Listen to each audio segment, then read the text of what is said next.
monster inside of me. You better watch out if your enemy's a road ahead of full prophecy to be the greatest beast the world has ever seen. I feed him every day like the bones clean. I feed him all the hate and he grows me. And he gets cause real big, gets off quick. And if you cross him, you might drop dead. Metaphorically, of course, settling the score. Never getting bored, loves of blood and gore. Always wanting more freedom from the source. They don't really understand until they feel the force of party. And if you start shit, you be heartless in the darkness. Torn apart quick, you left scars ripped to be chewed up and discarded.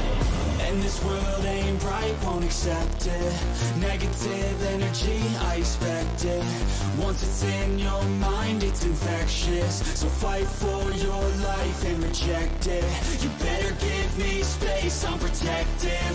My adrenaline spikes when I'm threatened. And if you stay in my way, I'm aggressive. Cause when there's no exit, I'll kill when I'm desperate.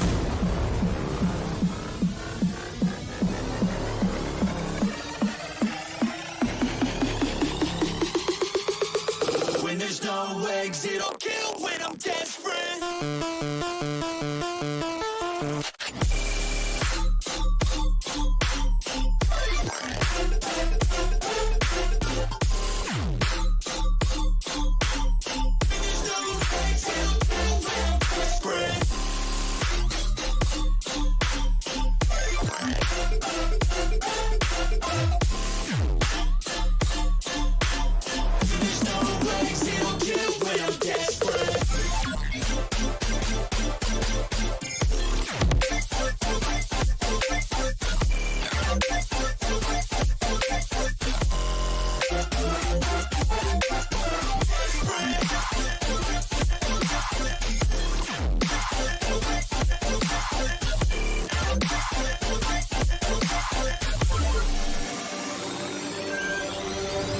This world ain't bright, won't accept it. Negative energy, I expect it. Once it's in your mind, it's infectious. So fight for your life and reject it. You better give me space, I'm protective.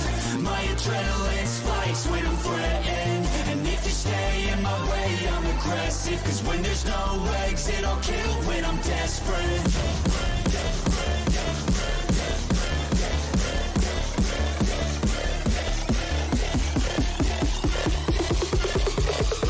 There's no exit, I'll kill when I'm desperate.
What's on your mind?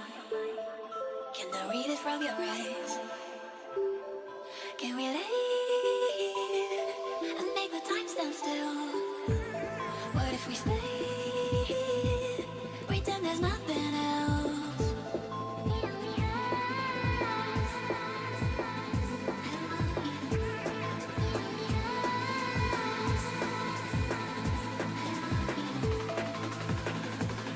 What if we stay?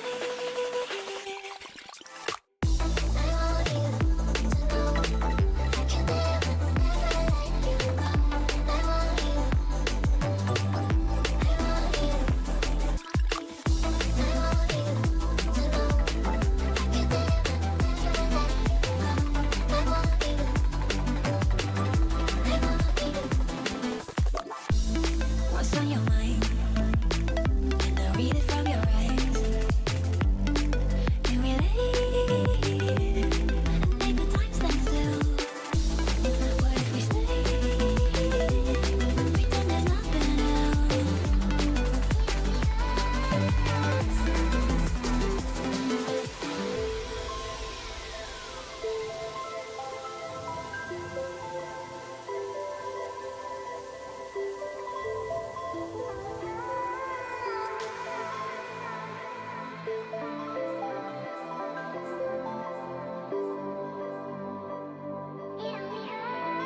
What's on your mind? Can I read it from your eyes? Can we lay and make the time stand still? What if we stay? Pretend there's nothing else.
could change what you wanted. I wish that I could change what you wanted. I wish that I could change what you wanted. I wish that I could change what you wanted. I wish that I could change what you wanted. Why we always looking for more? Why we always looking for more?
I'm amazing! Yes, defeat! Lose again. Sian lah.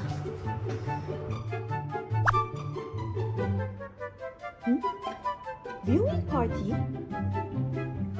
I need to tell the rest. Let's go! Where are they? Wow, look at that! I can't wait to tell them. Ooh.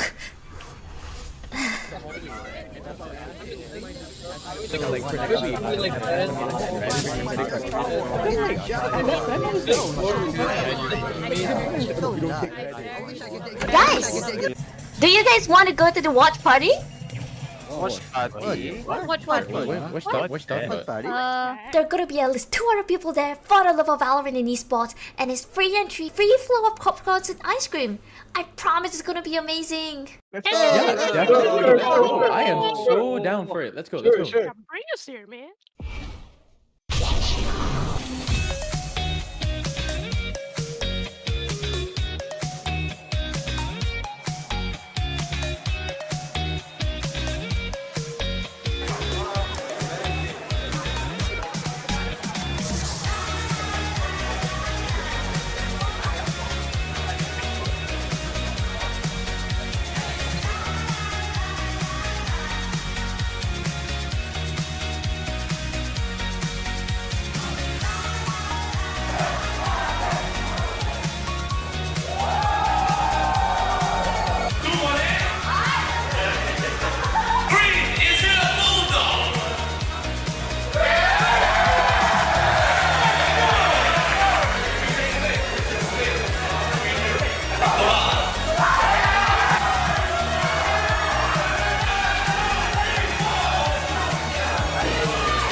pengikut yang follow sekarang ini. Sampai ke mana? Sampai ke situ dia mencari. Dan itulah dia.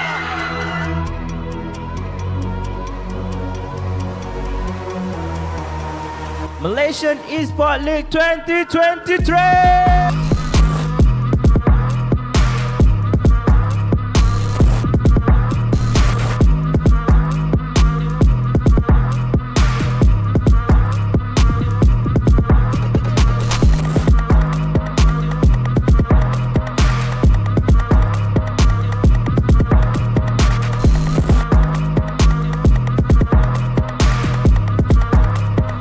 Akan terus bergerak dengan lebih pantas. Toggle kerapkan target showstopper sedikit terlambat.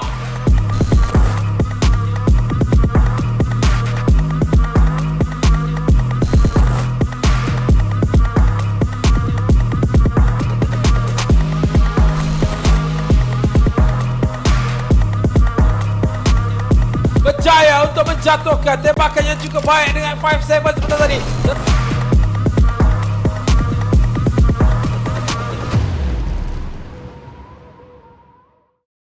Ladies and gentlemen, welcome to Esports Malaysia 2024, live from Speed to Berryfam Co.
Setiap orang mempunyai impian yang berbeza-beza. Nak jadi kebanggaan ibu bapa. Ada yang nak jadi usahawan berjaya. Nak jadi gamer. Senang kata, kita semua ada cita-cita. Dan tak kira apa pun impian kita, semua itu boleh jadi nyata. Yang penting, rebut peluang, usaha, kerjasama. Kita terus semara sehingga impian menjadi milik kita bersama.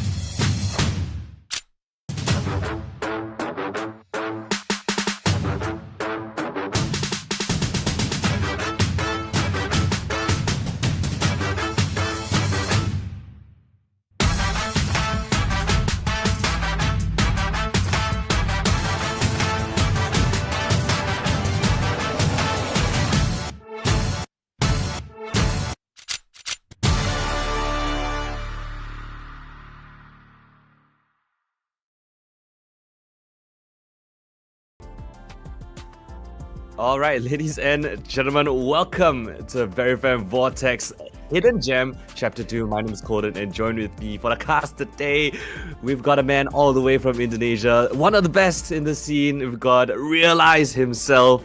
Faiz, how you doing, man? That's a stretch. One of the best. I'm trying to be the best, but still working on it. Of course, it's an honor to always be able to share the same panel alongside Singapore's best, Coldan. Okay.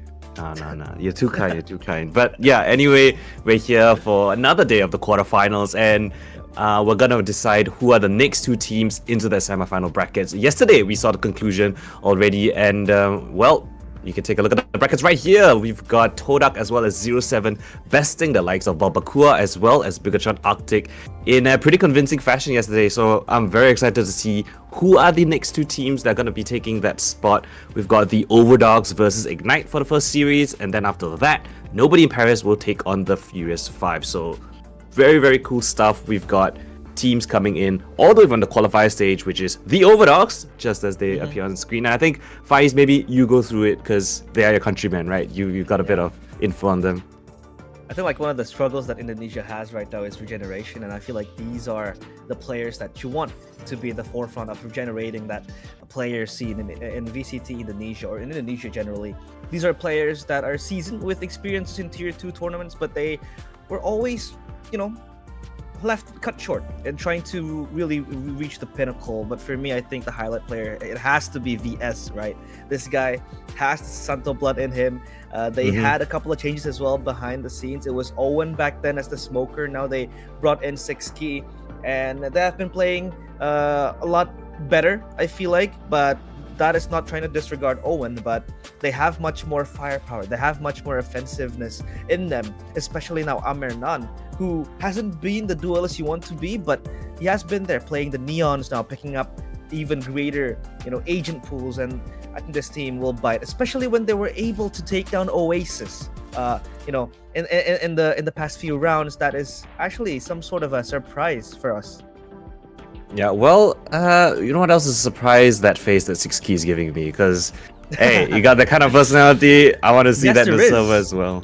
The Riz, yeah, he's mogging us all off, but well, they gotta do a little bit more than mogging if they want to take down their opponents, which is gonna be Ignite Gaming. Well, this squad, as someone from Malaysia, Singapore, this is one of the dream teams that you could have created, right? Now that DSG has been in the scene for such a long time, they've kind of, cherry-picked all of the best players, but it doesn't mean that what this team has to offer cannot beat the likes of DSG. In fact, they took them the distance in Acer Predator League a couple of weeks back. So this team of Ignite has one of the strongest levels of firepower that we have seen in the scene for quite a while. They've got Splash, they've got Zen, and Splash technically coming in from Indonesia as well. But hey, we need some, we need some firepower as well. So we're gonna keep a hold on to him for a couple of, or as long as we can, I guess. Splash, one of the best duelists in Malaysia, Singapore right now. He is an absolute menace. I like to dub him the First Blood Prince because I think he's genuinely the best opening duelist fighter you could get right now. And, taking over the duelist role from Zen, who was previously his team's main duelist, well, you gotta bring some crazy stuff to the table, and that's exactly what Splash does. Temps, Clutch God, super clutch with utility. Lenny, franchise player technically, right? He's been on Secret, he's been on Talon, being the IGL for this team now, and Rico, former IGL as well, winner of VCT MYSG Split 1. He's going to go on to that flex role. So you've got so much veterancy, so much experience, and also that kind of firepower. So very, very cool matchup that we're going to have here today between these two teams. Yeah, it's a perfect balance of everything. You know, you have firepower, you have young blood boiling in that team, and then they also have the experience. Redcon, basically a very, very, well-known veteran. I would like to call him the fossil. He's been there since day one. He has been, opting and just alternating between the different roles. He has been coaching as well in the game changer scene, and then he was back as a player, and then you're gonna talk about Lenny, of course, one of the best Sova, I think, in the world, maybe back on his prime. But of course, we want to see the map veto coming in on what the maps, what maps will they will be playing on today's match. Of course, to take a look at the changes in the map pool, Ascent and Sunset is rumored to be taken out, and Fracture will come back, but that will, that we will have to wait for that, and I can't wait for that. One day. Yeah, I was bugging our production team, Sweat, behind the scenes. Come on, give us Fracture, change up the map pool, give it to us, give the viewers what they want. But hey, if the production isn't gonna, no, it's not production. The tournament isn't gonna take out Ascent. The OVERDOGS will. First ban on the cards already, taking out the map. So I like that. Kicking off nice and fast. We don't have the standard map that we've seen so much in Valorant. Sunset, another map that we saw a lot yesterday, going to be taken out of the map pool. So two of the maps that are actually leaving the map pool have been instantly banned. Yeah, exactly. These two maps we won't see anymore in the next act or in the next episode. It's banned out. So I think they are warming up. I feel like they're warming up for the next patch. Because why would you want to pick up Ascent and Sunset if at the end of the day it's not going to be played? I'm just joking. I don't know. I'm just speculating. But you know, a few things might signal that happening. And now, of course, Bind picked up by the OVERDOGS. They kind of like their Bind as well. One of their strongest was Icebox, but Icebox take it out. So you don't really want to see them play that map anymore. As now for Ignite, they have still a lot of options that they can pick up in their sleeves. Yeah, I think Bind is one of the better maps in recent history that they've played. They've gone 3-1 in it. Most notably, they 13-1 Oasis Gaming in this event earlier on. So that is a massive statement to make. Understand the Bind pick. Pearl now opted for by Ignite Gaming. They've played Pearl quite a bit. And the previous tournament that I casted them for, they also did pick Pearl. And from what I've seen from their strategies, especially on the attacking side, is they love the post-plant meta setups. They love getting that spike down, backing off away, going for those stupid, cheeky little lineups that you just hide in main, and then you lob it over the wall. But yeah, it works. So it is a strategy. It is very viable, and Ignite Gaming have those protocols in place. They know how to utilize that post-plant meta that we have right now. So I understand that pro pick. Yeah, they like to run the two initiators as well, like the KO and the Fade. A mix of information and also execution when you have the disables, when you have the flash going on, the recons as well, to clear those close angles in Pearl. But Split and Abyss banned out, which means we will see Haven as the decider match for today in a Vortex Hidden Gem. As Haven, I feel like still could be a 50-50 for both teams. I mean, for Ignite, they also like the Haven pick here. They like to really just run over their opponents in Haven, especially when you have Splash running around rampantly with the Neon in his hands, and Lenny, it's one of the best Sova maps you can ask for, right? So Lenny will really have a field day in this map if it goes to the decider. Yeah, and let's take a look at the side. So Ignite gonna opt for defense, starting on Bind. OVERDOGS opting to start on attack on Pearl. I think that one's pretty expected. Haven, OVERDOGS start defense, Ignite on attack. Anything catches your eye so far? Maybe the defense on Bind. That one might be a little bit interesting to me. Yeah, the Bind pick though, I feel like still it's going to be a coin flip as well, because sure, the OVERDOGS, they 13-1. Oasis Gaming in this map, they like to run the double Sentinel comp as well, the Cypher Deadlock. But Ignite also likes to play this map. They also like the post-plant situation, composition, like how you mentioned, Coldan. They like to play the Cypher Neon, the Cypher Deadlock as well, in which it really, really provides to you an insane amount of delay, an insane amount of post-plant. But the difference is that one team brings up the Neon in bind, the other brings out the Rays. So this, I think, will be a bloodbath going into bind, and I can't wait to look at what the team is going to cook, especially when you see both teams excel quite well in bind. And I feel like this is going to be a match where it's the case of fire against fire. I think these two teams have also probably either scrimmed or faced each other in Premier quite a bit, because these two teams actually did qualify to VCT Southeast Asia Split 3, right, through Premier, and they did face each other. So not the first time they're going to go up against each other. They're pretty familiar with their tendencies, I do believe. So maybe a bit of mind games at the back of behind the scenes for this map, veto. And I'm just speculating here, just guessing essentially on what could be the cause. But I do think these two teams have a lot to prove. Ignite, they just won their the tournament that happened most recently. They won it. That was Ignite's first win after falling to DSG in Acer Predator League. So they've got a tournament win under the arms. Now can they prove up against an international opponent when the stakes are high, when it's the best of 3 and the lights are on? The OVERDOGS, right? We've known them to be brothers of very notable players in the scene. So I don't think that's going to be too shy away from that spotlight as well. So I do expect a very, very interesting series between these two teams. Yeah, I think for the OVERDOGS, this is going to be their toughest matchup yet.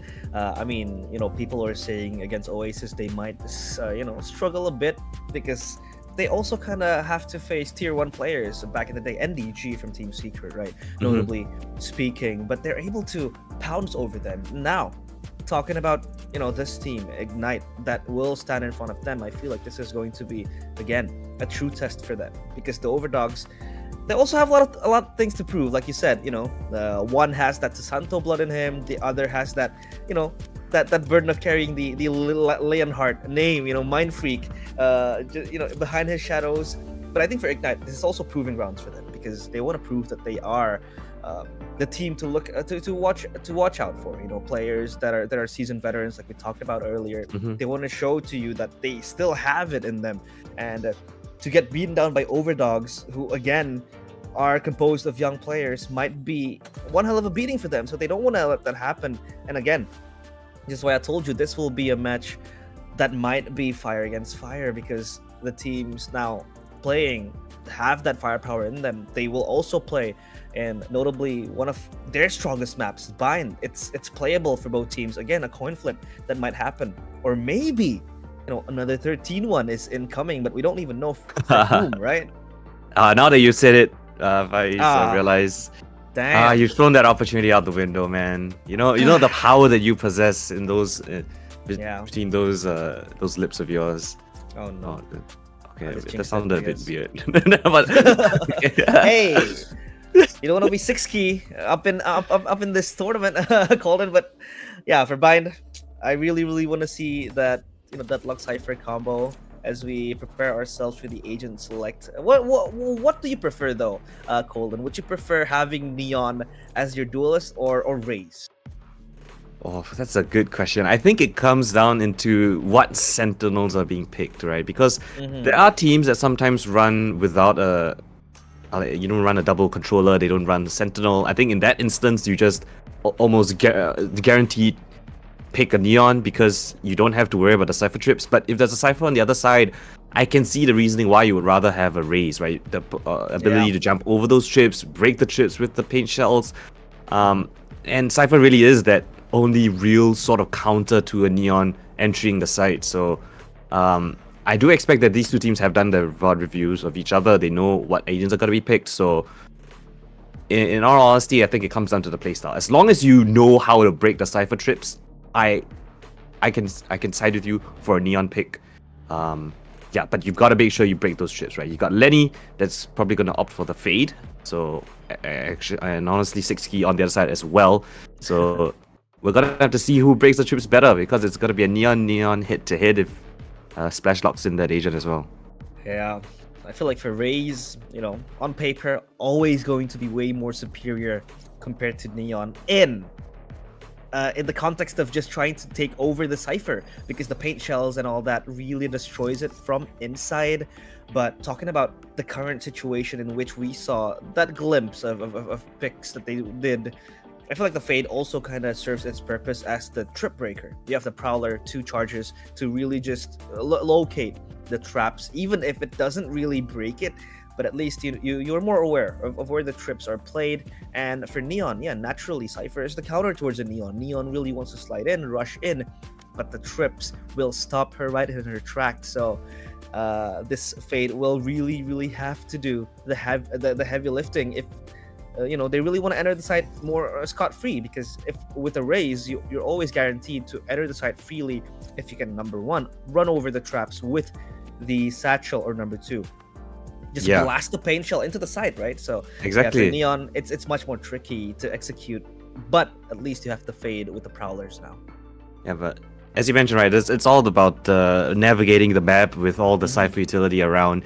And, now that they've got a deadlock, I think it can actually, counter the Neon pretty well, right? If you think about it, let the Neon in, throw the wall perhaps, the deadlock, barrier mesh, and then you can kind of isolate that fight with the Neon, try to hopefully trade the Neon out, and then, you can stop the rest of the flood in so there's no trade potential. There's a lot of, philosophies being thrown about, but in the main fights that happen, I think Neons are just so strong nowadays. I mean, it is the best dueling agent, hands down. Like, it beats Raze easily. The slide is just so powerful, put in the right hands of players such as Amanon as well as Splash. There's nothing you can really do about it.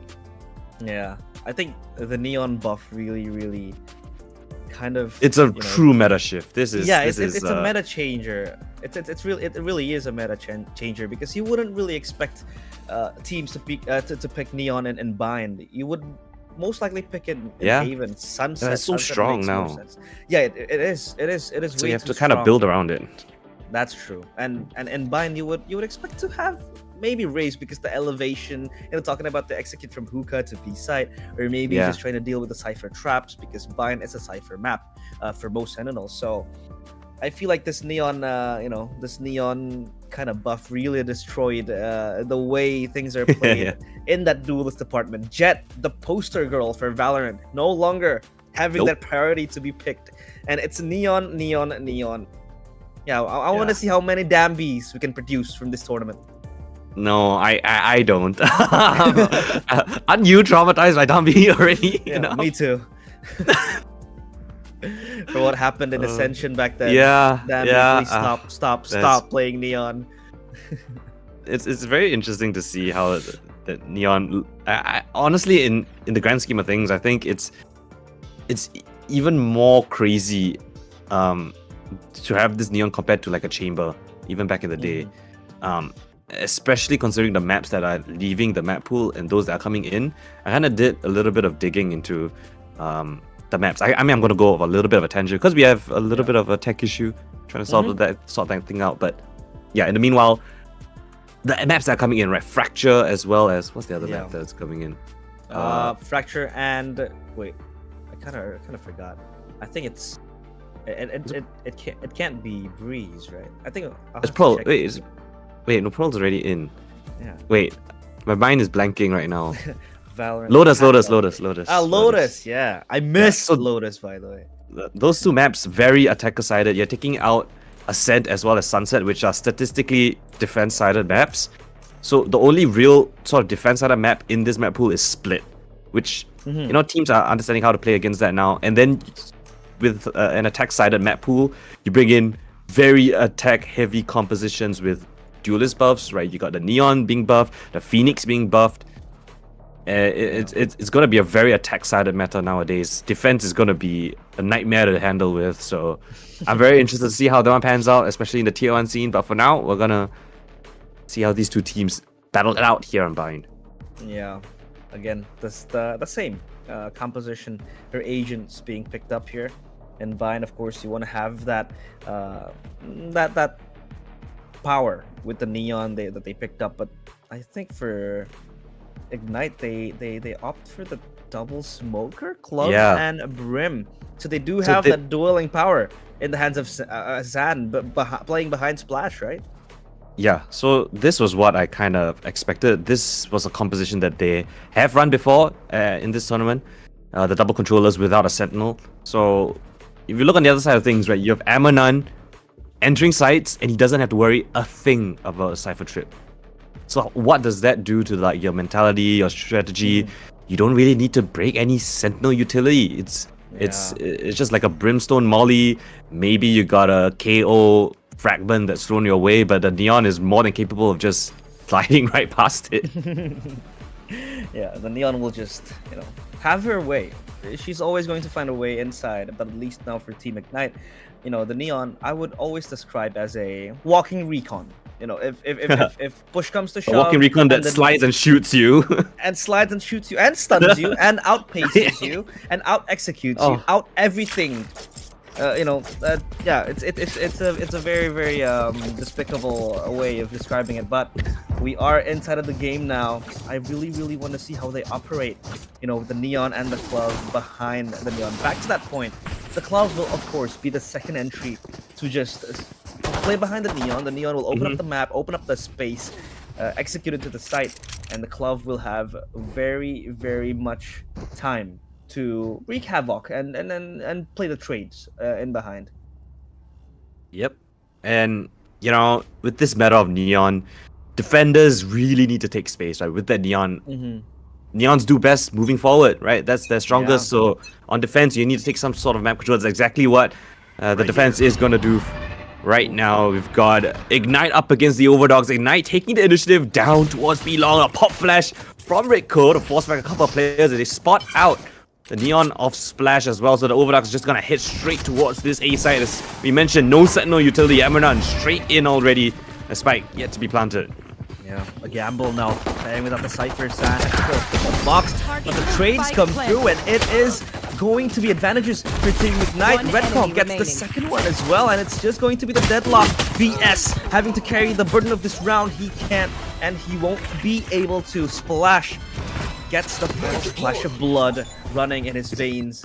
It's going to be Team Ignite getting the first round of this series, and of course the pistol round to really give them that segue into the second round. I'm okay.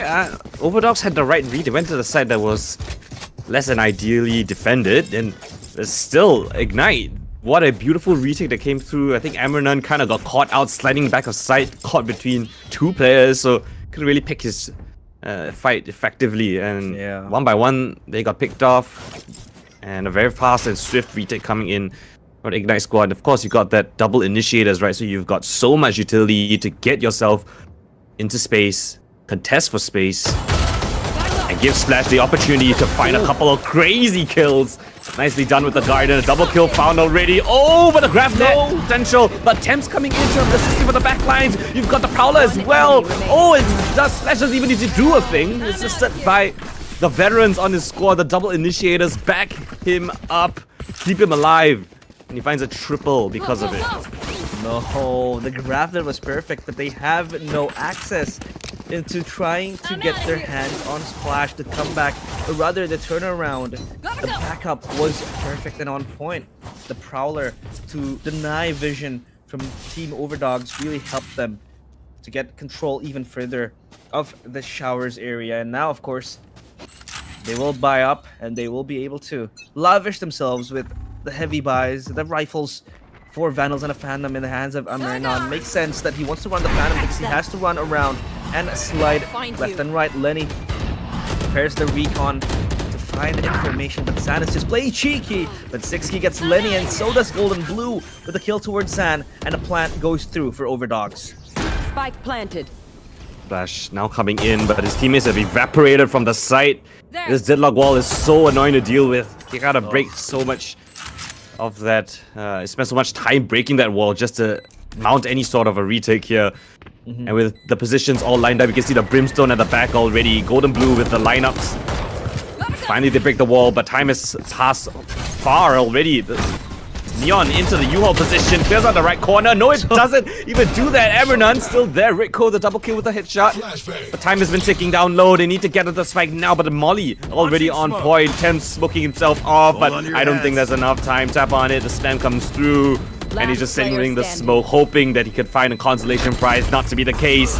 It goes down to the spike as well. The anti-bonus not going their way as OVERDOGS get their first on the board. That was a fast execute going into the site. They were running around and just running straight into the waiting arms of Ignite, but Ignite did not have the capabilities to just stop the rush because they had control of U-Haul. They were able to just cement their spot into the site, and of course for Ignite now, they will be faced with a buy, and now the regen shield, of course. Yeah, look at that.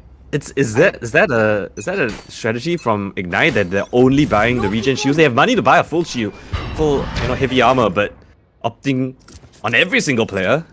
It's not a individual choice, it seems. I think it's a team decision, which is pretty cool to see. I haven't seen that so far, at least I haven't. So really, really interesting philosophy there. I mean, if you look on the other side of things, it's just Vandals, right? So not much chip utility that you could have received from like a Fade, from a Deadlock, a Cypher, a Neon, right? There's no Page Shells, there's no Shock Darts.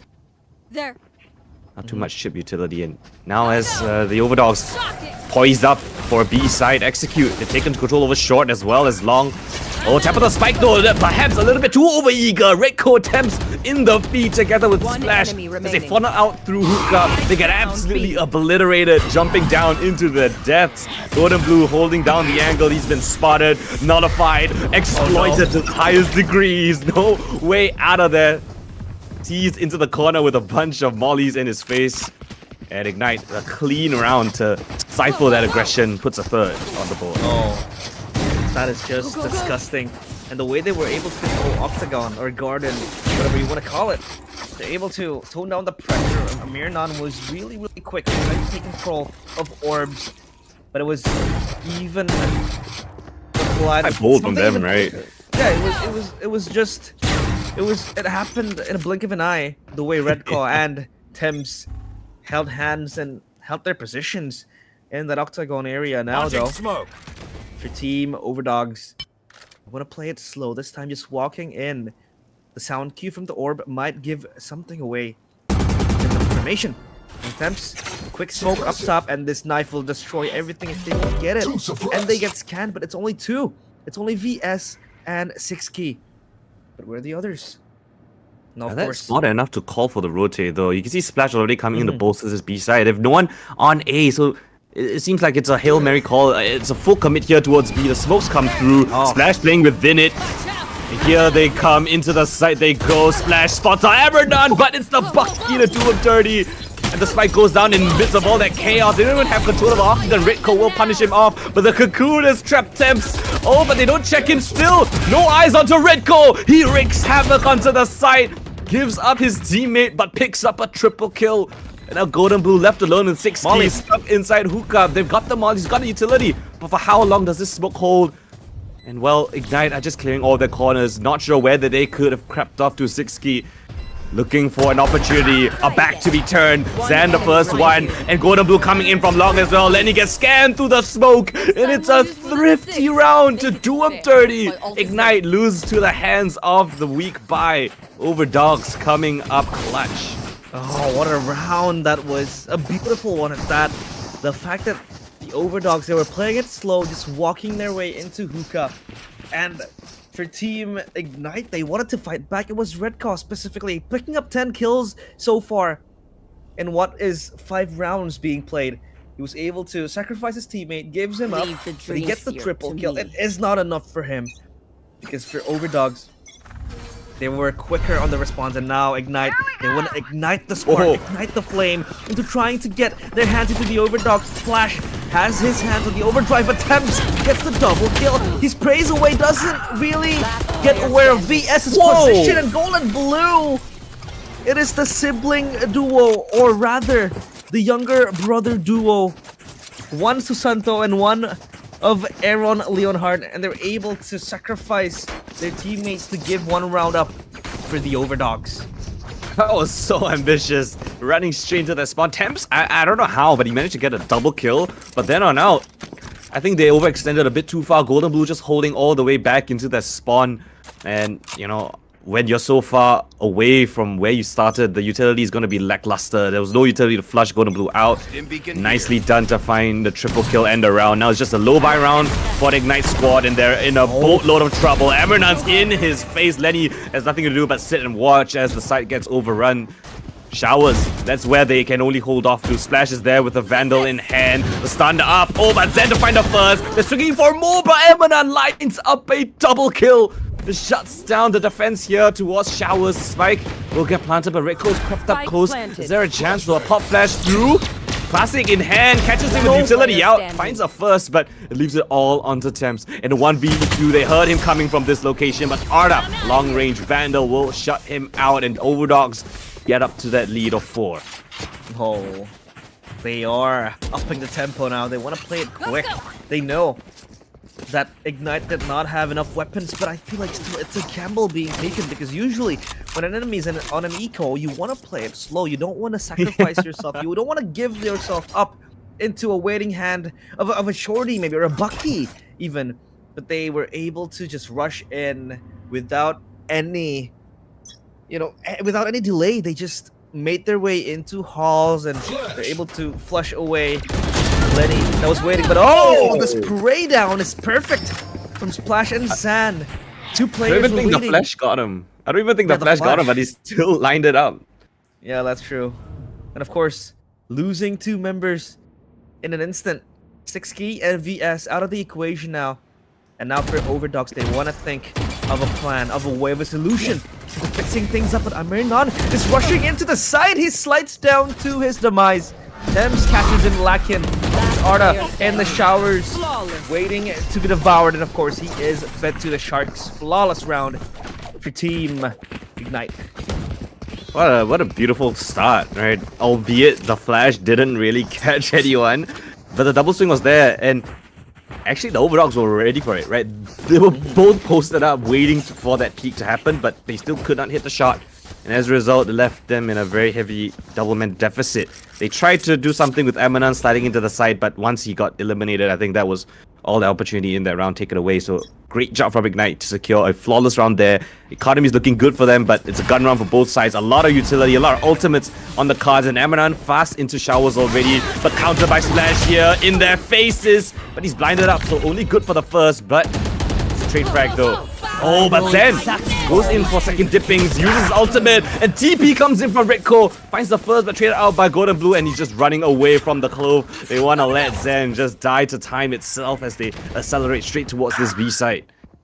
Yeah, Zen is not dead yet. Now is dead yet, and now Amirnan wraps around from that back. Lenny gets his back stabbed by Amirnan. It's just going to be Temps in a B side, but OVERDOGS, they haven't made up their mind, and Temps might be able to catch them, but I do think they heard the footsteps going, and there goes the barrier mesh. This is just going to be a pesky task of trying to break the wall. It doesn't matter if he wants to walk, he has to make noise. And this choke point in this very place is able to weave around the wall though, just waiting for the time to run around, and there goes the sound cue. I think he's just playing with his food now. He's hoping that someone peeks him. Yeah, maybe looks for an exit frag in U-Haul, but look at Amirnan and Golden Blue. They're just disciplined, waiting in spawn. As the time ticks, the wall dissipates and demolished. They're playing this very safely. Even, I do believe that Temps has ultimate for this round specifically. So, yeah, it's all done and dusted. Temps has to save this. Still hoping for an exit frag, but he won't be able to get it. I actually love that round coming in from Amanan. Like, he found the perfect gap to actually, you know, weave himself into the A site. And if not for him, they might have accelerated into the B site where Temps was waiting. He had full control over Octagon. He could have made a ruckus there, but yeah, great job for Amanan to realize the gaps in armor. So he's not just, you know, a brainless Neon just sliding into sites. He's got an organ himself. He finds that weak point, wrapping around from U-Haul, knowing that there was pressure put on other parts of the map. So taking the space that was essentially unguarded.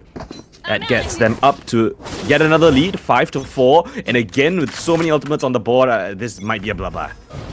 Yeah, we are expecting for that to happen. Splash walks and does not make a sound. VS. Split. Leaves the smoke. Arda tries to expect it, but Zan wins out. Much more safer though. 2-for-2 trade. Sliding in is a Mirnon, and he gets the second one. Double kill for him. It's 3v2, and Golden Blue scopes out away from Cave. Mirnon goes in for seconds, but Lenny is able to put him down. Over eagerness from the Neon punishes him from the inside, and now they're split. It's a one-on-one formation they're playing. B and A so far away, but for a VS again now with Arda, or rather Golden Blue, the same sibling duo we talked about. They have to make their way into the site, but Lenny has a very, very sweet angle if they don't smoke this away. Lenny might be able to line them up, but no, he misses his only opportunity. As now the scan goes in, and this might be a post plant going in for the OVERDOGS. Look at the utility that the OVERDOGS have as well. Golden Blue is a full belt of util, all the deadlock utility that you would want as well. This is gonna be rough. The Annihilation comes up through and Lenny gets trapped in all the chaos. Ritko saves his buddy, but not before a bullet reaches his head. And he's up to, he's popped his ultimate as well. So the null command is in play. He has to go for it. Might as well. He's invested so deeply already. And you can look at all of them playing at the back lines. He's got the mollies. He's got the orbital strike. Tap on it, Ritko, as much as you want. This round is a done deal. Yeah, it's done. It's the nail in the coffin. Nice knowing you. Redcall, he can't do much with this. What is he able to achieve? Oh, it's a one kill. Almost gets Golden Blue as well because he's dripping with blood, low HP, but Golden Blue also presents himself into the spike. 6-4. This is a scoreline that, to be honest, personally speaking, I don't think I expected, because I feel like Team Ignite would be able to at least get inches further away from the OVERDOGS, but this is a scoreline that is very promising for these young Indonesian players. I think it has to go back to the lack of Sentinel, right? Amanan is just so free. He doesn't need to worry about any Sentinel utility. He's just got to send it in, slide in. There's nothing that can really stop him apart from gunfire. And, if you've got a couple pieces of utility to assist him in that entry, it's going to be so hard to shut him down. If Ignite don't make the first mistake and be aggressive first, or yet again, the Neon in the hands. Splash will find its pick onto Arda. Nice catch onto the lurk of the Cypher. Gets Zan his ultimate orb as well. And well, they were waiting for aggression, but I don't think they were expecting an op of all things. To go with that as well, the overdrive ready for Splash. So if he wants to get up close and personal, he has that tool to play with. Enough for Lenny. He is unmoved. He is shackled into A side with two other players. They have to play this on a pedestal because they have the man opportunity, or rather man advantage for Team Ignite. As now for the OVERDOGS, they want to walk up close. 2 from Hookah, 2 from Long. Playing with time and playing with patience. But how long can they stay patient? Redco now has the knife. Oh, is it Mirnon is able to give him a kill on a serval platter towards Redco, but Thames comes in swinging. 3 kills, guns blazing, and Lenny will be able to back his buddy up. VS only good for 1. That is a very heroic play coming in from Thames. My goodness me. They caught Redco at the back of the side. His shoulder was a little bit wide, right? Couldn't really get into cover before taking out the grav net. And I don't think they were expecting Thames to be playing within the tube itself. They didn't really clear him out properly. There was not enough utility on his position so he could duck and weave, maneuver around those angles, and find a triple kill. Out of everything, that was incredible work coming in from the controller player. And now a fast one coming through. Oh, instant nightfall into the Neon overdrive. Into the side it goes. He gets tagged up though, but not killed just yet. But then, finally in the feed, shuts down the spearhead of the OVERDOGS. The spike now, difficult to get planted. VS attempts to do so, but 6K with a double kill. 6K finds a triple, but Zen trying to answer back now, holding down this U-Haul position. But VS, what a peek comes through. Temps all on him yet again. This time in a 1 versus 2. Last 2 players stuck within this corner. Here's the reload as well. The sonic sensor around the corner. Finds the first one. Navigates it to perfection. Temps again and again. If it's not for the anchor, it's the retake. The hero for this squad. Ties up the series. It's 6-6 at the half.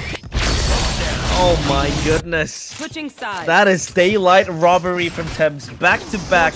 Again, the hero that Team Ignite deserves. He was able to clutch it back when Redco was stuck as a dead man walking in the previous round. And this round, he did all the heavy lifting all by himself, clutching what seemed to be an impossible round because yes, he had them all. He was able to zone out the players of the OVERDOGS, but that position, to be honest, is unconventional. But they chose to swing first, and it was presented to Thames on a silver platter, and they're able to be caught by Thames. This guy is a maniac, and he's catching up to Redco. 13 kills to his name, and now for the OVERDOGS, they have to defend. And what will their defense look like? Because talking about Team Ignite, they have so much utilities to go berserk into the side with their variety of executions, if you want to say so. Yeah, but it's up against the double sentinel as well, so give and take. We'll see which one prevails. Deadlock down towards Showers has gotten control over that. The double sentinels just anchor down on A as the 3 players will hold down the B side. Amanon just takes the Prowler to the face. He doesn't even move and smash. Oh, he'll have a free kill any day of the week. Nice opening kill found already, and they want to accelerate into this one. What's that? Golden Blue somehow manages to claw one more back, but he's being flooded. The side has been overrun. And OVERDOGS now with just the 2 sentinels coming in for a retake. They don't have the best utility for this task. A resmoke to add insult to injury. What an opening coming in from Splash. Might have just sealed the deal. What more can they do? They only found a single kill in all of that chaos, so now both of them coming through from the elbow position. You've got Thames playing all the way back in the post-plant lineups. And Redco marking that angle. They've got the crossfire set up. The knife will reveal that there's at least one more there. And just a timing play, swinging out wide. The first one's found. Arda, chance here. Oh, but Zen shuts out his dreams. Last one standing is VS. And what a close to the round as well. But an opening of what was the most ridiculous right click I might have seen in a very long time. That was a single tap of the classic. I think that was a left. Was that a left click? That was a left click. If I get it correctly. We'll have to look at the replays later on. Come on. Have to rewind. That was too soft for a right click, I feel like. And yeah, it was disgusting the way he was able to get that one tap into the body of the members of Team OVERDOGS. And now, of course, they want to up it a bit with a rush play, but Splash is aware, fully capable of handling these dead bodies to his own name. Triple kill. Why not play with his food for the last one? But 6key taken down by Zan before he's able to take down Splash and VS again. Just all alone in this world of hurt. Lonely. Being left with the dead bodies of his teammates. Cues up the sound, gets the headshot into Redco. But that's all good. But that's all he's good for, I think, because Thames and Lenny totem pick up, down, high, low. They play this to perfection. Oh, VS! Okay. Something to bring home. Pack with him a souvenir. 2 kills, not bad. Once they're blind, we move. Oh, I did doubt him. I was like, there's no way. He's on 10 HP. How's he gonna get one more? There's no way. It's double stacked. But hey. They lost 3 players, not the worst thing in the world. I will say though, because they fed Splash all those kills, he now has his ultimate. This is only the 3rd round, so if things get dicey in this bonus round of Ignites, the Bucky might not work. You know, you can just whip out the overdrive. We'll see if that comes into fruition. Again, the double sentinels stacking on one side of the map, and it's not going to be the right one yet again. 3 players here to bolster AS5 of Ignite.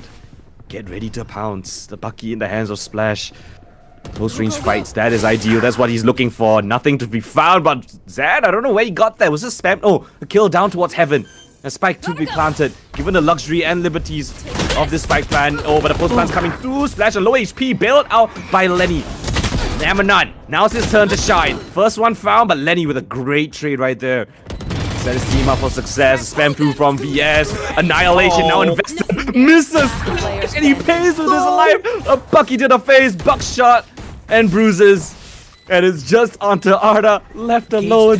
His team, again, disappearing before his eyes, and the molly to add insult to injury around the corner. Splash will easily collect him through the smoke. As you get a bonus round win for Ignite. Rubbing salt to the wound. That was again Splash cheating death time and time again. A dead man walking. He was able to trick the Grim Reaper into not wrapping him up into hell. He was able to bob and weave against the annihilation from VS and surprises him with a Bucky right into his own face. And now for Team Ignite, how do they want to deal with this? Or rather, for Team the OVERDOGS, they have fallen into this limbo of buy and eco cycle that seems unstoppable for them. It doesn't end. You mentioned it in the first half, right? When you're going up against ecos, you want to play slow. You want to wait for aggressive pushes. This is exactly what Ignite are doing, and they might be rewarded for it. Double peek comes through. Redco spots out the aggression right there, and they're forced back to a safer angle. Now they test the B side. Arda spotted out by the Prowler, and a couple of shots fired, but nothing to connect just yet. Yeah. And oh, look at the rotations though. OVERDOGS expecting this B side commit. They've brought over Emrenan. They're bringing over one more as well. 6key's on his way, but can they hold it off in the time being? Splash into the side itself, instantly decimated. Golden Blues playing within his own smoke, but Zen is privy to it. Easy catch onto that one, and yet again, 2 men coming in for the retake, but this time they're not giving them the respect. It's a flawless round coming in from Ignite as they sweep up shop. Nobody drops, and it's an easy round for them. Yeah, the sharper sword cuts through, and that is, of course, the blazing guns of Team Ignite. And timeout called by 6key from the OVERDOGS. They want to work a way to really stop the onslaught coming in from Team Ignite, because they have failed their pistols, they have failed their buy rounds, they haven't been able to find a situation where it feels like a 50-50 to win it. I mean, they were in that situation where Splash was able to dodge that annihilation, and that was their only chance into trying to get their first round in that second half. But for Team Ignite, the way they've been playing is just disciplined. You know, experience speaks for itself, I think, in a few of these later rounds that we have progressed into the series. But for Team OVERDOGS, if they can tone down a bit their pressure, if they can tone down a bit, you know, that eagerness to close out the round, I feel like they might be able to just, you know, get an inch even further into the players of Team Ignite. With this timeout, I feel like they will prepare a way to stop the push, because we talked about the lack of Sentinel in the side of Team Ignite, but they're able to weather the storm on the defender's side, and now in the attacker side, I feel like it will spell even greater trouble for the OVERDOGS. Well, this is a very interesting setup. We got 4 players on A. They smashed all the Sentinel usually there. They put an op on A as well. And the read is completely wrong. Well, Ignite are just heading over to B with the spike. And without initial contact, again, okay, the setup changes. Now they're going to leave the Sentinels on A. And it seems like Ignite just have the perfect read. They keep avoiding the Sentinels. Oh no. And they're going into the players with the op though. So Emrenan pressures onto him. He needs to find an opening pick, and he needs to find it fast. Yeah, this is basically me reading a mathematic equation. I'm confused. I'm dazed, and so are the OVERDOGS. They're dazed on what they have to do. The formation is just not working. San is able to stare at death right in his eyes, but 6key pulls one back. A firefight happening in the octagon area. Arda is able to catch Linear Lacking, and Shower is controlled by him, but they want to pounce. They want to blitz into the site. 2 traps waiting for the players of Ignite. San jumps over it. So the Splash, I feel like, but the Nightfall will present it to him. A kill. Arda gets taken down. Splash again, just bobbing and weaving. Into the backside he goes. The Molly skips him. And Splash goes absolutely insane. 6key with a triple kill, just not enough. And again, Splash cheats death because he is death. This round was so crazy. I thought Ignite at first had the right read, right? They went over towards the B side. It was weakly defended. Crazy trade frag happened down towards B. They tried to accelerate towards A. And well, Lenny got caught, right? Lenny got caught. They were heading straight in towards the A side, which had Deadlock and Cypher utility. Not a single piece of Sentinel utility was able to catch any of the Ignite members. Neither Sentinel got any kills or value off of their trips. Yeah. That is crazy work, considering that they were just forced into that fight and they still win it out in the end. Now, eager fights coming in for OVERDOGS. It's been 5 rounds. It's a Hail Mary push. 4 players down towards short. The Prowler will spot them out. And Amaranth the one to find the first. Potential. Oh, no. Onto him. The overdrive invested now onto Redco. But Redco still bests him of all players. And they just disappear though. Oh, thank God for the rest of the team. But the OVERDOGS, in all of that chaos, somehow pull away an eco win. The one moment where it seems like they are going to be sent into match point into Kingdom Come is the round where the OVERDOGS are able to fight back and finally grabbing their first round in the second half. It has been what a 7-round win streak for Team Ignite and finally stopped by a Thrifty in the hands of Team the OVERDOGS. And our Splash presented to him is 2 traps, 1 wall and 1 sonic sensor. But for Splash, he is unfazed. The Prowler ready to be thrown away. Oh no, the combo is insane! But Splash is the golden blue triple kill! Burns down Ignite to a cinder. And Lenny is the last man standing. Ignited in flames. Literally. And it's just Lenny up top and Luka looking to catch someone lacking, but Amirnan will not let that happen. Back-to-back rounds by the OVERDOGS. Will this be the momentum they have been longing and yearning for? What a beautiful combo being set up. The Brimstone. Golden Blue was just sitting out with his iPad in hand, ready to use his ultimate. And then you saw the Gravnet fly in. And while it didn't catch onto Splash, right, it caught 2 members behind him. And, well, you can't exactly run out of that ultimate with the net on your face, so beautiful synergy. That's exactly what the OVERDOGS need. A little bit more of that pizzazz. Shut down what Ignite have in store for them. Yeah. And of course, Team Ignite, their celebrations cut short. Over there. They are not yet able to get that match point they're longing for. Oh, there goes the Prowler towards U-Haul to confirm this. But they're playing the double tunnel setup, but they skip U-Haul completely. And Splash might be able to take down VS. Oh my God. The flash is perfect, and there goes the Electrics going in to the backside. Zan gets control of CT. Lenny gets another headshot into the heads of Arda. And now it's just Amirnan and Sixki. This is unsavageable. And of course, this is going to be a round won by Ignite simply because they have the man advantage rushing into CT. Team Ace for Team Ignite, and there goes the match point they've been waiting for. What a beautiful strat being called for. Zan just pops down both of his smokes. Yeah, never mind, we don't have a Viper. We're just going to use a chain of smokes to get us into U-Haul. They get access to that. A beautiful flash coming in from Redco to blind the backside player. They get that kill. They push into CT with a deep smoke in to wrap around towards Heaven. And that secures the entire side. What an ingenious strat to pull out right at the very end to catch OVERDOGS. You know, with the pants down, and now the last round potentially, if they don't pull back around here. Amaranth's got this operator in his hands. The double P comes through, catches onto Splash, but the trade frag not fast enough. He gets away with murder, and for what feels like the first time in forever, the OVERDOGS have a very comfortable one-man advantage. Yeah, it feels like it has been a drought of first bloods. And finally, they're able to get the first blood away towards Team Ignite. And a much more passive approach coming in from Team the OVERDOGS. But there goes the null command. It doesn't really stop the Cyber Cage, or rather the trap popping. They aren't able to capitalize behind that. There goes the 0 point, trying to scan up towards Heaven. 2 players spotted out. The Nightfall from behind. It's Sixki fighting away from death. Temps catches him. Huge. From the teleporter. That is such a huge kill. And Orbital Strike might be the difference maker, Coldan. Yeah, and here we go. The Nightfall invested. And into the smoke they go. Golden Blue and Eminem both find kills. Orbital Strike now invested, but there's still a little bit of time. There's still opportunity. Double man and disadvantage for the Ignite squad. Tap of it.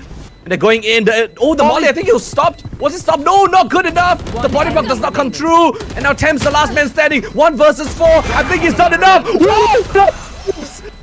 By the virtue of time itself. Ignite steal away yet another round. Thames, the impact player for Ignite with a quad kill to end things off. 13-8. Bind to Ignite. What was that game? We talked about this map being one of their strongest maps for both teams, 50-50. But that was not the 50-50 I expected. That was a bloodbath. Sure, Ignite was able to wrap themselves that 7-win streak in the second half, but I feel like the OVERDOGS, they're still able to make it kind of close. It felt like close in most of the equations of the game. But so take a look at the scoreboard now. Splash, 8 first bloods. This guy is just Blood insane. Prince. Yeah, first blood prince, like you mentioned, Coldan. That's insane. 8 first bloods is miles ahead. And may I remind you that Zen is also not too shabby. Zen's got 5 first bloods of his own. So together, this Ignite squad are just finding those opening picks. And it felt so rare to see the OVERDOGS with an opening pick. It was successful in the previous round. But then again, I don't know what happened. Thames not far behind from Splash. Technically, top frag of the server. 22-8. That's a crazy KD. He's got single-digit deaths in a 21 round game. That is insane from Thames. Yeah, this guy not only was able to rack up those kills, but the kills he has been able to get are significant kills.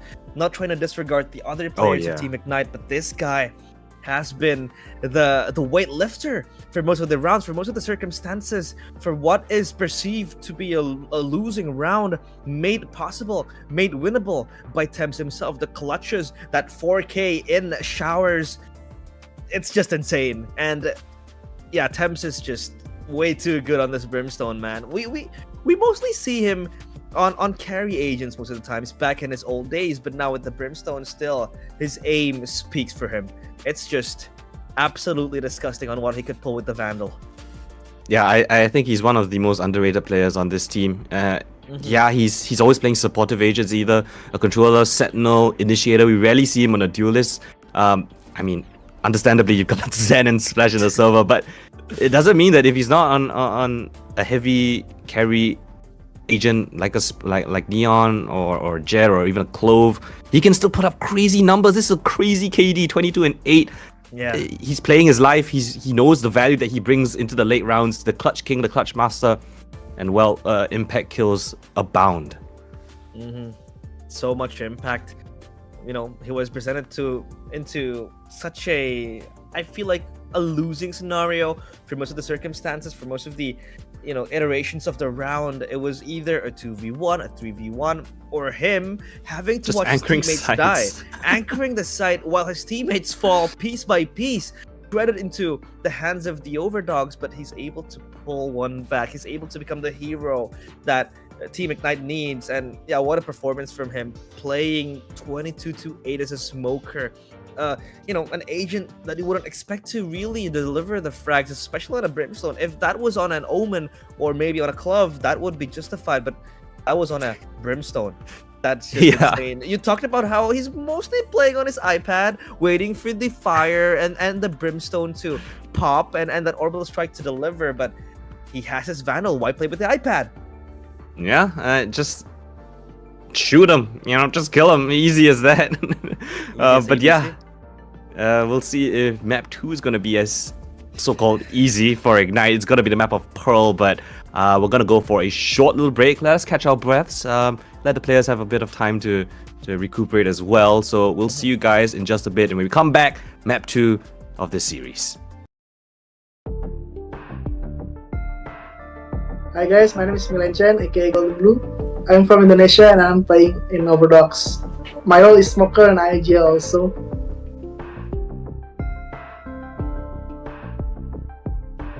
Actually, they always comparing me to my brother, but I think it doesn't matter because their judgment makes me improve time by time. And also, I don't care about who talk shit about me. I just be myself and shoot all their hates. maybe make more tournament like this. It would be fun and make the bigger prize pool. I hope that Indonesian player will be more compete in international tournaments, so we can bring our country to the better place.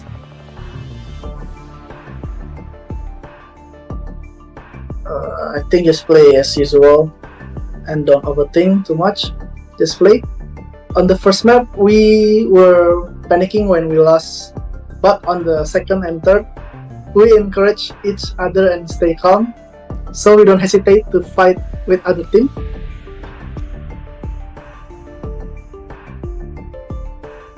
I just want to say thank you for Vortex to give me the opportunity to fight from Philippines, Singapore, and other. I don't know about them.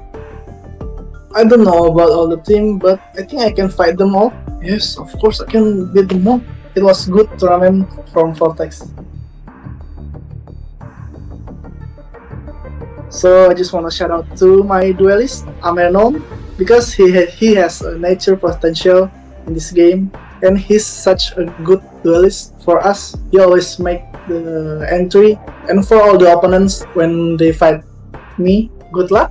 Just good luck, just play. And shout out to all of my team, they play good.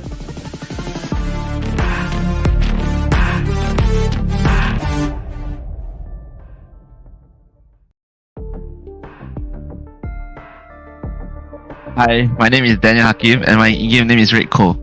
I play for Team Ignite. I'm from Singapore and I play Flex for my team.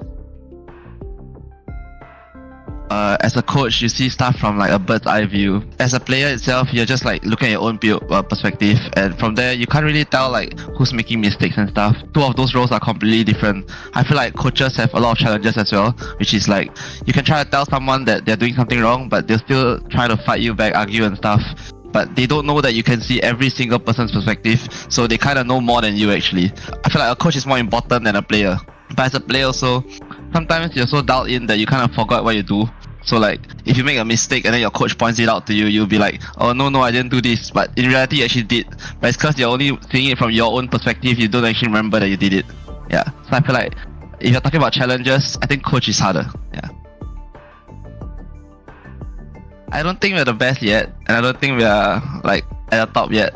Personally, for my team, we feel like we should be winning this tournament because we've been practicing quite hard. I think other teams as well, they've been practicing too, right? So it's more like who just plays better on the day itself. We are confident they'll win, but we're not cocky about it. Yeah. I feel like Singapore lacks a lot of support, making this our career. I think in Singapore right now, there's only like 2 to 3 organizations that actually pay money to like have a pro team. Actually, there's a lot of Singapore talent out there that can actually win, but they just need the support so that they can play the game more professionally. Yeah. This one person means a lot to me. I mean 2, I guess. It'll be Handsome, our coach, and Lenny. I think these 2 are the most underrated in our team. Not many people talk about them, but they actually bring a lot of impact to the team. Just cause sometimes when you see the IGL not fragging, doesn't mean they're bad, you know. It just means that our whole team's actually doing the work that we need to, so they don't have to do it. So I think Lenny is better IGL than me, and Handsome actually helps our team a lot. So most of our wins are credited to them. Yeah. All the best and have fun.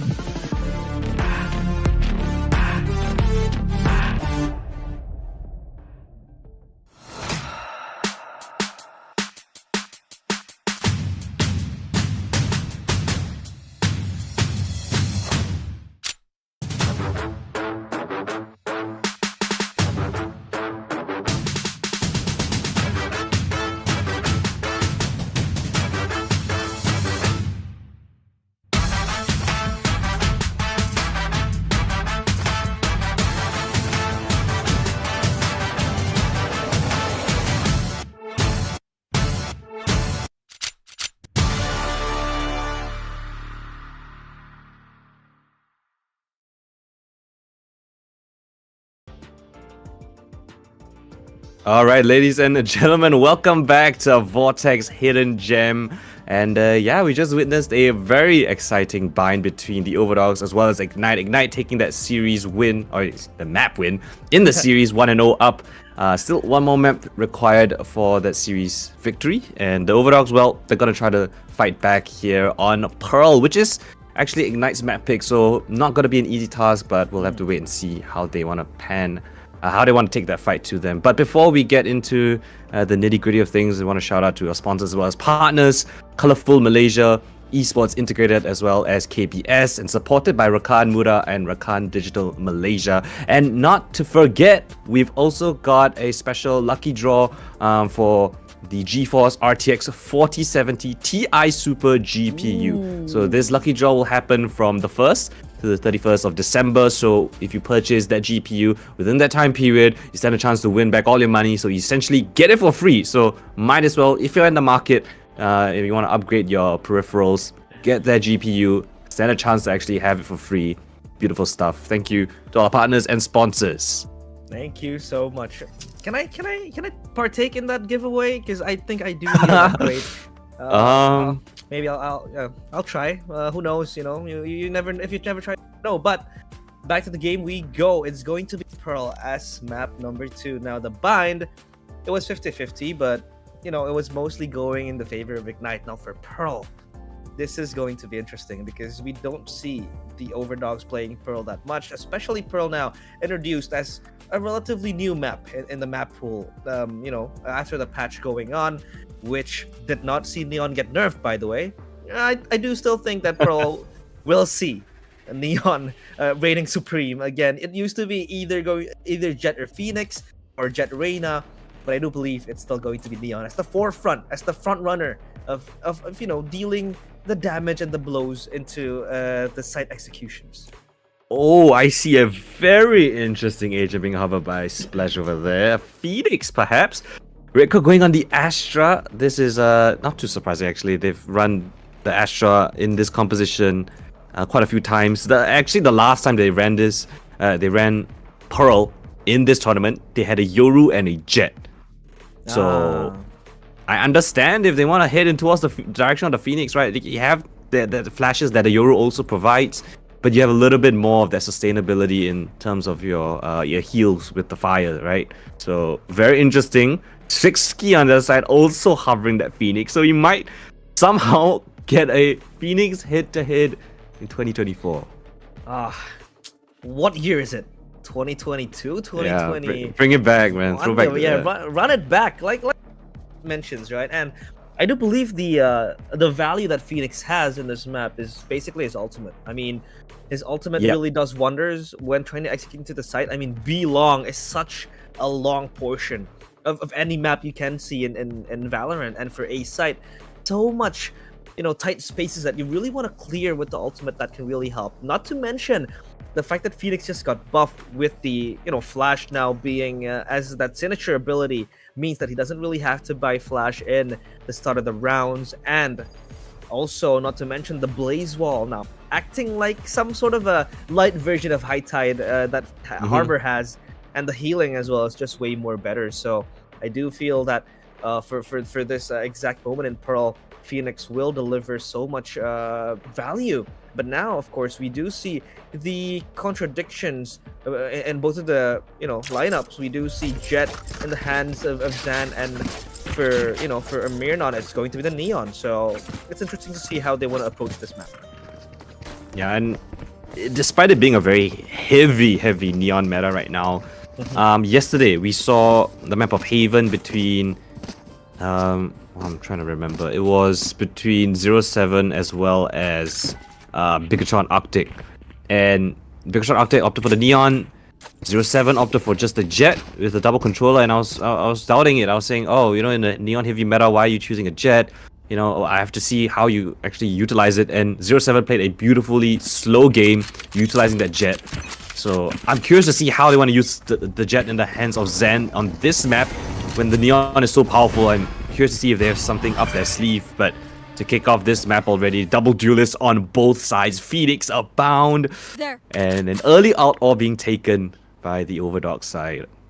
Yeah, just trying to farm this orbs, harvest the fruits of their labor. But for Team Ignite, look at this cam.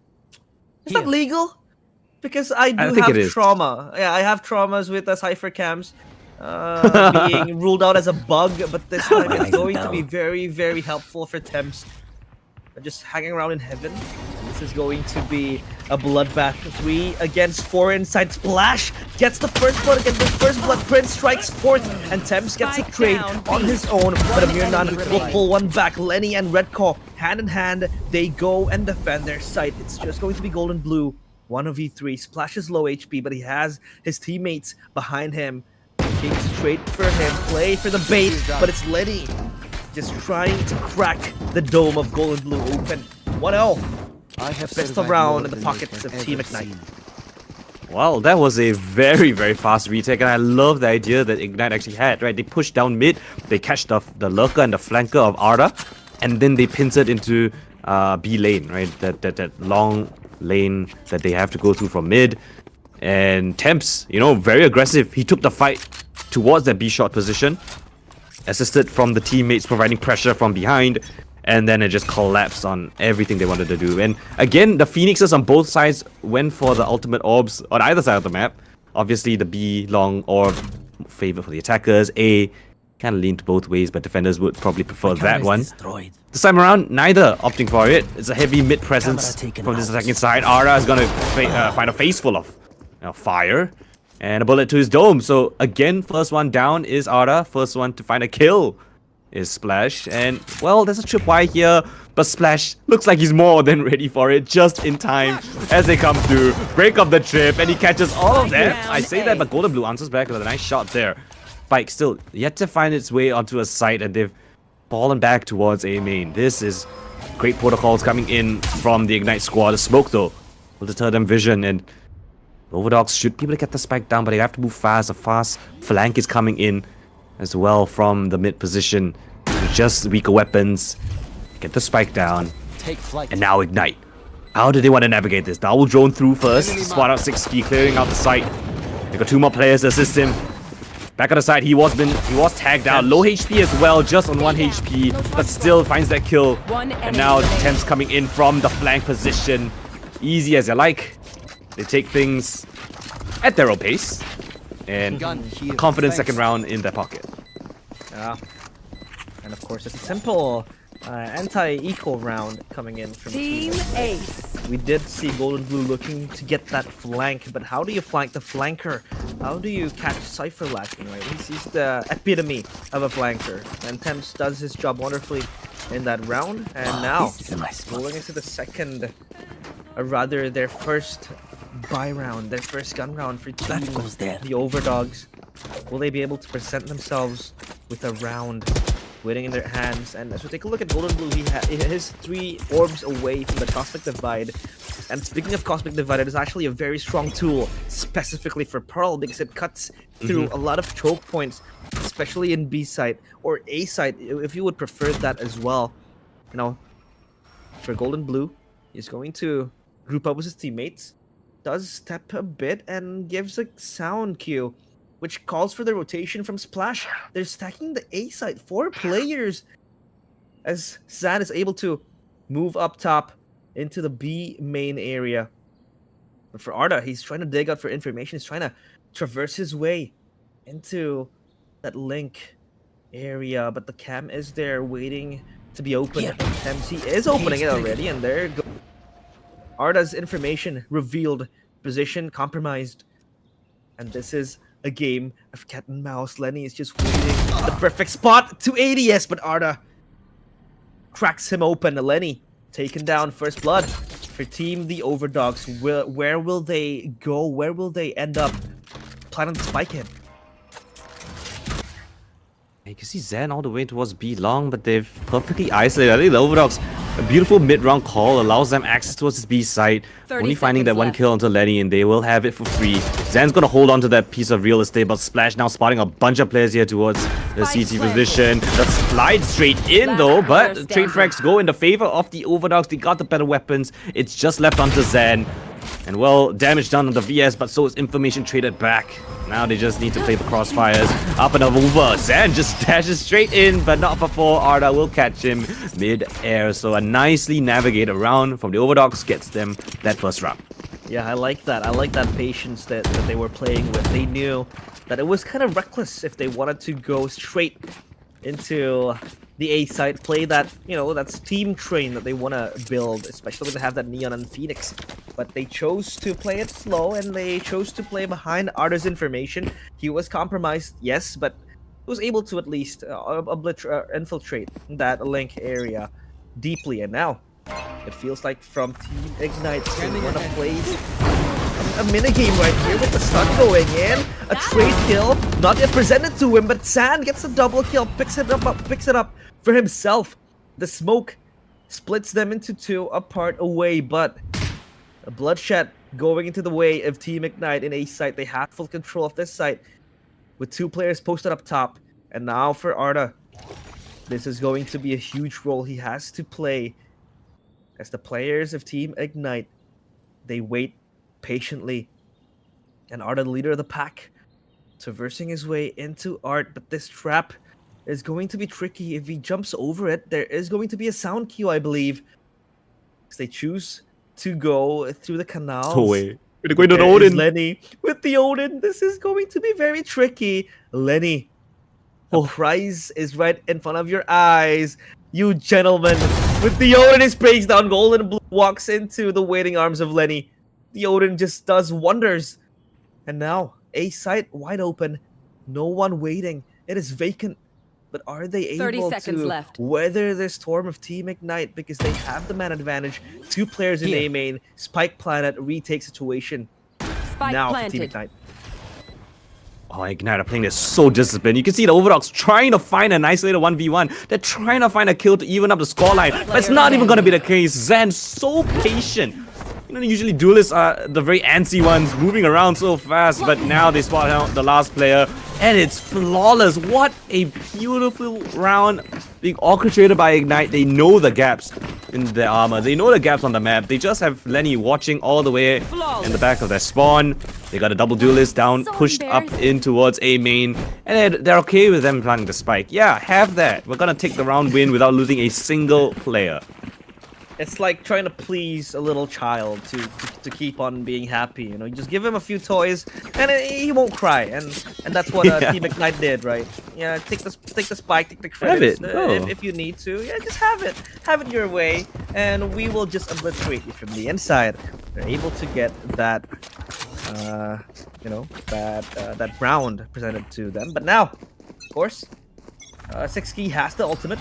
With the run it back, going to be a very valuable tool for them to open up the site. But look at the stacks, look at the reads coming in from Team Ignite. They're able to stack the site accordingly. They played 2-1-2 with Lenny just being the mobile member, moving left and right. Here comes the smokes and the ultimates and the overdrive and the trap as well. Catching 6key, but it's his ultimate. And now Lenny strays away with the Odin, gets a mere none in his tracks. Arda gets one back to Lenny. The site occupied freely. They want to fight back. They want to retaliate. VS, good shot. But next guy, rather splash, I'm sorry, gets the kill. One back towards him, spraying away. 2 kills for Splash. The flash is perfect. Shorty out. Triple kill. Jumps around.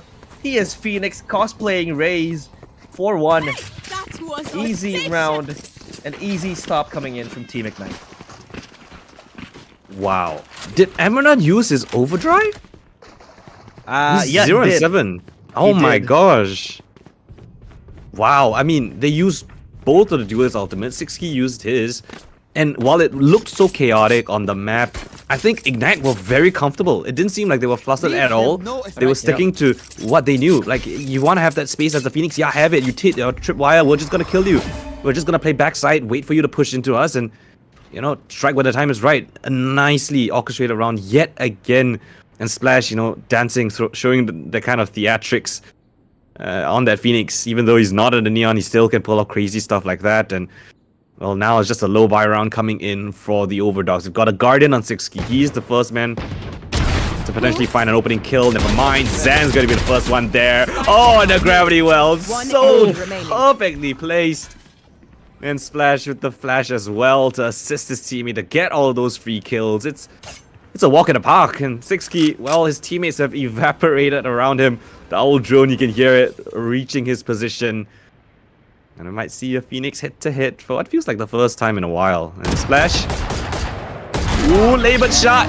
Lenny's the one to actually pick up that kill. So another flawless round for Ignite. It's a get up to a very, very significant round lead. 5-1.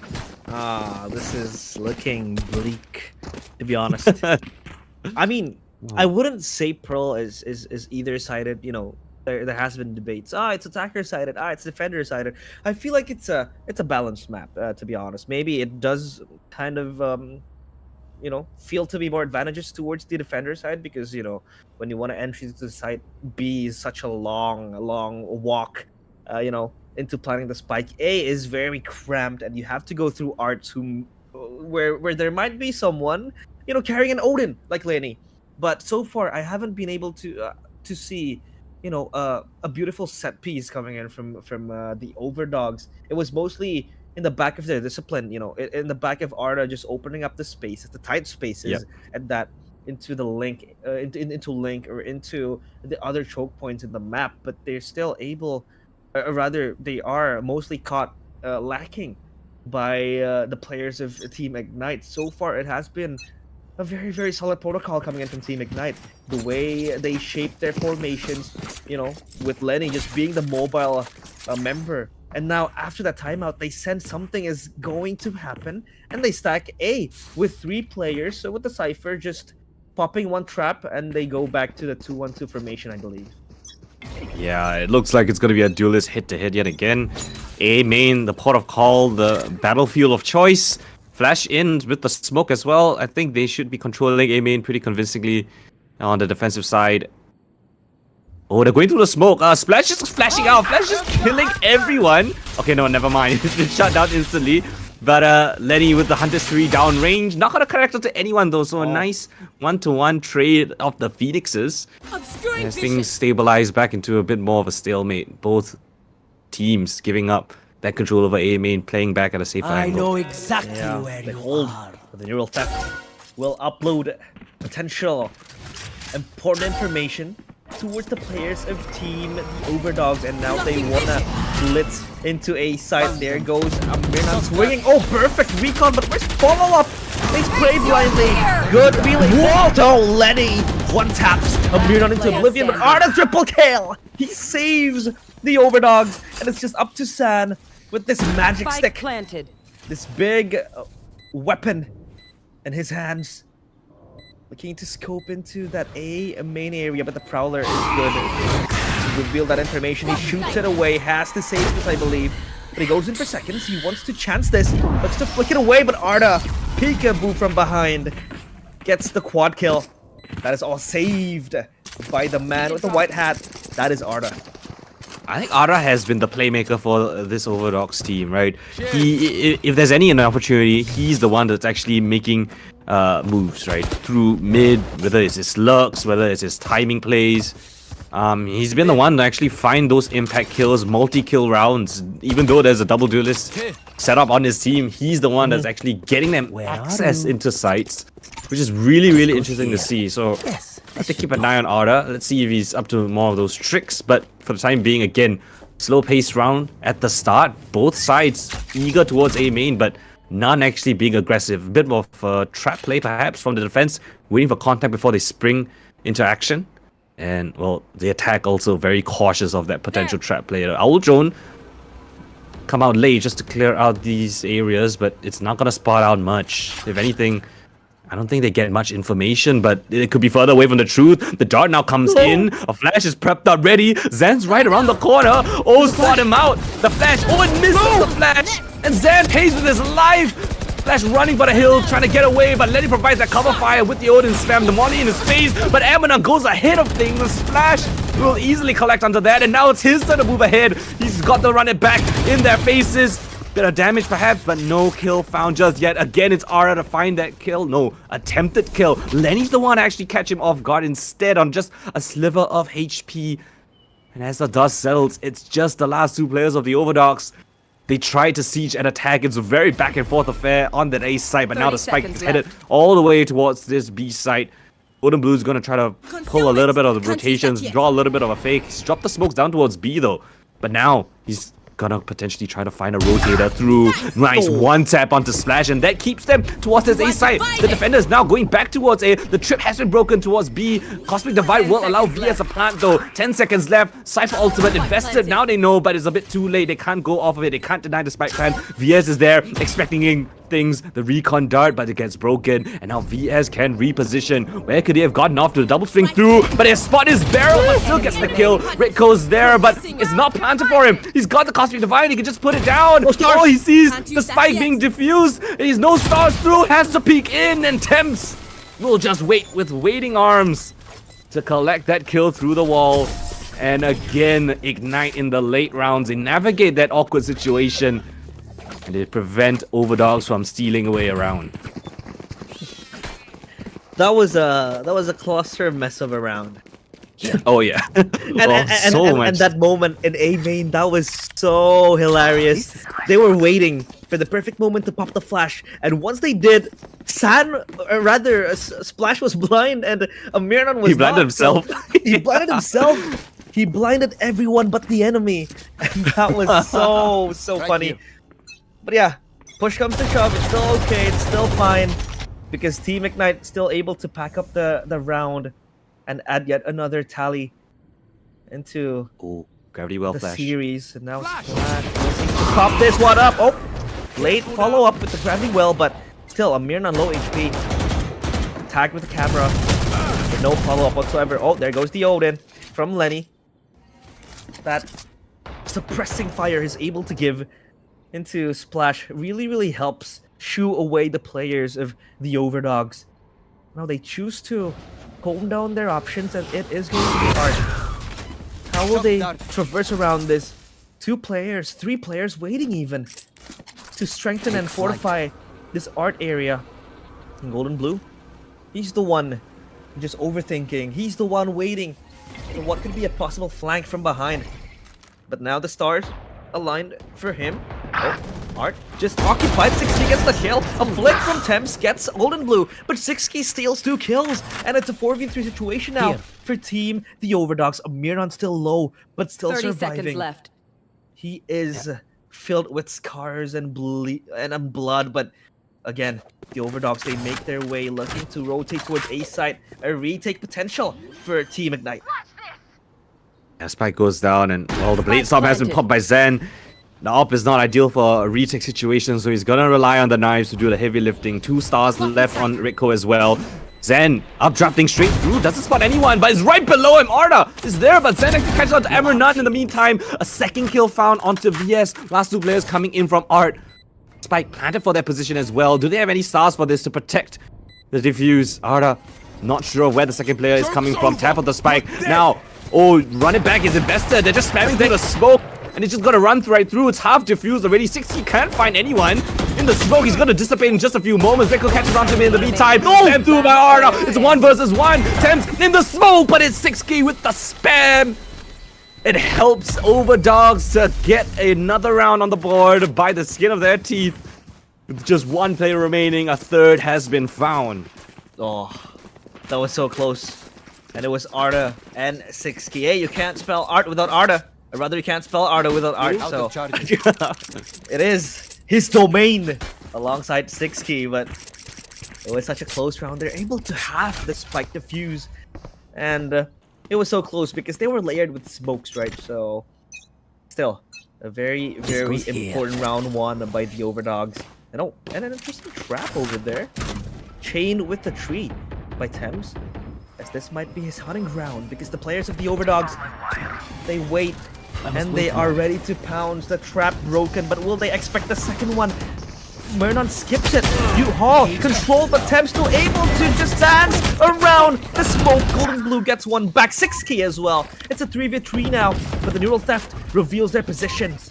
Will they be able to hold this storm? Coming in, Sand dashes in recklessly, doesn't care, the flash is perfect. He gets his way into Hall. 6K is just so oblivious of what's happening. And now Arda from B main far away, he has to grab the spike, but it's all circled by the blazing players of Ignite. And Arda, this time around, he has to clutch without his partner in crime, without 6K. And this is way more difficult than ever. Totem pick up and top. Oh, San gets taken down, or rather Lenny, but thankfully Splash able to put Arda down and turns him into a tree. 7-3 for the scoreboard. I've noticed that the OVERDOGS don't exactly execute straight up off the bat, right? A lot of these rounds have been testing A, testing mid, they rarely test B, and the one round they did, well, they got obliterated by Temps. So I can understand why they don't want to just go for a full-on B execute, right? Because Temps is just a menace. He navigated around the Neon so perfectly. Emerald was just running straight in. Where's the anchor? Where could he have gone to? And then Temps picks up a double kill there, buys enough time for the rest of his team to come through. So yeah, understandably, B long and the B side is a difficult one to really, find success in. And Zen, well, he's the one finding success here. Catching on the 6K. It's a low buy round, so just a couple of pistols. Guardian on VS, and Zen and Splash, both just mopping up these eco kills. Amranon's left alone. He's crept himself all the way towards the spawn, but I think Lenny's more than expecting this as well. Oh, there goes Lenny. Gets the headshot. You're none.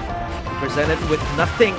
Brings home last round nothing before the switch. Has to respawn empty-handed now, of course. 8-3 is the scoreboard that they have been waiting for. They have been dreaming of this because Bind was one hell of a fight. They had to claw their way into getting that. I think that was a 5-7 lead before the first half, and now I think it was 6-6 if I remember correctly. Yeah, it was 6-6. It was 6-6, and it was tighter compared to Pearl. Oh yeah, round, yeah. So. I think one problem is that they haven't really been conditioning B. Right, they just pop that smoke in, but Zen just re-clears it. Oh, but now a fast-paced round with the flash and the lightning fingers coming out for the OVERDOGS. But a bit of a pause in the action. Lenny realizing that he could be pounced upon, gets out of harm's way, gets tagged by the Nightfall, but escapes with this. Oh, actually, he doesn't get tagged. Oh, by the skin of his teeth, he avoids it. And Arda has found a positioning in towards the B short position. Hunter's 3 invested, but Zan's here with the up. Oh, can't hit the fast-moving player, sliding around the corner. Oh, what a shot onto None. And Zan's still alive, still thriving the chaos like a scapegoat in the night. Oh, barely. Through the one-way smoke, VS will catch Zen, and a spike to be planted. The recon dodges to clear out these corners. The drone as well comes through. Golden Blue at the back of the site. The first time a post-plan position here towards B. VS will spot it out, retreating back towards long. But it's the player at the back of the site, in the halls. It's Golden Blue. And he's finding golden kills, but it's Ridco answered back onto his counterpart. VS now up against Letty. The veteran coming up clutch for VS. The Susanto blood thriving now. A triple kill. Secure 4th round at the half. Ooh, VS finally channeling his inner Susanto powers. He's able to get that clutch in a 2v1 scenario. But how did San live so long in that? I don't know how the shot even hit. Yeah, nothing. He was almost scarred to death, but he's able to at least, skip death for a brief moment, waiting for the cavalry to come and assist him. But alas, still, the OVERDOGS gets the round, and if we take a look at the map, Coldan, A site, I think again is going to be very bloody. They're preparing themselves for maybe an aggressive push into A main. Will Team Ignite be prepared for this? 2 stars presented up in A main with the hot hands as well. They play this defensively. They play this into such a disciplined manner. At 60, he has to face all the wrath of the utilities coming in from Team Ignite, and 60 now will back himself up into backside. The smoke is good, but will it stop the drone? It won't, and San just swings confidently. VS gets one back, but Redco will again sustain the advantage for Team Ignite. Golden Blue posted up in pillars, or rather in art, alongside a Mirnon. But if you take a look at the players of Team Ignite, they want to play this safely. They know they have the post plants. 7 seconds into the recon, and even one gravity well will do the job, but they have no stars, it seems like. And this is sticked by a Mirnan, but thankfully the recon is there to save the day. The stick goes to no, it isn't going through. And Team Ignite, thankfully Thames and Lenny will barge their way into the site. And that was such a close call. No stars available, so the gravity well not a. I thought they had stars. No, I either was on recharge, I guess, or I don't even remember if rightful got taken down in that chaos. But regardless, thank God for them just pushing through at the very end. They realized that hey, they could definitely be sticking it all the way through. So super close affair. But the right clicks from the classics do the job, and that gets Ignite their second pistol in this map. Very, very impressive haul so far. And looking to find one more at the very least. Splash, gotta farm up those ultimate orbs as you do on the Phoenix, and they might just execute off the back of this, to be honest. They haven't really felt too much oppression, much presence. They haven't really seen anyone just yet, so actually, with this smoke now coming up and waiting for a bit, might be a bit more wise to give a little bit more time to take down. And now everything is just so quiet. A momentary lull for both teams. Right here. They try to look and break the silence, but no, haven't been presented with the opportunity. As if you take a look at Thames, he is far away in B main. Into the pillars he stands still. It's just Arda dodged the camera, and Thames able to charge forth. How do you see a Cypher entering into the site? And it's going to be Sam with the Spectre, but Arda with the Shorty. No, he won't be able to survive as long as he wants to. And the spike is planted now as the flash comes in, but no follow-up, and Thames just executes a Mirnan, running into his demise. Even 6K taken down by San. San is feeling a bit confident with the Shorty and the Spectre, who jumps around joyfully. But Golden Blue, 2 kills with the Sheriff. Over eager it felt like, but still. 10 rounds to their names. Double-digit punched by Team Ignite. I want to point out one super small detail, but I think it speaks volumes about Ignite's gameplay. You saw Zen going aggressive the last 2 kills there, right? Yeah. And then he stopped for the last one because he wants Splash to get his ultimate. So whether Splash died or got the kill, he would have gotten his ultimate. Now he has it. So it's small little micro plays like these that actually give Ignite such a huge commanding lead in the macro sense. So I love that coming from Ignite. Small little margins, but it will mean a lot when they get those round wins. That's a hunt I have not seen at all. That is really high up. But yeah, Slash has got his ultimate. He's just gonna rip it down towards Art, I presume. And this might be a really, really cool pinch coming up on the cards. You're dead. Yeah. Oh, but VS instantly shuts him out. Zen's turn to answer back. VS picks upon a dime, and 6K now answers back. Eminem sliding out, drops the spike, and this split, well, it got cut short. Thames now caught in between 2 places, and well, they're just gonna sit on the spike. They're not gonna let him take it. 6K as well as Eminem just sitting high-low setup, or rather next to each other, I guess. And it's gonna be a rough one to get through. Splash. A chance perhaps in a 1 versus 2. The last 2 players separated from each other. So now Splash has 45 seconds to work out this equation. Expecting that someone could be in that position, but no. Golden Blue has crept off back towards Art. Arda watching A main. But Splash might have got the right read. No one's here towards this B side. Cypher utility is there, so advanced information if he chooses to go to that portion of the map. But he should be able to get the spike down regardless. What is this scenario? They are fixated into not moving and holding an A side. Yeah, they just realized that Splash is coming into B side. The trap, he has to work his way into it, and he has to stick this. 10 seconds left. No, they take their time, they try to well, and the stun? Not the stun only. Splash, caught between a rock and a hard place. And Arda gets the final kill.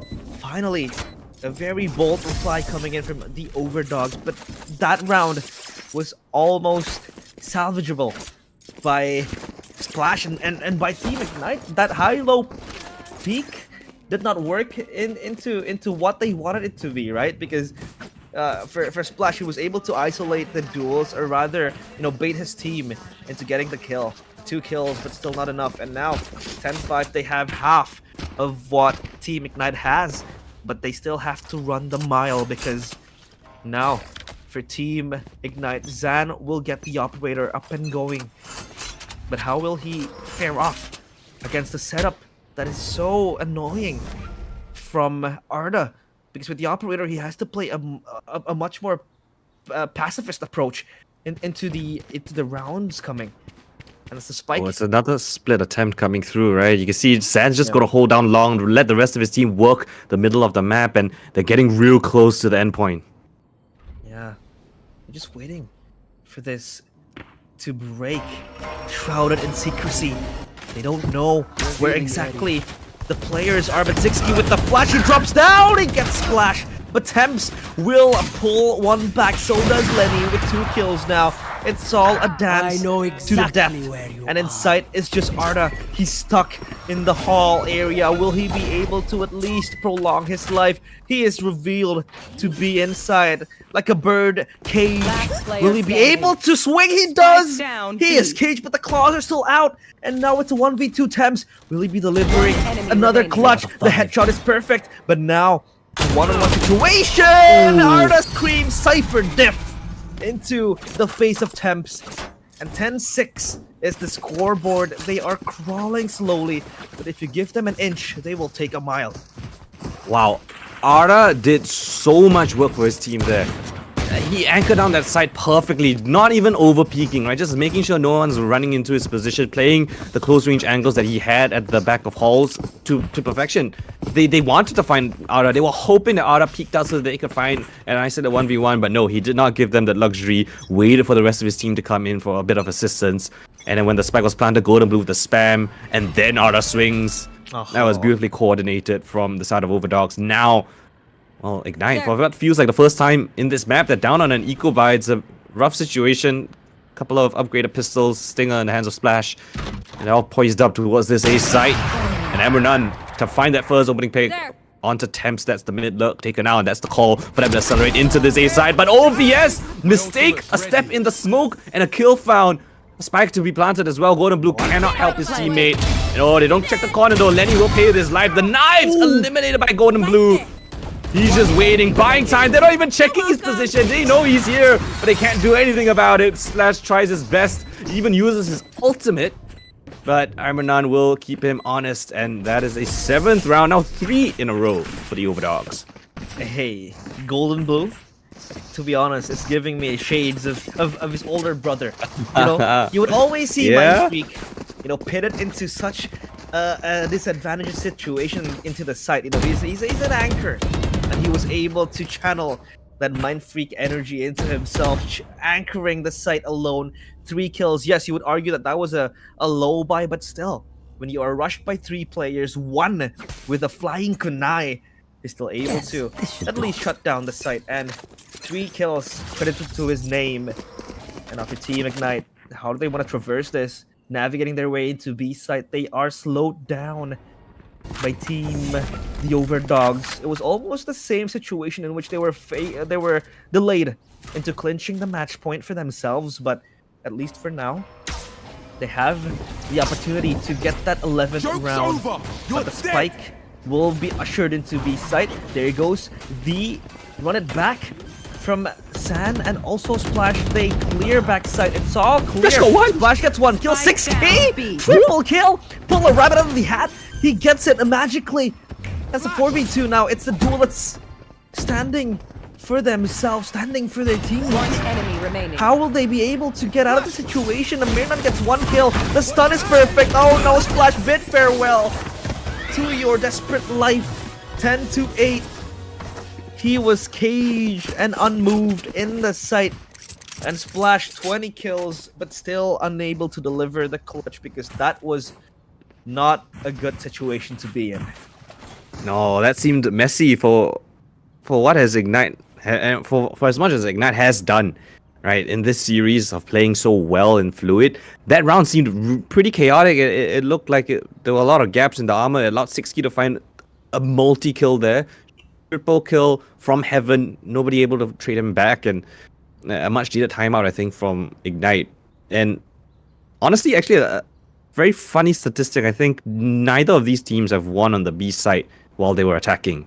Yeah. So that is surprising, right? When Pearl left the map pool ages ago, the B side was such an issue because people were getting the spike down and then playing the post run. But now it seems like nobody can even get the spike down comfortably. Mm-hmm. It feels like the Cypher traps, I would argue that it is not really it's not really a game stopper for the rounds, but it does delay you to the point where the backup arrives in time. And the fact that they were able to win halls, which is an integral part of trying to win B main Out of charges. or B side, but the retake was still coming through, means that the OVERDOGS, they're able to layer their utilities into the retake quite well. And I'm quite surprised because B side is such a hard side to retake as well, right?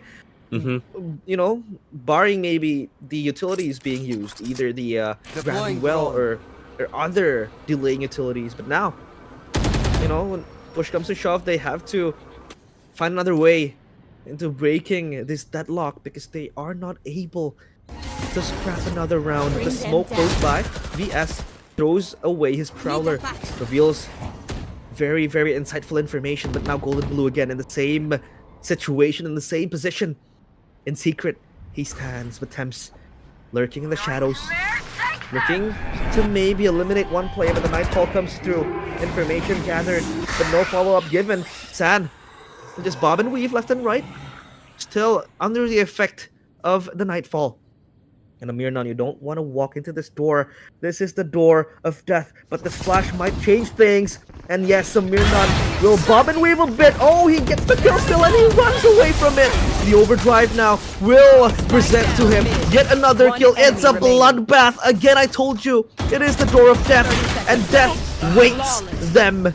Team Ignite, their flames extinguish.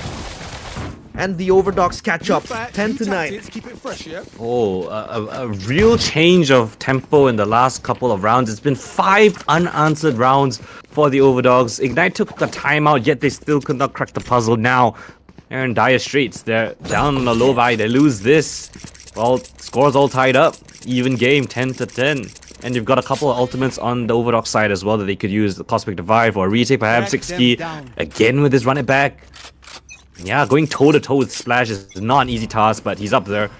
And it looks like it's another B-side execute. They want to test it yet again, try something different perhaps. But with the weaker weapons, I guess it's something that you don't expect, right?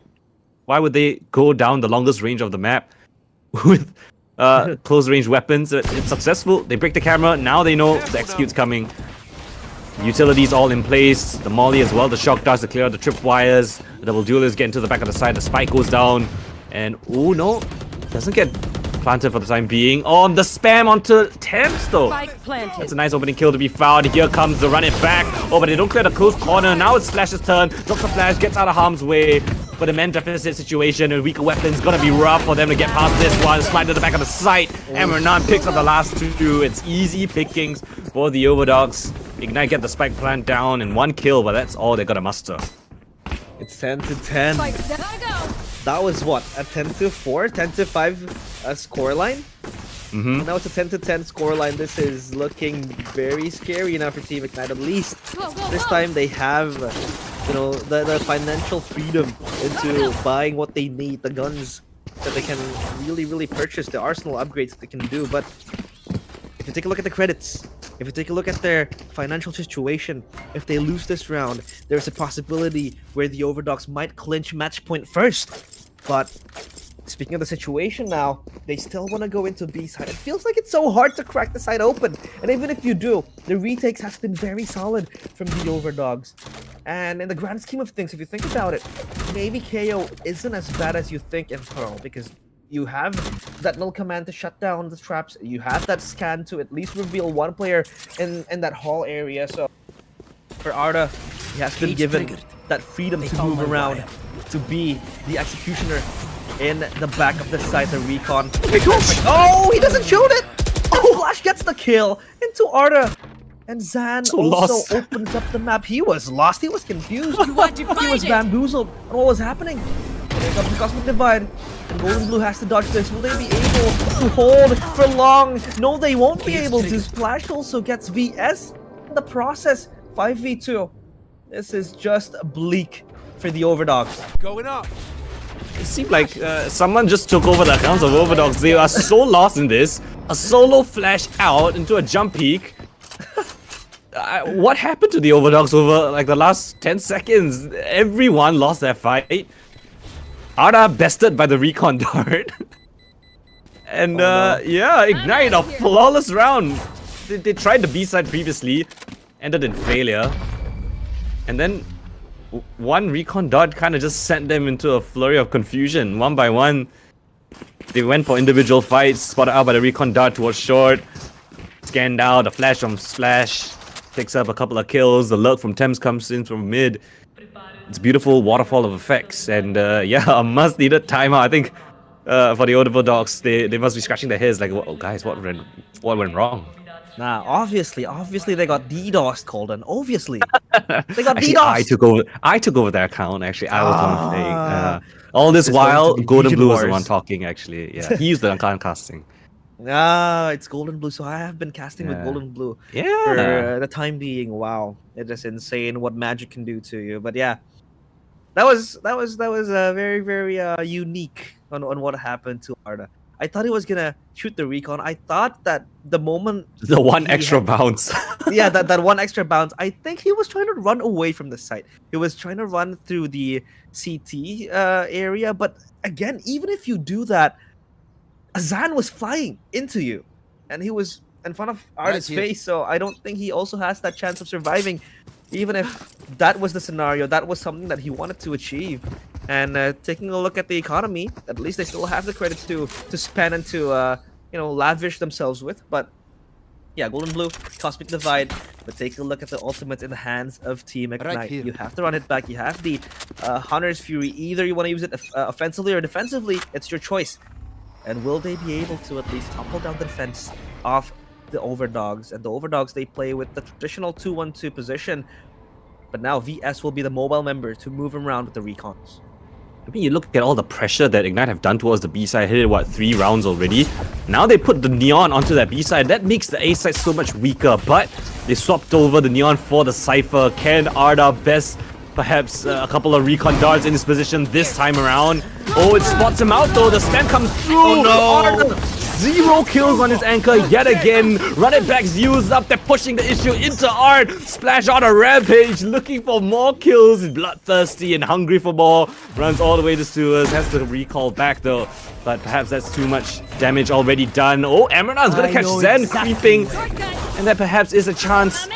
A man advantage for Ignite in the post plant, but they know exactly where the defenders are all coming from. They're assembled their post plant setups. They've got the stars on the spike. They've got the utility there. The smoke is in place. The camera spots out 6key, but he's still hitting crazy shots. 6key whips out a triple out of nowhere. Now Lenny left in the clutch. In 1 versus 2, tap for the spike. The slide comes through. Avoidance of it. Lenny needs to peek out now. The spike is being diffused under his nose. He thinks it's a fake.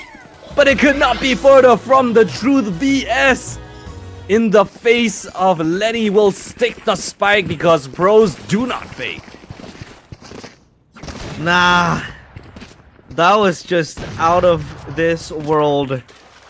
6key, he pulled those 3 kills out of nowhere. Again, extinguishing the flames in Ignite. For him, it's a cold day in hell.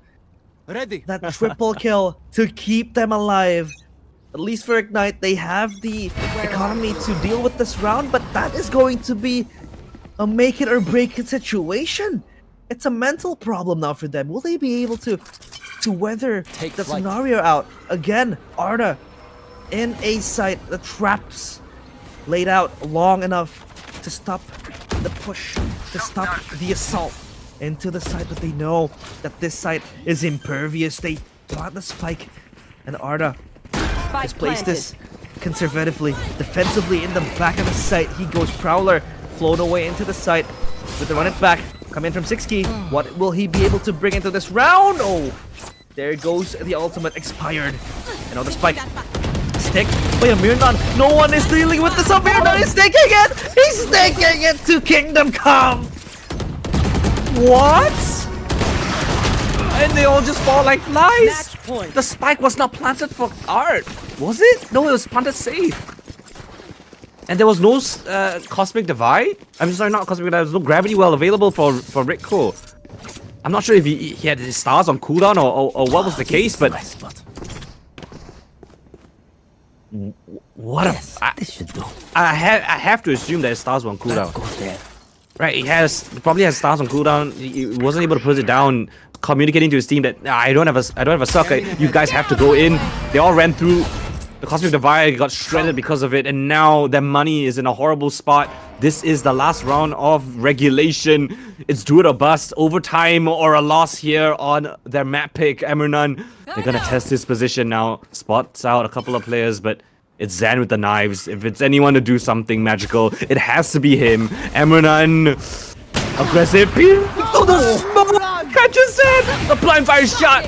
It perhaps solidifies the deal right here. Counters back with a couple of shots through the smoke, and Splash has been tagged down low.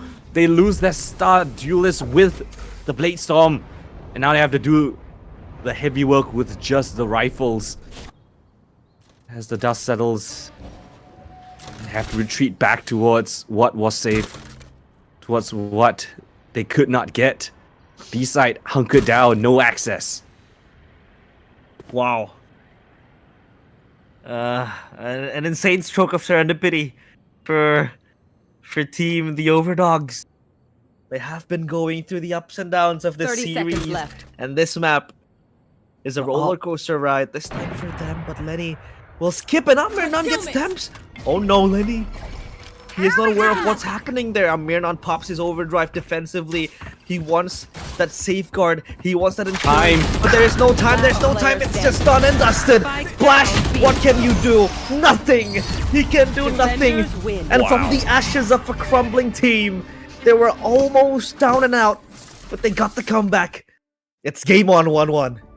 What a turnaround. I thought that Ignite would have at the minimum secured an overtime issue, but well, let me just take a look. It was 1, 2, 3, 4, 5, 6, 7, 8, 9 rounds to 1 in the last 10. 9 rounds to just that one round that Ignite won in the last 10 rounds. That is crazy stuff from the OVERDOGS. The resilience that they have to push into a map 3 affair. Splash, well, he did his very best. 26 and 17 at the top of the scoreboard, but 6ski, I think, rivaling him very, very closely. 24 kills, 18 deaths, and 6 first bloods this time. What a turnaround. I was, after that stick, I was not the same man I used to be. Yeah. I was speechless. I was flabbergasted. I didn't know what happened. Maybe, yeah, you try to decipher it, right? Did he not have stars? Did he not have the gravity well? Was it not planned for art? A lot of guesses that can be made. But I think that was the situation where it was make it or break it. And again, the OVERDOGS, they prove that they're able to withstand the pressure coming in, because it was a pulverization coming in from Team Ignite. They were up 10-5, 10-4, I believe. Yeah, it was 10-5. 11-13. Lord. What a crazy turnaround. And you don't see Ignite, struggle too much with this kind of mental issues, right? So arguably could be kind of a mental thing, maybe miscommunication.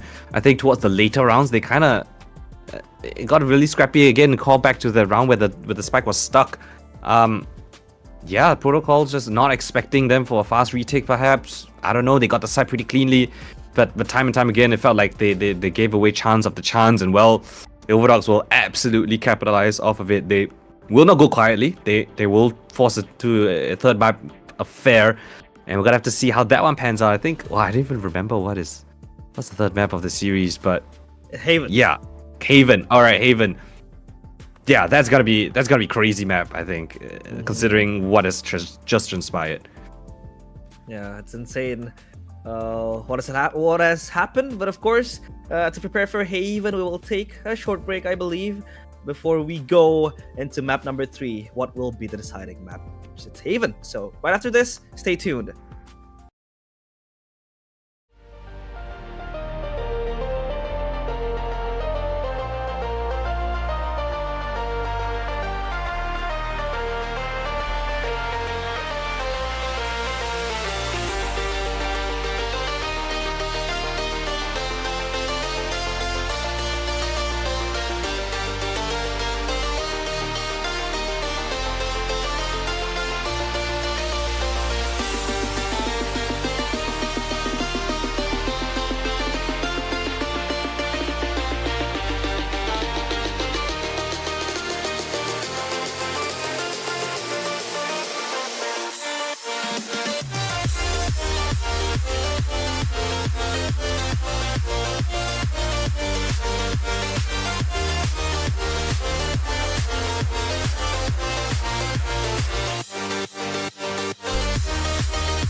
Yeah.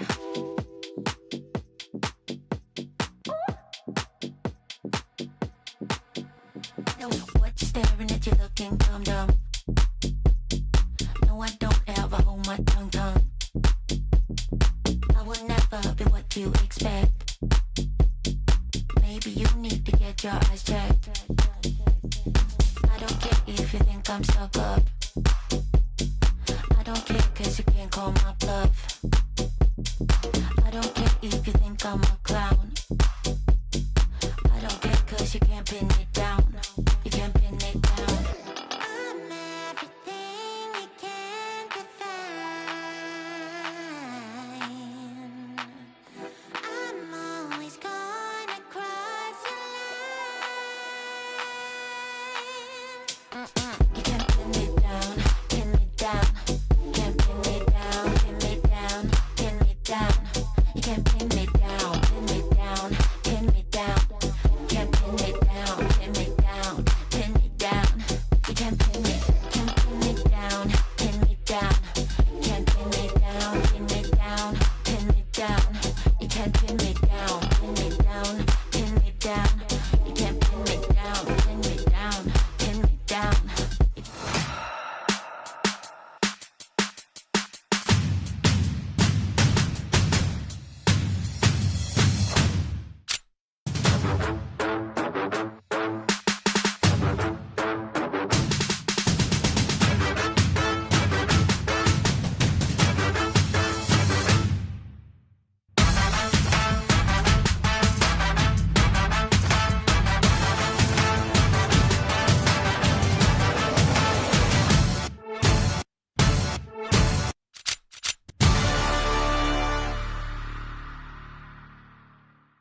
All right, ladies and gentlemen, welcome back to Vortex Hidden Gem. And we're here in the continuation and the final map of this series between Team Ignite as well as the OVERDOGS. And, well, it looked like it was smooth sailing for Ignite in the second map of Pearl, their map pick, until the OVERDOGS went into overdrive in that second half, going 9 rounds to 1 in the last 10 rounds, clinching it out 13-11. And I realized, well, I don't know what to expect for Haven. I think it's going to be a bloodbath, but I have no idea who's going to win it now. Yeah, I think Haven is still in the gray area. We can't really make bold predictions yet because we have seen Bind, again, that map that was close with each other. It was a 50-50 type of match on paper. And Pearl, we talked about Pearl being the strong map of Team Ignite. They were able to give a whipping in that 10-4 scoreboard, but the comeback was insane. It was 6K. Just stepping up huge with the quad kills, with the triple kills, that clutch, and also that spike stick from a Mirnon. I feel like it just broke Team Ignite from the inside. And now coming to Haven, I feel like Coldan, I would argue that now the mental is in Team Ignite. You know, for the OVERDOGS, they have done the impossible to come to pull it back, right, from the clutches of defeat. And now the question is, can Team Ignite reset their mentality in map number 3? I do believe they can, because they are seasoned veterans. They have been in this situation before. But when it comes to in-game later on, you can always speculate, yes, they might be able to do this, to do that, but you might never know what could happen, because the OVERDOGS, I feel like they are on fire now. Yeah, incredible stuff that we saw from the OVERDOGS in the second half. So I am expecting them to come up full force here on Haven. I think 6K is more than warmed up into this series already, and alongside Amernan, which I assume is going to go back on the Neon on Haven. I think we're in for another really, really exciting map. Yeah, he's just going to play Neon all day, every day. All day, yeah. That's the meta nowadays. Yeah, that's true. That's the meta, and he has been, you know, he was notorious as a Sentinel player back in the VCT Indonesia days. He's used to playing the Cypher, the Killjoys, and now he is strapped in his chair, chained into playing Neon all day, every day, just trying to terrorize his enemies. Me personally, I would rather just uninstall rather than having to play Neon every day and face Neon every day. But you know, if it works for them, it works for them. And for Amernan, I feel like this shift and this agent change that he has been going through is, I think, smooth. Not flawless in that sense, but by all means, I feel like it's still smooth. And the fact that they're able to bring Neon in every map, even in Icebox, back when it was still in the patch, it means like it's insane. They are building that roster around Amernan. But yeah, we'll just have to see how this Neon will operate now that for Team Ignite, they have the breach to go with the Neon.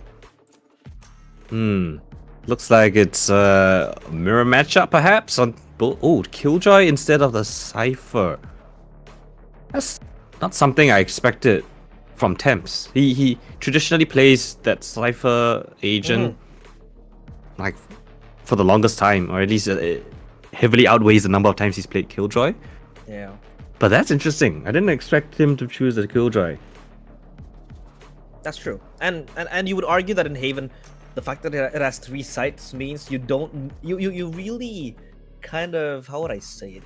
You'd be more advantageous when you have traps that don't require proximity, right? Like Killjoy, Killjoy's alarm bots. Cypher traps are way too good to be ignored in Haven, right? 3 sites, and then you have the power to just anchor one side to yourself.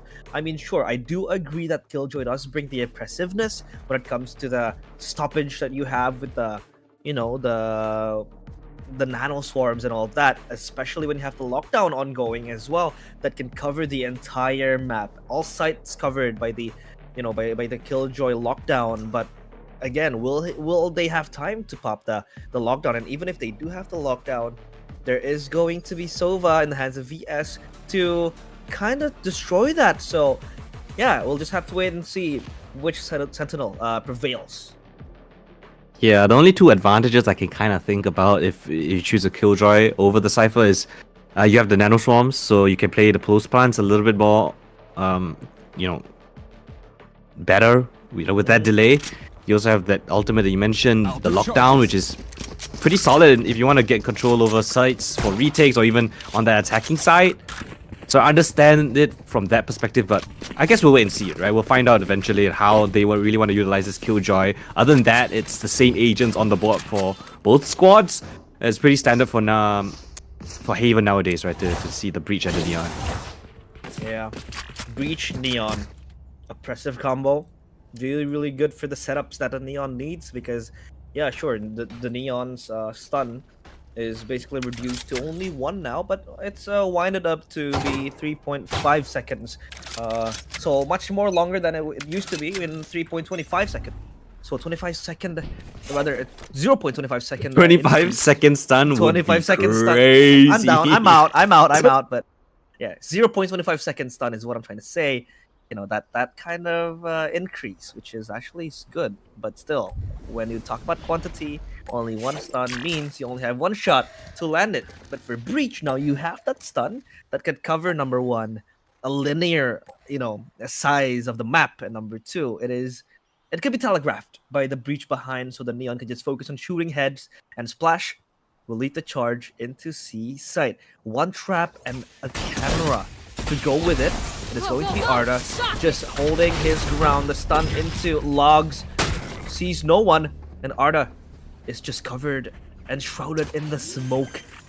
Hiding in the wings, destroys the nano swarm. And the spike planet means a retake for team the OVERDOGS. Oh, shock dart.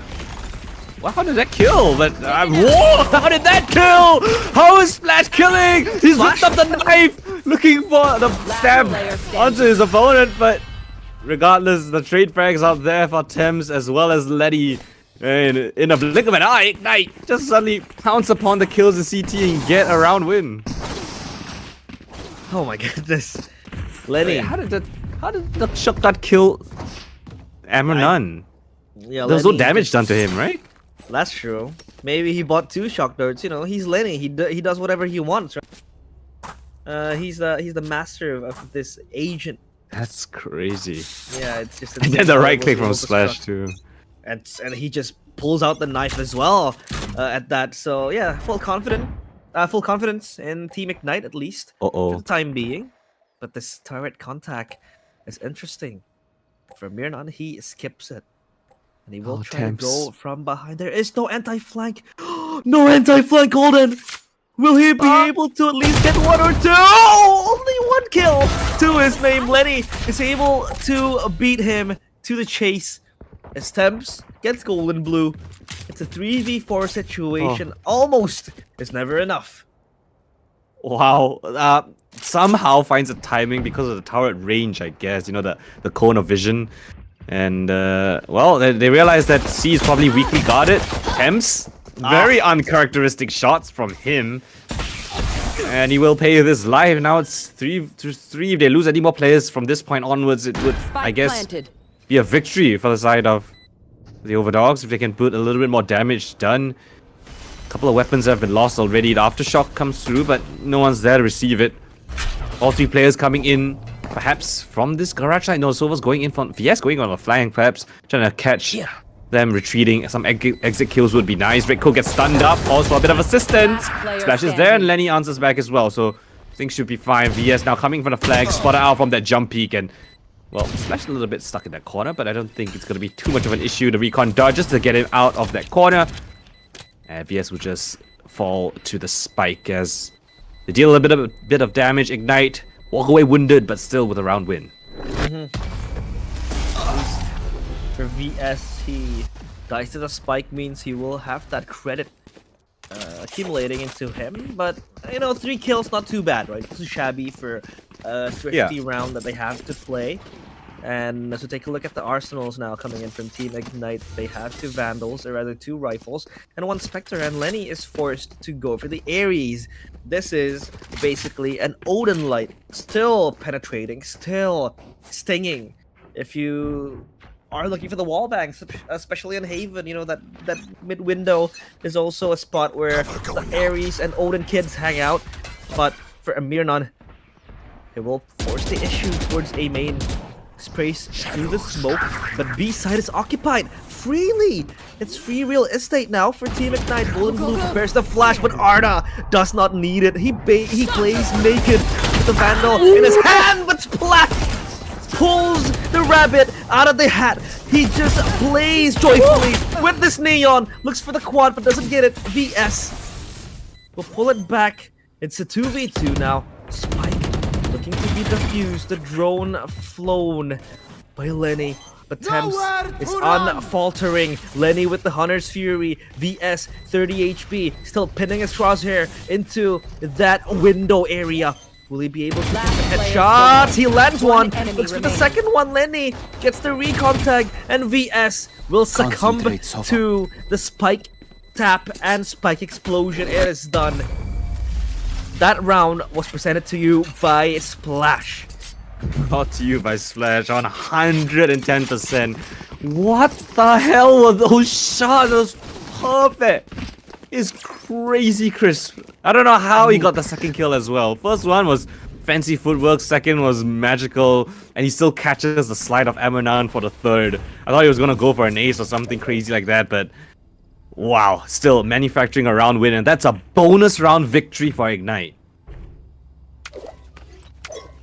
Exactly. That was actually almost a hard round to win, to be honest, after what Arda did. But Splash chooses to match the vibe. There goes the fast lane. He goes into the side. Arda gets scanned, exposed. Red Claw punishes him, and so does Splash, joining into the party of kills in C side. And now Red Claw plants the spike. Spike planted. This is a 3v5 situation now. And of course, it's going to be very hard for the OVERDOGS to retake this with what is a minimalistic arsenal coming in from them. Amanan will try his best. VS has the only rifle, so he's just gonna hold on to that. He doesn't have money to buy in the next, so he needs to save this one. Golden Blue will just go down as a consequence of that, and 5 players still standing for Ignite. A flawless round in the anti-eco. I say that preemptively, as VS proves me wrong. But he should be able to save this weapon. 4 players this time will survive. Yeah. And VS, he is just prey in the eyes of the Predator now, but they choose to not hunt for this time being. Still just harnessing their powers 4-0. But not impossible. I'm thinking of jumping into a conclusion, but I feel like it's too early to create those conclusions. You have power. With great power comes great responsibility. Guys. You know what you have, and you know what you're able to do. I just did it, right? We thought it was going to be a 2-map series, but hey, I said it was a knock. I said they're gonna. Yeah, I said it was gonna be a flawless round, and then VS said nope. So, you know, our powers are really fast acting. We need to be responsible with it. That's true. We have to be responsible with the words that we say. But oh, Splash is responsible for a kill towards VS. 6 key.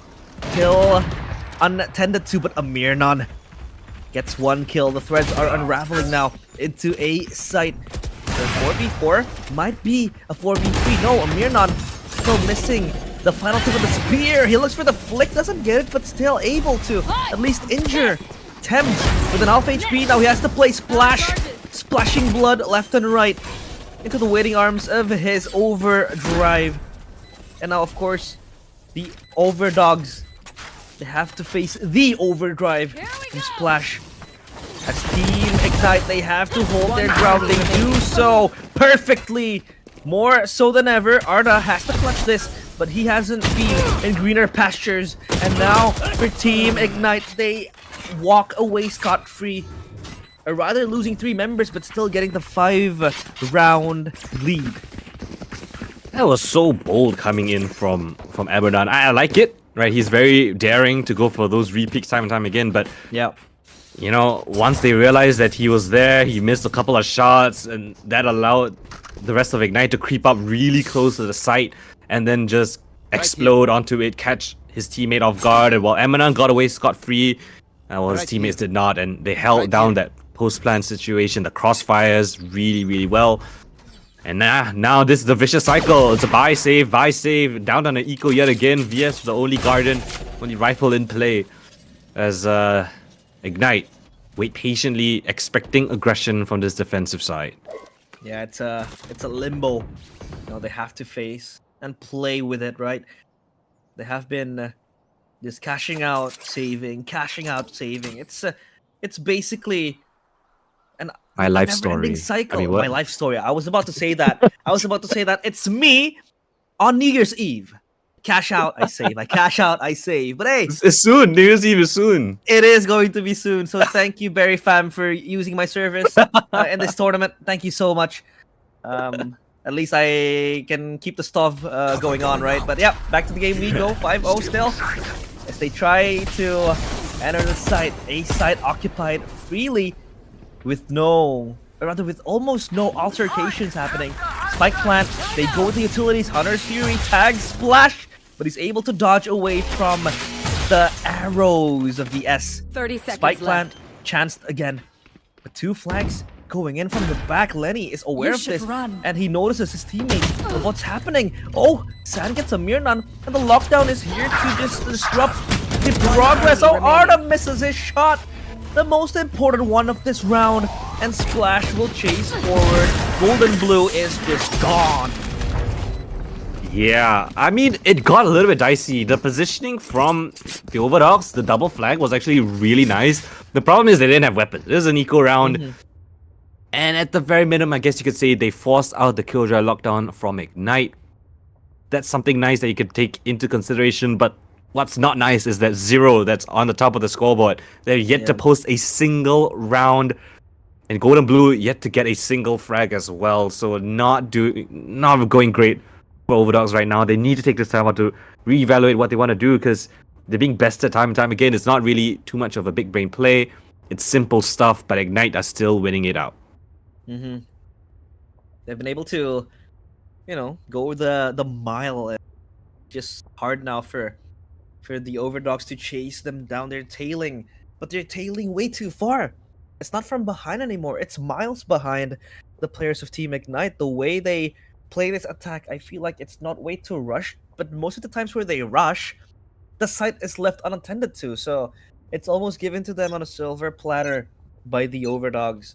And the OVERDOGS now threading on thin ice, as this is the deciding series, the deciding map, I would say, in this series. And after what was such a heroic and valiant comeback, I feel like losing like this will be, it will just scar on what they were able to build in the previous map. But hey, it's still 6-0, still not the end yet. Still not 13-0, so now. Not 13-0, that's I just said hey it. guys, at least wow. Now they're gonna get away with the first round, aren't they? I think so. Well, let's see. Splash is in. No, Trip doesn't get any value whatsoever. It's just a skipping rope for him. Oh, breaks the skipping rope instead. Spike goes down, and well, they've got a Hunter's Fury in this post plant. This is a very open spike plant as well. They can play from garage, they can play from long, and that's exactly what they're going to do. Ignite reclaiming this garage control as Splash just hunkers down the side itself, playing around the wall of his opponent. Left, right, center. It's all kills in favor of Ignite yet again. Oh, try as he might, Golden Blue gets his name on the board with a couple of kills, but not the round win. 7-0. Ignite still on a rampage, even after the timeout taken by the OVERDOGS. Yeah. I think it's looking bleak.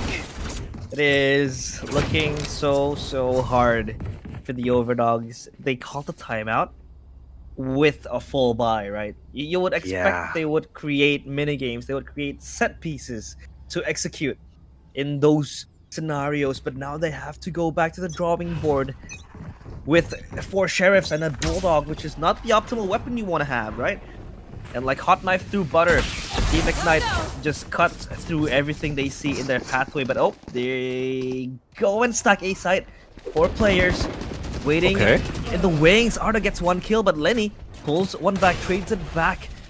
The trade of kill is still going to give Golden Blue a chance to peek. No, Sam will not let him escape, and Lenny gets a second one. He rinses and repeats the same process over and over again. Mirnan cheats and flirts with that, but no, he won't be able to run away from it. 6 key is just a bird cage. What will he do? Redco is just playing with his food. Our job gets a whole lot easier. Oh my lord, what is happening? Nah. Still a round win, I can't fault them for that. They walk into the stack. It got really chaotic. There were kills on both sides. Went down to 1 versus 2. Rico runs out of bullets. Lenny's using his Hunter Spree on a lone player on the site. And Rico just whips out his shorty and collects that shotgun kill. So again, yet to post a round on the board despite them stacking the right side. They didn't have the best weaponry. Yet again, we go Rolling Thunder available from both sides. Something aggressive could be on the cards. Slash gets stunned up by his counterpart of Amir Nun, getting control instantly over A lobby, but that is just the call for Ignite to accelerate into this B side. In they go. Golden Blue sees the wall of blue, and he can't do anything about it. Rolling Thunder now invested. The paranoia is there. Counter paranoia comes through. The Rolling Thunder coming in from the Ignite side. It's chaos fighting every single corner. Tim somehow alive, but not before Golden Blue spams him through the smoke. And OVERDOGS finally up the back of a chaotic Rolling Thunder exchange get their first round on the board. Oh, finally. They cut the tension. And they cut that deadlock no longer in a cul-de-sac. They're able to get a kill, or rather a round to their name. But still, 7 rounds to go. And if they wanna keep the dream alive, I feel like 8-4 is where you wanna aim for, right? What could go worse? 11-1 is, I think, the worst case scenario that could happen. 8-4 is still fine. 9-3 if you wanna, flirt with the curse. It can happen, especially when Coldan's here. But now the old drone towards a long Amir Nun, only with the Phantom, looking to peek out. Not the best weapon you want to hold when you're holding an angle with an ADS, but Splash will rise up to the occasion. The Hunter's 3 out. It tags someone, tags 2 players, and in fact, and gets temps on that exchange, and also able to endure 1 player from the side of Team Ignite as they look to re-hit. Redco gets injured, but the Hunter's Fury 6-key stands tall in the side. He gets stunned. That is not the position you want to be in, but there goes the trade of Neon. Dispatches of him, but there goes the kill feed. It's the advantages for Team Ignite. They answer back, and now Golden Blue pops from the shadows. The Aftershock as well. They are not aware of where Golden Blue is.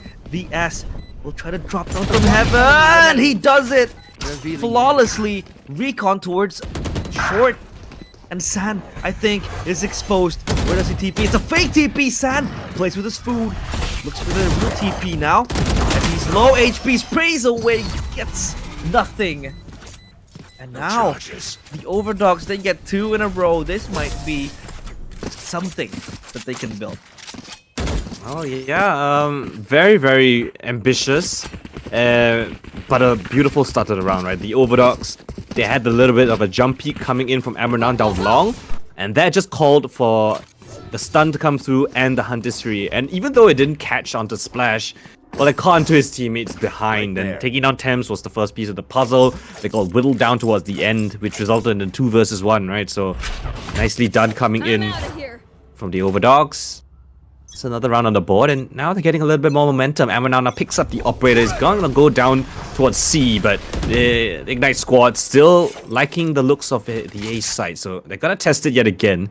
6-key now jiggling around the corner. The Owl Drone coming in towards his domain. Zan's there to go for a peek if necessary. Tagged out, but he re-challenges things. Very ambitious. Tags down with just 44 HP, but I think they break the alarm bell on the other side of the map as well, so the Omen, Golden Blue, breaks the alarm bot with the rifle and lets the AWP post up, so they are not expecting this one. Temps testing fate, but Amranan, he's sharp as ever. The swing comes through, and it's a collateral to absolutely wreck Ignite's chances in this round. Double man advantage now, and they can just sit pretty, play their man advantages. The crossfires in the sights, because it's going to be so rough for Ignite to do anything from here on out. Yeah. You buy 1, you get 2. That was the piercing shot they were waiting for.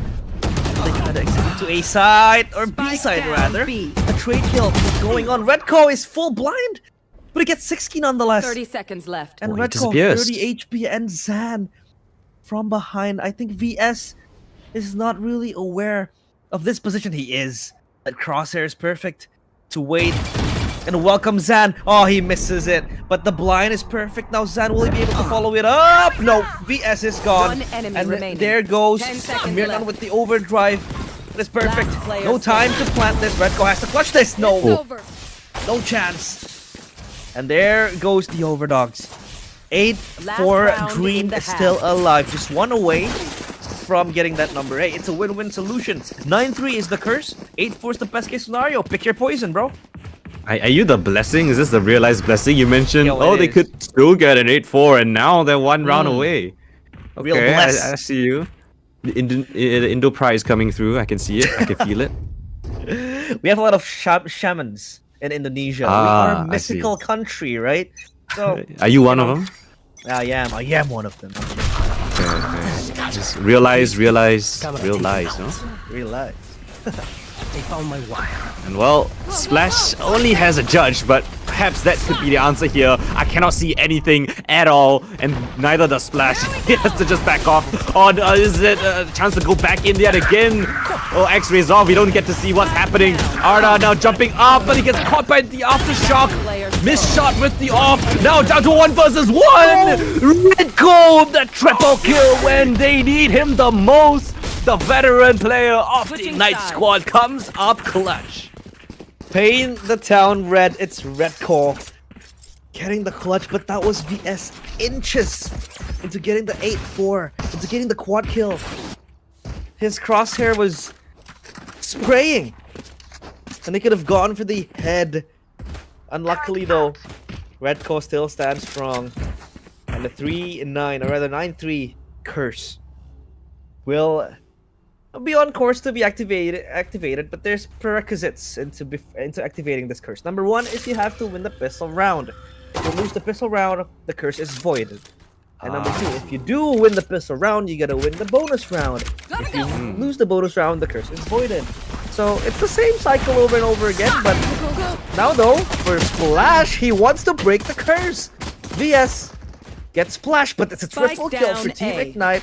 They dispatch of the members of the Overdogs one by one. They pounce, and it's done. It is looking bleak. It's looking very, very hard for the Overdogs as Redco navigates his way into heaven because he knows there might be a possible surprise if he does push further. And let's take a look at Golden Blue and Arda. They will play slowly. They will push slowly into the site. Spike retrieved. Spike ushered into the site. As now Arda will hold his ground and retake might ensue if they do get the spike planted. Arda is not enticed to plant the spike though. He wants kills maybe, as they do still have a lot of time. But Redco is there just scanning around and knowing that positions are revealed. Shaka's not gonna hit this one, but yeah, look at how ready Ignite are playing. They're just waiting for them to get the spike down and then go for the retake. Make sure that they have no chance in this one. And well, Golden Blues found himself in a very interesting position, very committed though, and yeah, if he didn't get that kill right there, it's lights out. Arda now in a 1 versus 4, Paranoia hits, and he's just dancing around the default box. Jumping down from heaven is Lenny, but Temps there for the trade frag is good enough. And so you mentioned pistol rounds a must win. Well, what happens now? Yeah, the void is cursed. Rather, the curse is void. The void is cursed, damn. Or did I just curse it? Because the void is now cursed and they might still be joking. Oh, yeah, it's tough. You know, what I've said is basically simple maths, right? If you do win the pistol round, you have economy to be able to chase down. But we do know that, you know, the Overdogs have been proving to us that their thrifty rounds are something that you have to watch out for. And we have seen quite a few times that their thrifty rounds was able to present them with wins. So this might be the case where they show it, but you know, statistically speaking, I think it's hard because the weapons are just better in the hands of Team Ignite. And now for the players of Team the OVERDOGS, they approach this slowly. They don't know that they don't have enough firepower to just ram their way into the site. Disciplined is what their approach is. He's just going to let Arda play his hand, and he does. He plies his trade, and he gets the kill, the fruit of his labor. Will it be the stepping stone into something even greater? 1 kill into the hands of Zan. Zan had a Spectre as well. He's fighting it with a Ghost that was very ambitious, perhaps a little overconfident. But now you've gotten prime real estate. You're in garage with close range weapons. You're 1 step away from entering the C site. You've gunned all your players here. Now how do you want to defend this? Oh, never mind. It's just all green in the kill feed. Ignite, light up the server. What looked like a chance now instantly dissipated, evaporated, and so are their chances. Second round of this half. It got a little bit dicey when Zen went down, but wow, the anchoring job from Ritko as well as Thames was sublime. Yeah, it's hard. I think it's going to be a tough challenge. They have to climb a mountain. The mountain is way too tall. What can they do with the guns that they have? If they lose this round, Coldan, they will have to face such a light buy, such a minimum buy in the last round, right? They don't have enough credits to do just that. Here. Another recon into A main. Looking for information. Smokes towards sewers and flashes thrown away just to get A main. Just to get control of Long. And the question is, do they have enough utility to enter the site now? Without the flash, without the stunts that, you know, that Team Ignite did. And of course, for Amir, it's all on Arda though. I think it's all on Arda. He's shown presence towards B. He's broken the alarm bot and the nanoswarm, dropped the cage in. But look at the rocks that are Ignite. They're not moving at all. 4 players sit on the A side, unmoved, unshaken. You've got Zen watching for the potential flank, potential lurk, but other than that, Arda. And that is it. That is the pin that drops. It gives them a chance into this round. The smoke comes in to prevent the rotate through, and they're gonna accelerate into this B site as well. Ignite, they're all stuck on one side of the map. There's no way for them to get past if they don't rotate around, and they might just go accelerate off the back of this. Into the side they go. Spam done from Amernun, but the paranoia hits Arda at the back of the side, catches on Splash. Then he's there, but so is VS, answering from ceiling position. And Ritko left alone. 6key comes in to clean up shop, and what seemed like a done deal Get me in the line of unraveled by Arda.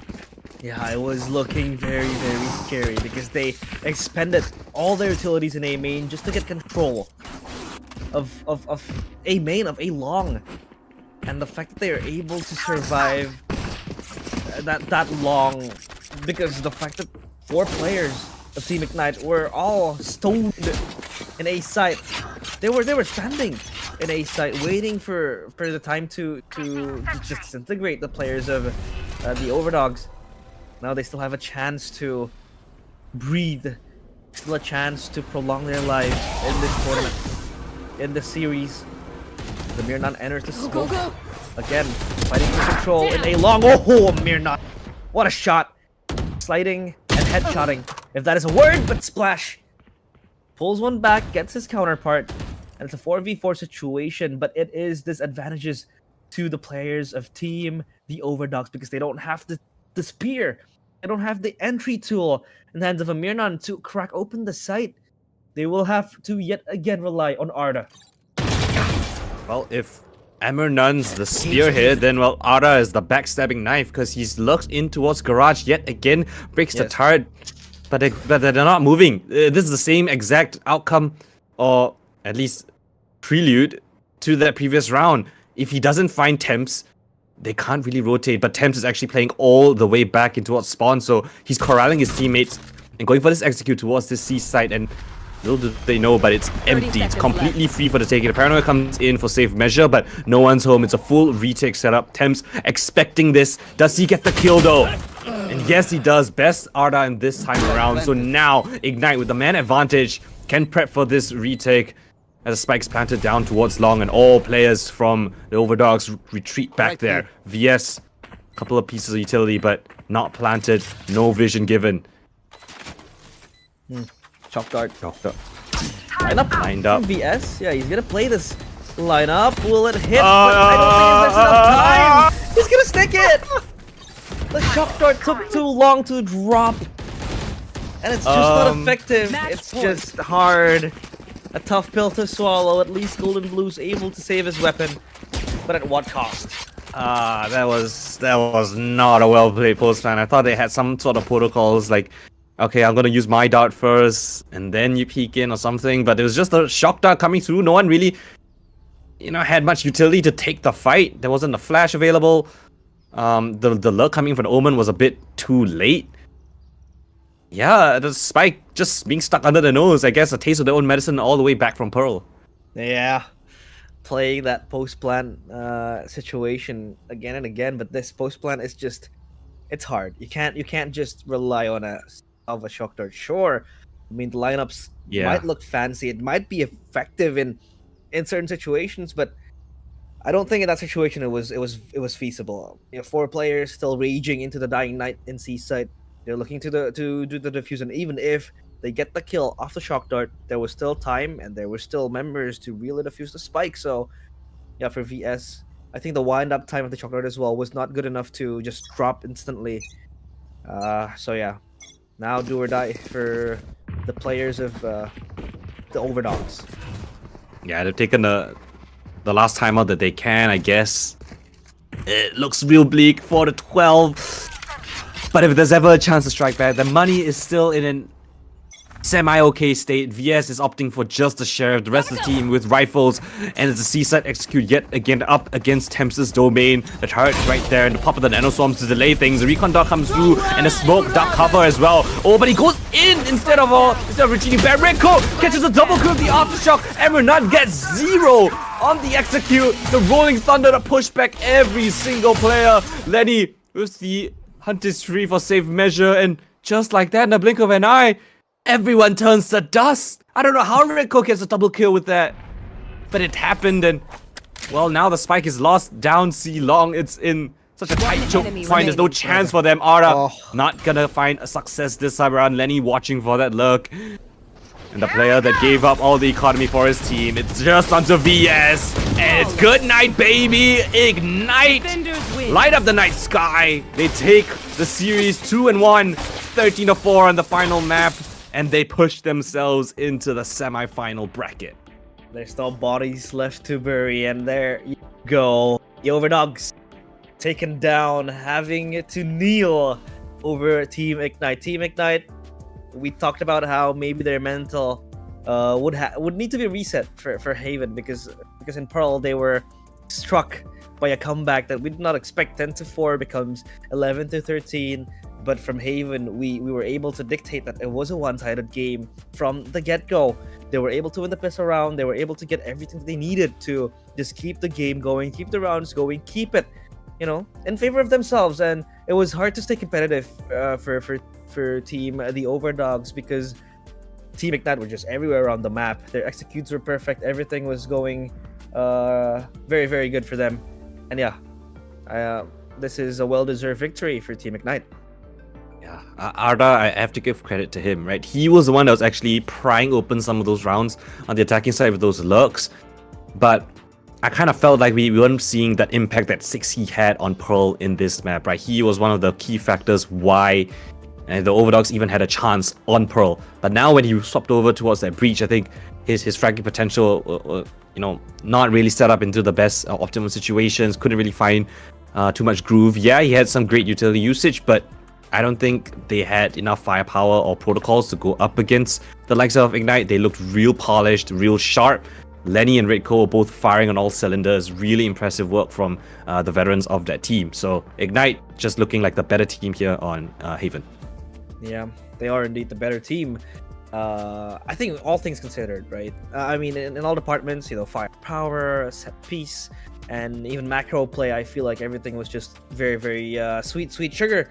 Or the players of Team Ignite, they were just, teaching the OVERDOGS a lesson. After that comeback, I feel like they were a bit struck after that happening. But yeah, that was game number 1, or rather series number 1, match number 1. We still have another match to go. as we look to enter Saturday night, right? So it's the perfect company for you guys later on tonight. But of course, we'll take a short break before we prepare for match number 2. So don't go anywhere. Stay tuned, and we'll be right back after this.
Yeah.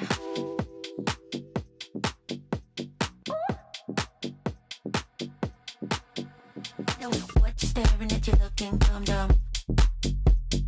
No, I don't ever hold my tongue. I will never be what you expect. Maybe you need to get your eyes checked. I don't care if you think I'm stuck up. I don't care cause you can't call my bluff. I don't care if you think I'm a clown. I don't care cause you can't pin it down. You can't pin it down. I'm everything you can define. I'm always gonna cross your line. You can't pin me down, pin me down. Can't pin me down, pin me down, pin me down. You can't pin me down, pin me down, pin me down. Can't pin me down, pin me down, pin me down. You can't pin me down, pin me down. Can't pin me down, pin me down, pin me down. You can't pin me down, pin me down, pin me down. You can't pin me down, pin me down, pin me down. You can't pin me. What you staring at, you looking dumb. No, I don't ever hold my tongue. what you expect. Maybe you need to get your eyes checked. I don't care if you think I'm stuck up. I don't care cause you can't call my bluff. I don't care if you think I'm a clown. I don't care cause you can't pin me down. You can't pin me down. I'm everything you can't define.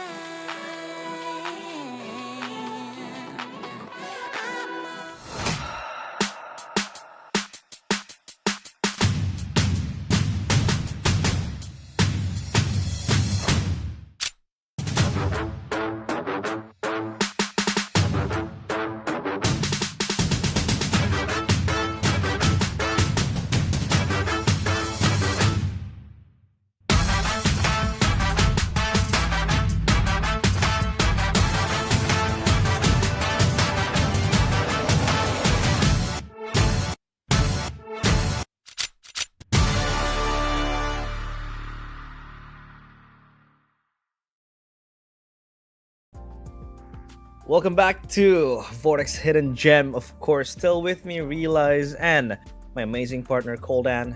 Daniel, how are you feeling heading into match number 2? Why do you say my name like that? I love it, Daniel. Okay. It sounds very, very good. Daniel.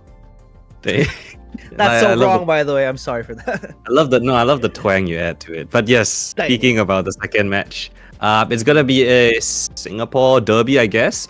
Both teams hailing from Singapore. They've got history with each other. They've played with each other. They played against each other multiple times.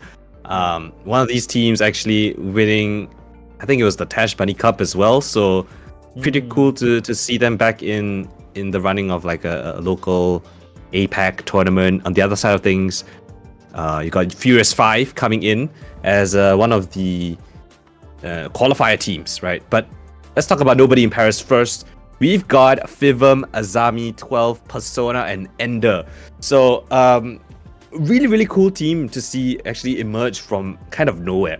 They didn't really exist for very much a couple months ago, but I think Fivum, as like the IGL captain, brought together Azami, 12, and Ender, and they've actually brought in Persona, which was actually playing on a different team early on in the tournament, but for some certain reasons, Persona wasn't able to continue in the tournament, so Fivum and Nobody Paris going to be picking up Persona, bringing him into their ranks, and in my opinion, Persona, one of the most cracked duelists nowadays in the current meta, very, very proficient, and they're going to go up against the likes of the Furious 5, so another up-and-coming team that, you know, has kind of built a name for themselves. Adamawi, the captain for this squad, bringing in the likes of Cursed, Proto, and Star, newcomers into the scene, very fresh faces, won the Campus Legends as well earlier on in the year, and they're going to bring in one of the hardest hitters in the scene that we've had, First Love, former Bleed player, former UU player, Predator League, number 4, most notably. And yeah, a very, very interesting squad that's going up against another very interesting squad. So really cool to see the two kinds of storylines clashing up against each other to see who is really, you know, the top of the Singapore circuit nowadays. Yeah, I remember First Love. This name rings a bell to me. This guy, I'd say a veteran as well of the scene, right? He was there when Bleed was in the Challenger series. He was there in the early days of Bleed, and yeah, that name sounds familiar. And I him quite a bit in the early days of VCT Challengers. But again, I want to talk about Nobody in Paris. They're able to take down ARF Team on their way. And ARF Team, by the way, in Indonesia is known to be the regeneration of teams like Boom Esports, teams like Alter Ego. They are the next young stars, but I don't know how Nobody in Paris were able to run over them. And yeah, ARF Team, they are out of the tournament as well. So Nobody in Paris, of course, they have that, you know, upper hand coming in. And against Furious 5, again, a mix of balance between the players. Again, you have experience, you have that firepower as well. Adam Maui, by the sharp player. I've been peeping a bit on the MYSG scene, and these are the players that you would expect to really, really, you know, blow your head off and just run away while they celebrate the victory. Yeah. Well, they can't celebrate the victory too soon. We're gonna have to go into the map vetoes to see, the battlefields that we will be having here today. So, any predictions, Mr. Realize? What maps do you think, or what maps do you want to see? I want to see Ascent, to be honest. As much as we hate it, it's good to see it played before it has to go. But maybe after Ascent, I really, really want to see a dynamic map, maybe like Sunset or Haven. Haven would also be nice. Haven, as long as it's not too one-sided, as we recently saw. That's true. I think it was a very convincing win for Ignite previously. But hey, if we get a close map of Haven, I think can be a very, very fun map. Sunset banned out already because they know this map is actually disgustingly overpowered when you have a Neon on Breach. But hey, the maps that I want to be played are banned out. So thank you to both teams for at least we will see a fresh new map. You have a lot of power. Yeah, you should speak into existence, and the universe says no. I think I should stop speaking and let you do the job. But Abyss, let's go. Someone fall off the map, please. Please. We do need someone falling off the map, or maybe someone pull out a Smoggy, with the jet. Just fly off the map with the kunais, with the Blade Storm. But Bind, we will see it played again. The same iteration of what was played last series as the first map of the series. All right. So we've got Abyss and Bind locked in. We've got Split. We've got Pearl. What's the last one?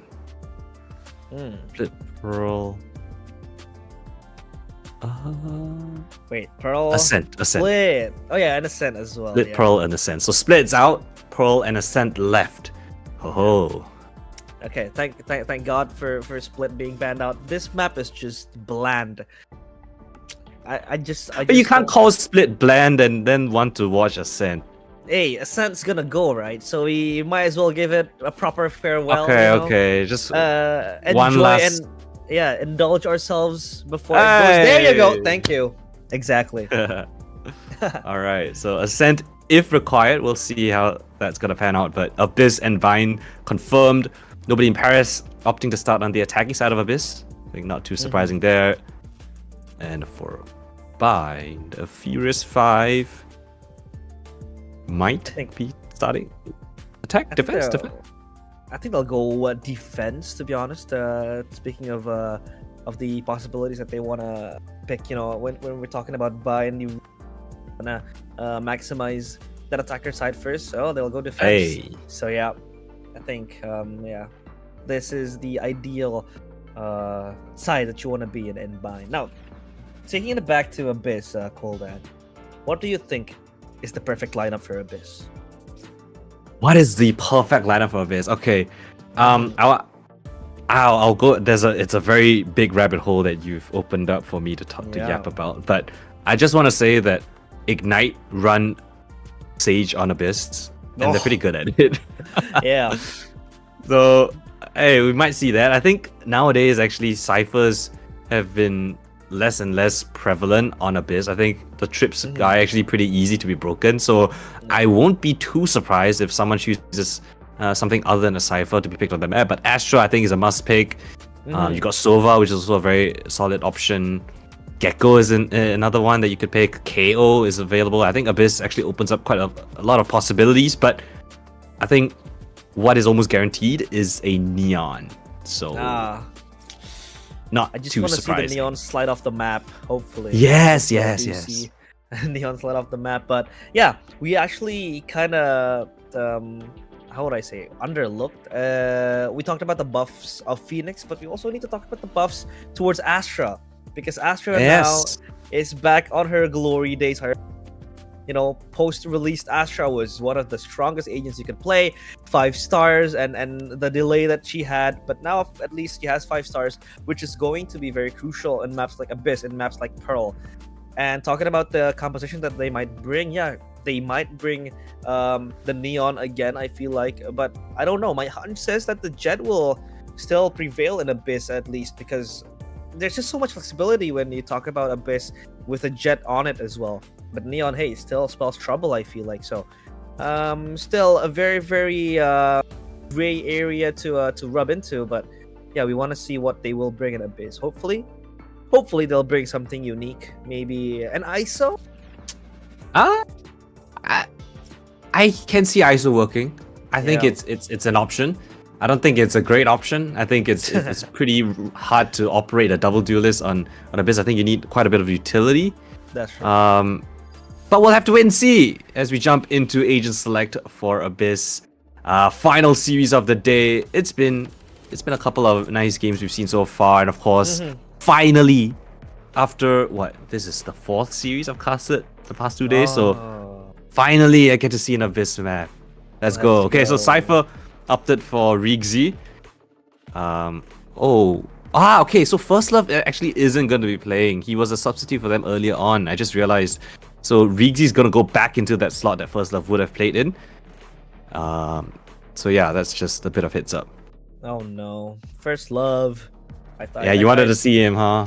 I really want to see him come back. I remember cast quite a few times, but that was old times. That was such a long time ago. But yeah, again, they still opt for the Jet because I feel like the Jet does give them the flexibility. Neon is still OP, but for a map like Abyss with so much elevations, I feel like Jet is the way to go. And Breach Sova. This is double controller. 2 initiator, 2 controller, so no sentinel setup for the Abyss for the compositions this time around. So if you talk about Abyss as well, Coldan, another heads up is that I do feel this map is attacker sided. So I do see the reason as to why they want to bring 2 initiators, because they want to maximize this attacker side. Yeah. Let me just think of. Yeah, I mean, if you know the opponent is also not going to pick into a Neon, then the Cypher pick, has slightly less impact. The whole point of a Cypher is so it can easily counter the Neon. But now that there's no Neon on the other side of things, I think the double controllers has a lot of flexibility, right? You can take a lot of map control, block out a couple more choke points that you would otherwise not be able to if you only run a single controller. And I think NIP are a squad that are very proficient in knowing how to utilize those pieces of util to really maximize what they want to achieve, right? Taking map control away, fighting for space, putting up one-way smokes as well. So, very excited to see how this Sentinel comp is going to work out. But yeah, first map of the series. Excited to see Abyss. Abyss. Finally being played. This map does... it's actually very, very disgusting to play, but it's very nice to cast. So yeah, I kind of enjoy Abyss. So everyone wants to... Now, head him my way. I think it's a bit cruel, but I just hope that someone falls off the map every time I cast. It just gives me joy. Especially when they're bringing up Jet, right? You can play with the passive. With the wind, just holding yourself down bottom. But now Proto. Blocking vision. Oh, punch forward with the smoke. Will hold him back. No, he won't be held back. He will still press forward. Will Ender be aware of this? He is. But on the meantime, he is stuck. And he will be taken down before that. He gets one. And Rigzy does get the trade. And now they march into A side. Only Edamawe. And even then, he is pulling himself back, waiting for the backup to arrive. Yeah, he's got 2 stars. He can use it pretty efficiently, but he cannot go down right here. Very overeager peak. But as his teammates come in for the assistance, Recon does ready. Oh, but the NIP are playing aggressive as well. They swing out as his util has been pulled up. Persona and Inugami gonna pick up a couple of frags. And it's all left onto Rigzy, the one to open things up all the way on the other side of the map. Now he's left alone in a 1 versus 4. Spotted out and stunned up. And it's an easy pick for Persona to secure NIP that first pistol round. Oh, that is... very, very clean pistol round, I do believe. Ender, yeah, he was stuck. He was caged behind.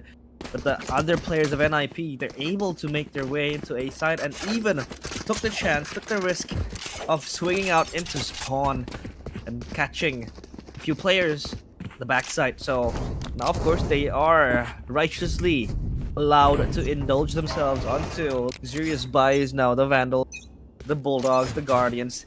All deserved. They want to take control of mid, but a quick Nebula up top. And Persona will try to cheat dead. Oh, he gets the headshot towards Star. A dead one. But Proto pulls one back with the Sheriff. That is such a lovely shot from miles out. Smoke all infused into mid. Ender makes his way into the window side of B, and he calls for support. He calls for the rotations to be made. Rigzy, only with one trap and a Sheriff, exposing himself into the dangers, into the wild of the players of NIP. There you go, dome cracked. B side is all controlled, all conquested. The players of NIP. Recon my tag, but no follow-up. A flash in the hands of Apple Banana. Nice name, by the way, but now Edamawe to push forward with the Sheriff. He's stunned. No, he's not stunned. He's able to dodge the stun, but now he won't be able to dodge the bullets coming in. 2-0 for NIP.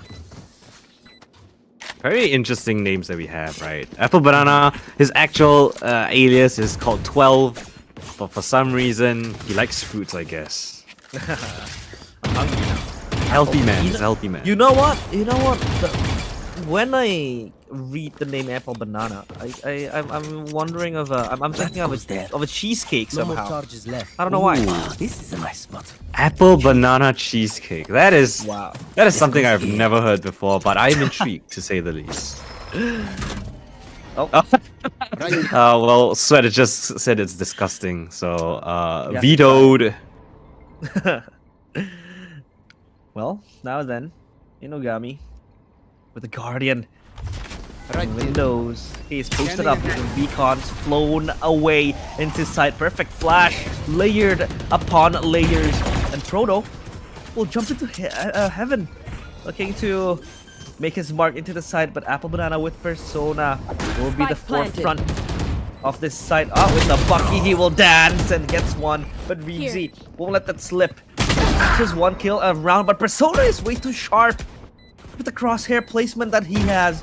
Rigzy marches into the side. The flash is there, but Persona is just collecting bodies left and right. Rigzy will also punch back. He's punching the clock and taking name, but the spike is something that he has to beat. Rigzy, triple kill. The fourth is not coming through, but Ender gets one kill. The defuse is delayed. Oh, Neo Fly. He's enticed to peek out, but the time is just taking away. Edamawe, he has to accept the fate that this round goes to NIP. Wow, what a push and pull from both of these squads onto this B side time and time again, but I think the plant in such an open and exposed position. Edamawe did his very best trying to bait the peek out, but there was not enough time.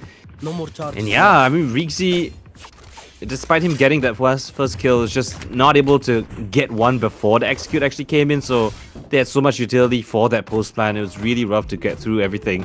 And, you know, what's worse is that was the bonus round. So 3-0. Now, the Furious 5 have to opt for a low buy round, but doesn't stop Edamawe from popping ahead. Inugami goes down at the front of A. And that just corrals NIP to try another portion of the map. The weapon is dropped, but I don't think they can get it. And Rigzy, being a little bit aggressive, has to fall back to a safe angle. He's the only one with the rifle. Star, nice shot onto Ender. They're gonna peek and hold this position together. Now, well, NIP have explored the map a little bit. Haven't really had success towards B, so they're gonna head back towards A, and that's where Edamawe is, and he resides. He's found the first kill of the round. Do a lot more if he wants to secure this one, though. The Sheriff as well, no less. Going to be very hard, but for NIP, they are also indecisive, yet to determine where they want to land their feet on. As for the players of Furious 5, or F5, I'd call them, they have stacked upon themselves a lovely anti-push into A side. Oh, the recon The dart. recon, 30 seconds this left. might be the consequential matter that really stops F5 from winning this round. They might stack themselves piece by piece. Your Persona is not making a noise. Proto exposed and stolen away. There goes the Marshall, but oh, Persona fails his prey. 3v3 now. Time is ticking. Can they 10 stop the seconds plant? They can't. Spike The planted. spike is planted. Retake now. Only Rigzy with a strong enough weapon to fight the waves created by the players of NIP. 2 smokes up top. 3v3 now, still a retake position. Guns has been gathered back. The stun is prepped up in towards Bane. Oh, but he gets shot before the ultimate even sings out. Apple Banana, white catch onto Star, looking for the last as well. And they will assist him on that endeavor. 4 rounds now on the board. And still unanswered. NIP looking clean so far. Wow. NIP still clean. Shades of dominance they have been able to show in the first 4 rounds at least. Now 3 ultimates. I'd guess Inugami as well with the Hunter's Fury will be able to give his team a guaranteed post-plant situation. The Hunter's Fury as well. So now Proto. Get out of What my is he way. trying to do? Oh, Smoggy. No. He's just jumping not- over with the operator. Not that bold. The he's off, not that would be bold. that would be really, really insane. Now he floats back in because of the recon dart, assumes a more traditional angle. Shot still not fired. A drone down towards mid just to clear things out. Nothing spotted so far. So Porter will still remain on this angle. They're creeping up close as well. The stun or a flash might be prepped up and ready. Catches up to Proto. Drone comes through. Miss off the shot. He's been tagged up. Back of the side has to go. Rixie finds the first onto Persona. So the top end of the sword has been cut. And now as Spike goes down, a weird fight coming in from mid. Oh, the sidestep from Ender will best Euphoria. That is a massive pick to find. That could have compromised the post plan. But now that they've caught onto the Sova, they don't really have the utilities, the tools to go for this retake. Apple Banana though gives away his life. That's a chance back into this one. Star still onto the spike. Hunter's Fury available from Inugami as well. Oh, Cosmic Divide to divide things. The tap off the spike. The aftershock comes through. And they're not sticking it just yet. Second tap comes in, but Ender around the corner. Vortex and triple kill found with a 4th on the board. And a 5th round. Now guarded for NIP. It's taking turns. Each one of these players finding their moments to shine. Beautiful. Beautiful. And that on top of that as well, no Hunter Fury was expended. If I recall correctly. They're still able to preserve that ultimate into the next round, and a timeout called now by the players of F5. They have to press F5 to refresh the way this game has been going. Hey, I'm getting That's what you did. That's what you did. That was nice. That was nice. Clean. That's clean. Exactly. But of course, that was so close. And the fact that Ender was the one to start and the one to finish it as well. He almost got caught by Euphoria in that mid fight, and he just popped his way before getting backstabbed, right? So that was impressive coming in from Ender. Well, F5 down 0-5, taking a timeout to really get themselves back on track. They need to bring all 5 of them up on track, get their groove going, because so far NIP has just looked way cleaner, way sharper. And the calls have been on point. This is their map pick, right? NIP's map pick of... No, sorry. This is F5's map pick, right? F5, yeah. Alright, so the map pick not exactly going the way that they would like. An aggressive push down with just an eco buy of theirs. Persona expecting things with an operator on the other side of things of all stuff. The stun, very nicely done. And the recon dart together with a stinger, but still no kill found. 16 HP, gets away with his life. And bails him out. And all the kills just flow in the way of NIP. It looked dire. It looked like things could get unraveled. But suddenly, everyone just chimes in with a couple of kills. And it's all onto Adamawi. The IGL called the timeout, left alone in a 1 versus 5. Compromised and exposed down towards mid. They just want to take the fight to him. No respect given. Inugami has flanked him all the way from A as well. It's a flawless anti-eco. Despite them taking the timeout, F5 still yet to crack the case. Yo, that was pandemonium in B side. The fact that Persona almost got punished by the stun. He was so slow with the dash with the updraft because he was under the effect of that concuss. But he was still backed up by Ender, his wingman, and he was able to turn the tide around with that single kill of the operator as well. And all the plans foiled by NIP. F5 yet to get a round on the board. Just looking very, very hard. You know, want to NIP, find they it? reap what they sow. And so far, that Cosmic Divide will give them a segue into going to the vents. Oh, and a Maui punish before even pulling the trigger. And in sight is only going to be Prado. He has to play a game of hide and seek, and he is the seeker. Gets the kill towards Inugami. Spike is dropped, but now he has to go back into hiding mode. Behind the Cosmic Divide, here resides Persona. The responsibility of Spike rigs from behind. Ender expects it, but he doesn't win the team with the fight. And now it's a 4v3. Star with the flash in close sight, but they are so confused as Nuyo gets 2 kills. Breach with an operator. When will you see this? And it's just Euphoria left with the heavy lifting. 1v2. And he has to be left alone inside, swung upon by Persona. Left to lick his wounds. 7-0. Coldan. This is hard.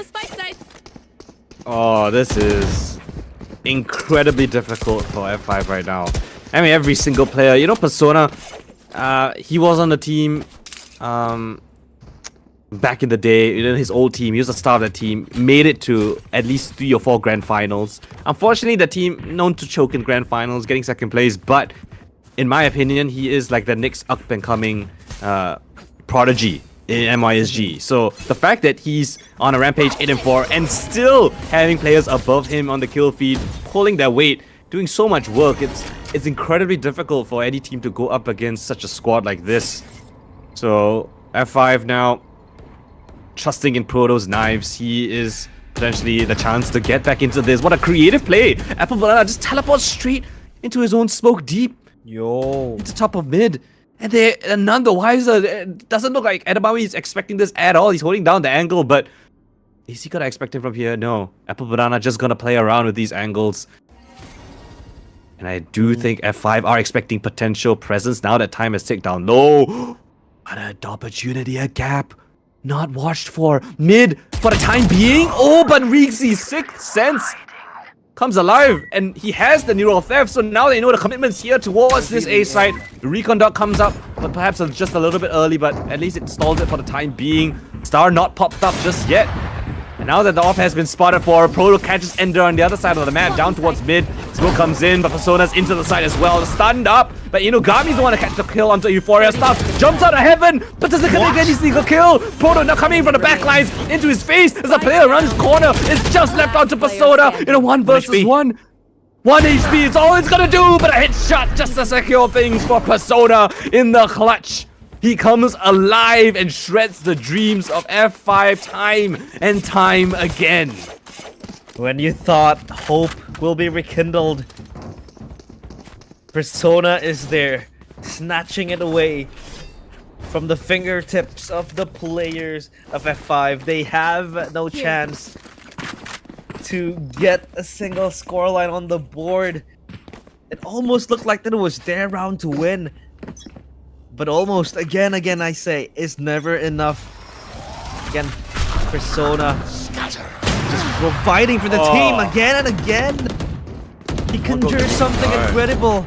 The recon dart left unattended to Apple Banana gets Star in that process. Uh-oh! They go hiking Never seen on a fight cliff. there. Never seen a fight that happen before. Edamawi tries his best playing within his own smoke, but he too will get bested. And what has been happening across his entire map so far, the defense has been pulled apart and starched, devoid of opportunities, devoid of kills, of money, of confidence. And Rixie will be lucky to even save this weapon.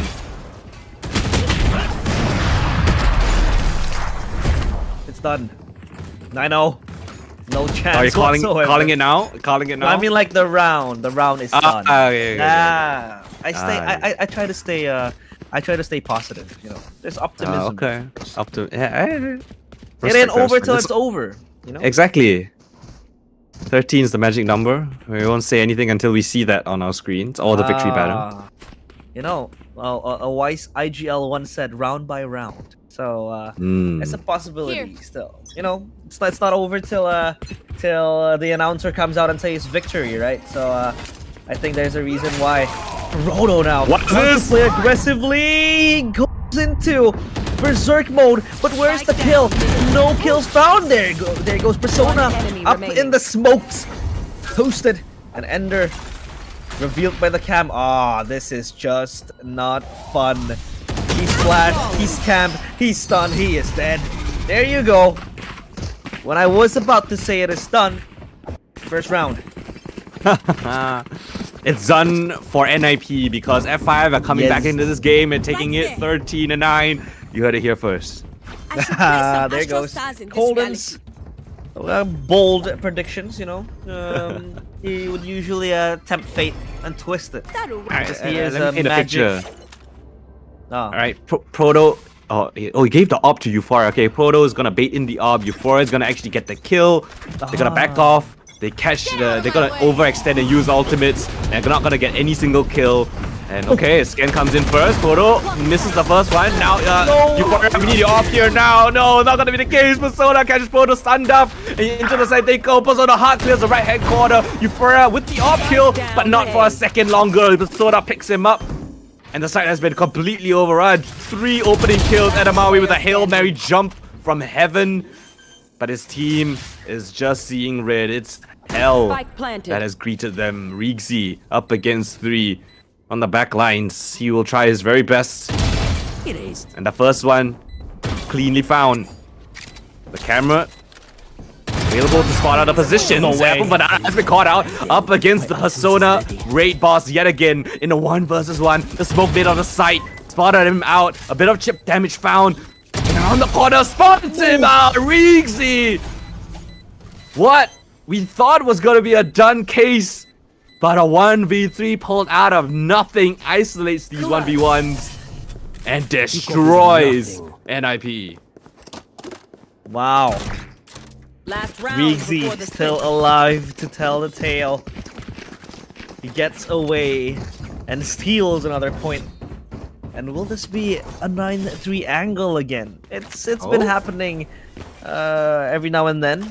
Might be another one of those iterations of the 9-3 curse, but we will still have to see, because that initial contact that was made by Proto, he was not flashed, he was not stunned, but he whiffed his shot somehow, and Euphoria also took so much time to kill and bait Proto, so it was going east to the players of F5, but thankfully still Rigzy is there.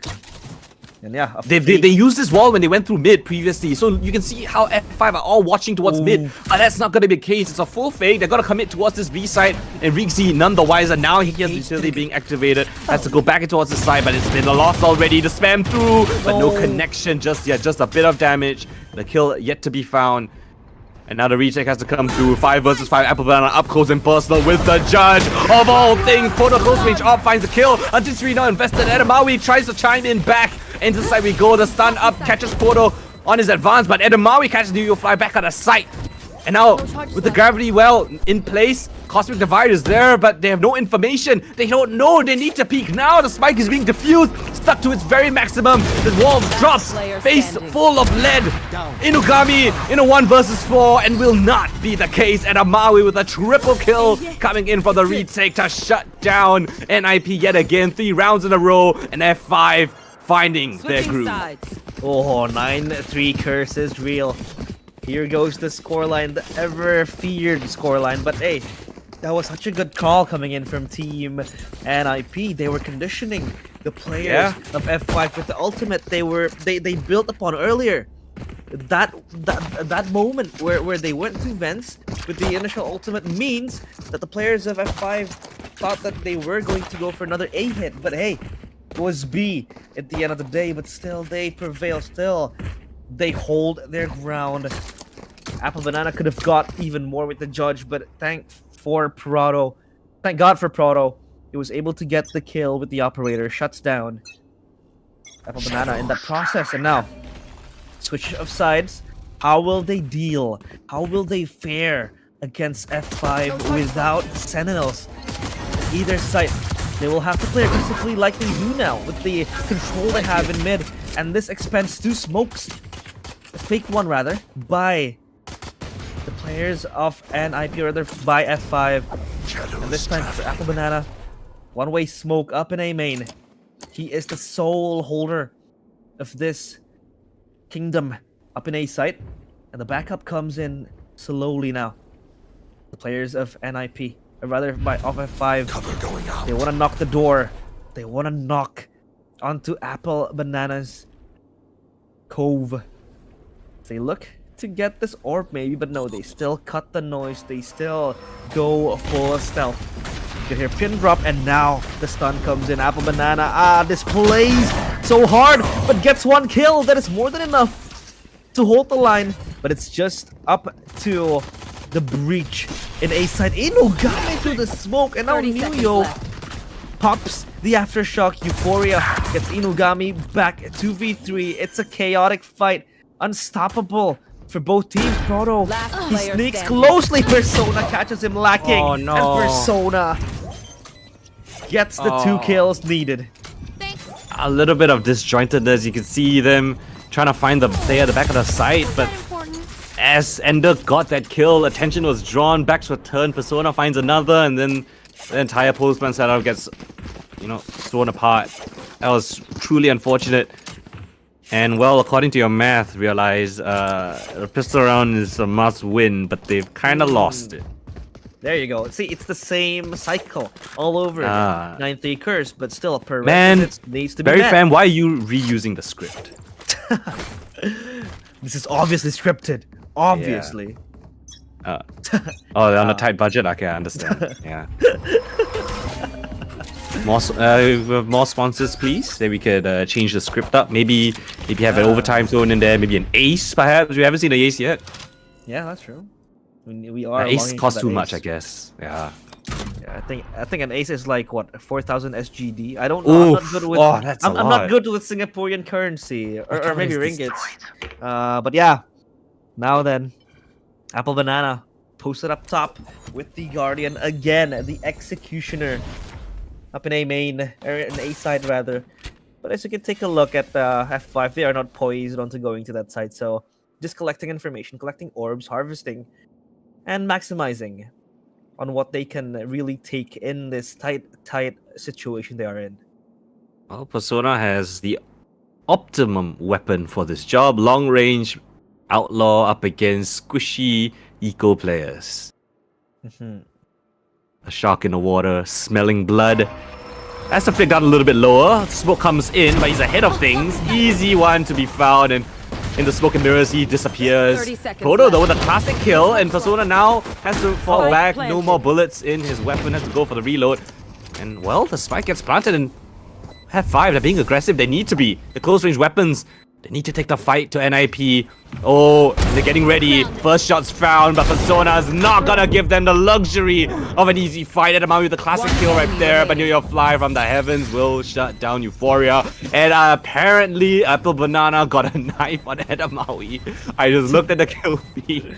Unfortunately, I guess fortunately for Edamawi, you didn't get to see it. So his dignity at least, saved for the time being. Yeah, he's saved. No clippers to yoink that moment, but hey, he's got to thank the observer for that one. Yeah, thank you, observer. Thank you so much. But hey, 3-11. I feel like for Team F5, they got the note from the previous game, the OVERDOGS against Team Ignite. It was the same scenario all over again, but at least now they have the weapons needed to try to strike down this bonus round from Team NIP. They have the Vandal in the hands of Persona. Persona is 21-8, by the way. This guy's nuts. This guy's very good. Very good. Yeah, that's a nice way to say it. Very simple, straightforward way. He's really, really good. But Proto, he thinks he's could be better. Oh, but Apple Banana, what an angle to be held. One taps him out of the server. Planted. Well, that's the sharpest tool out already. In New York Fly now testing fate there, but they've got a lurk coming in on this attack side. Rigsy's coming in from the back lines, so they've got to move fast. The defender's not aware of this. Cosmic Divine now invested and buys Rigsy more time. And Edamawi top of the side. Oh, he wins the shot, but still recovers. Euphoria, double kill found. And the classic actually of all things.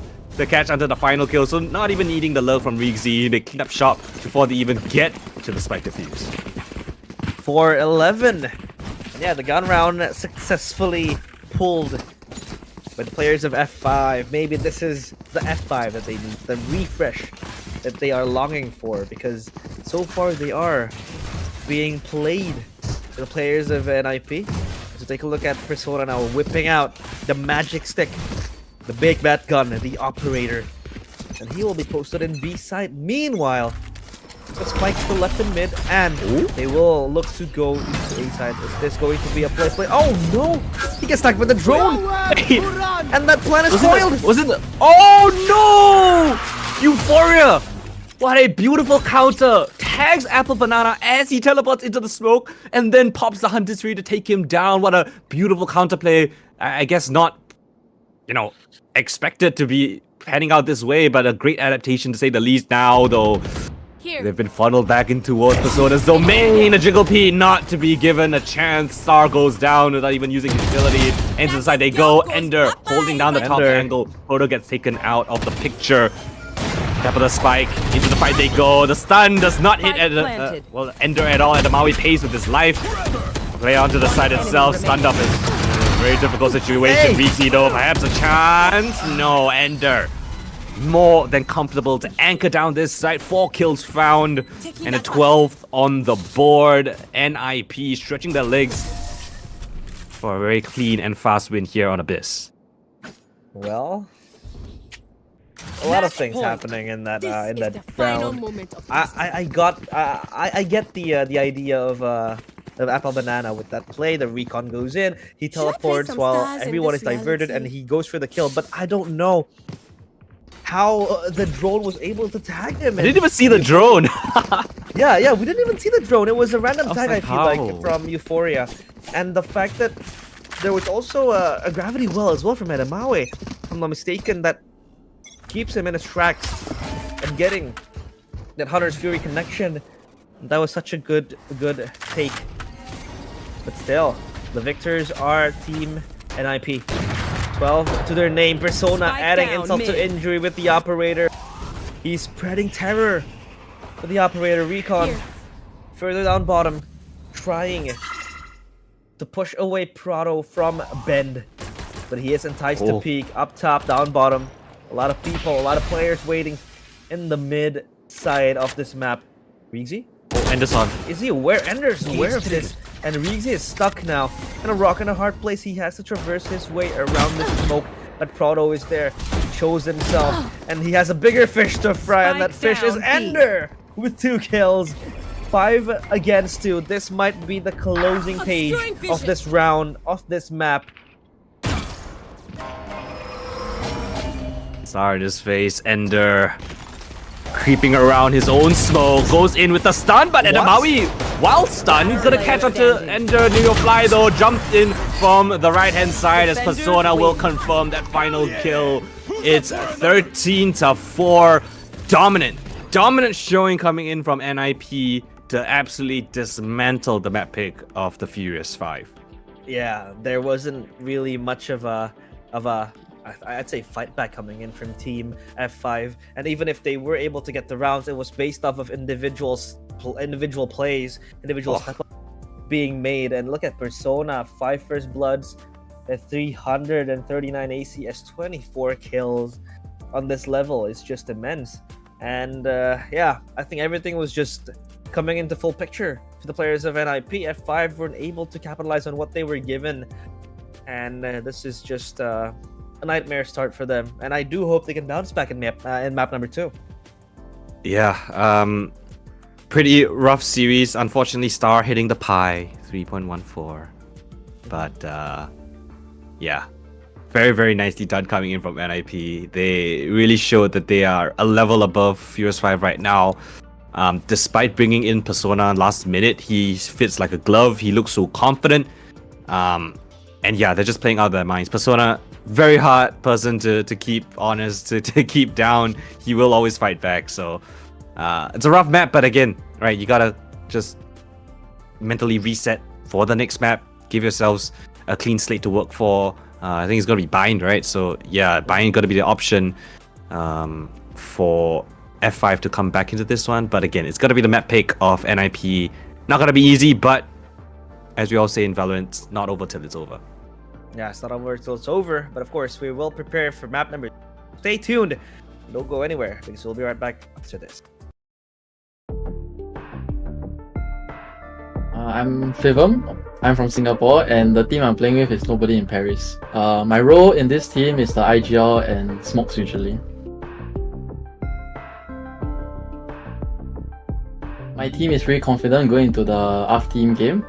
For example, me, Apple Banana, and Inugami has been playing for a really long time. We just incorporated Persona and Ender into our system, and we just played our best. I've been playing for a really long time. I kind of wish that more players were playing for passion instead of any monetary value. It's passion that keeps us going in this small little country.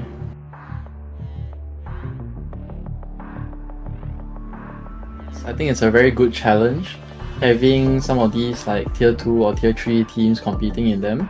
It gives us a goal where we have something to prove that we can also compete in this level. We have the confidence to overcome anything as long as we're having fun. In our team, it's all about laughter, joking around, and playing together. That's why you see that our util usage is always like one after the other. We always trust each other that util is coming in.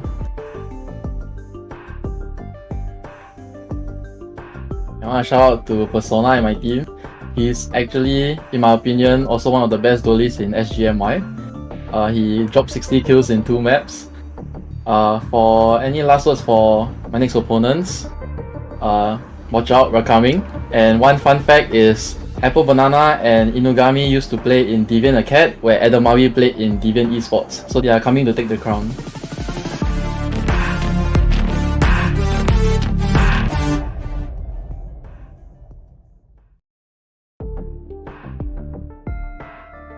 Hello, my name is Adamawi. I am the captain of Furious 5. And we are from Singapore.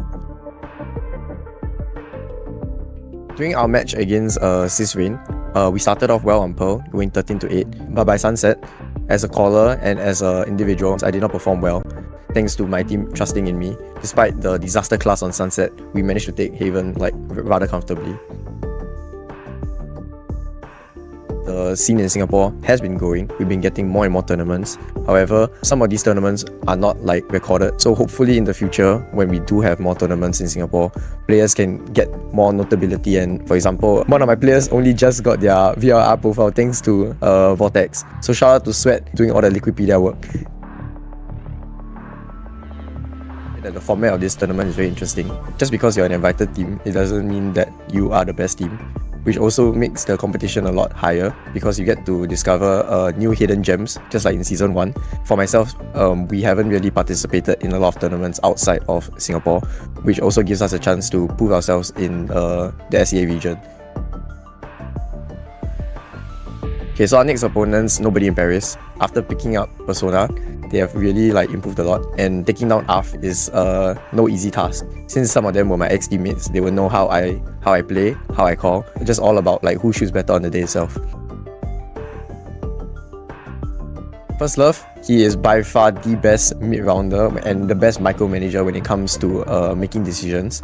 For our star duelist Poto, even though the stats may not show it, he is mechanical skill to back up whatever crazy ideas I have.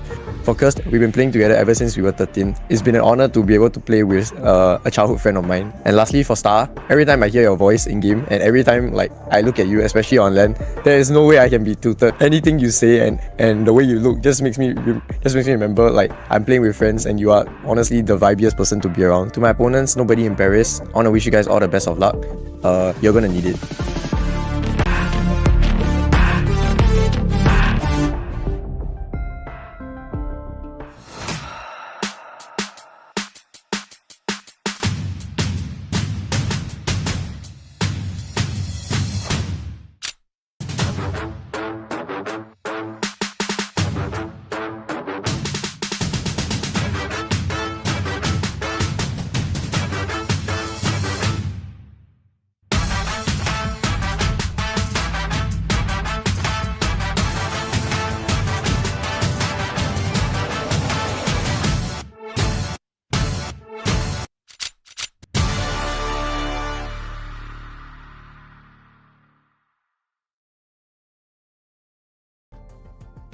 Welcome back to Vortex Hidden Gems. Still with me, Realize, and my amazing partner, Daniel, Coldan, of course. And we are getting ready and preparing ourselves for map number 2. Map number 1 was a one-sided game.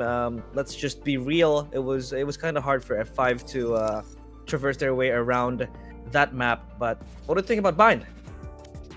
I think that it's more of a macro game for the Furious 5. I think it's not gonna be easy to take down Persona. You need to have good strats to take him down. And going into their opponent's map pick, I do hope they have a couple of interesting strats, but they need to start strong. That's I think the main thing that needs to go into this. They need to get the momentum going. You know, Valorant is that confidence-based game. It can snowball out of control, so get that first round in, the pistol round win, get it going, get the confidence going as well, and then come alive into the second map, and maybe have a chance to go into a third.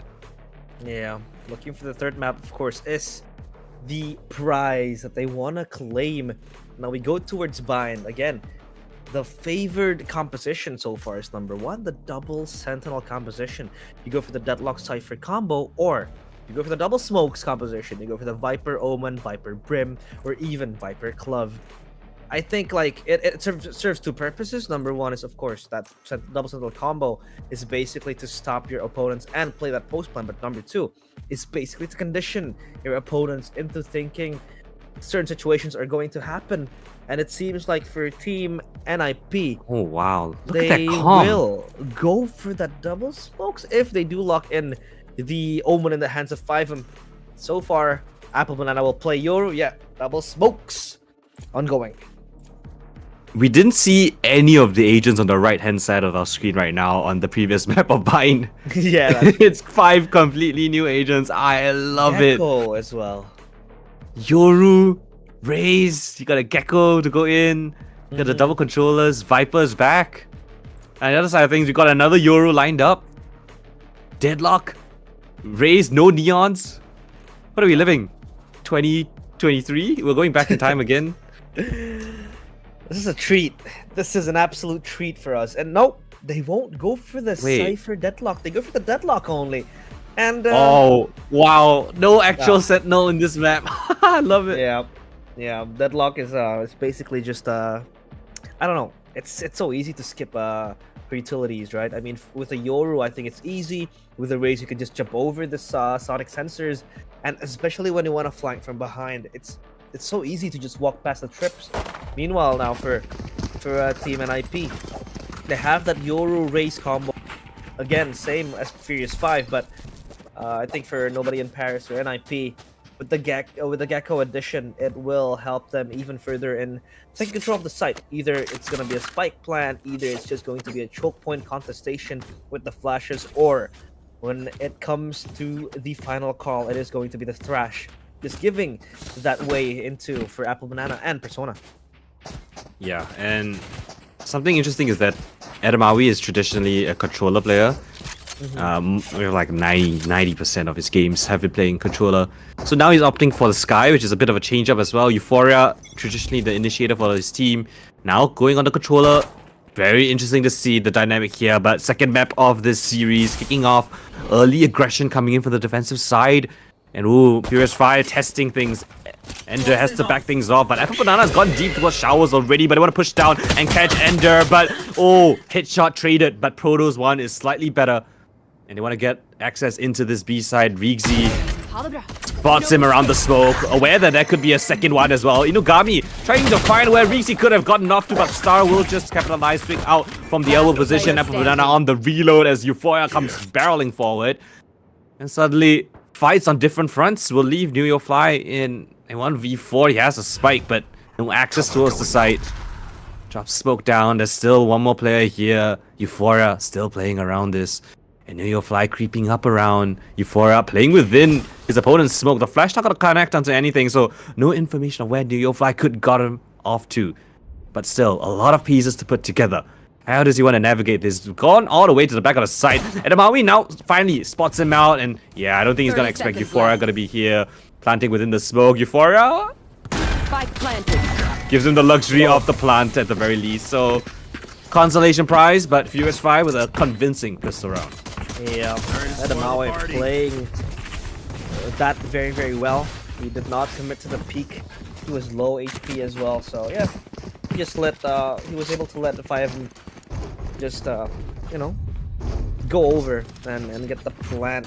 The credits provided as well, but at least they get the pistol round. Now, Proto up with the Outlaw. This is one of the best anti-eco you can have in the game, and with the regen shields as well, I feel like it's still going to be one hell of a punching tool for the players of F5. And here they go. Showers control. There you go, Proto with the first kill towards Apple Banana. Yoru is down, and a boombot sent into trying to clear the waves, or rather the angles in Showers. Another Outlaw just shot away into short. And the players of NIP, they play this slowly. They choose to be much more conservative in the approaches.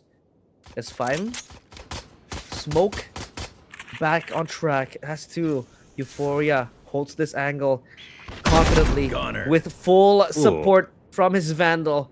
That tap towards Persona is good. Sedamawe with the Trailblazer looks for information, spots out Fivum, and Fivum has to back out. And this is going from bad to worse. Oh!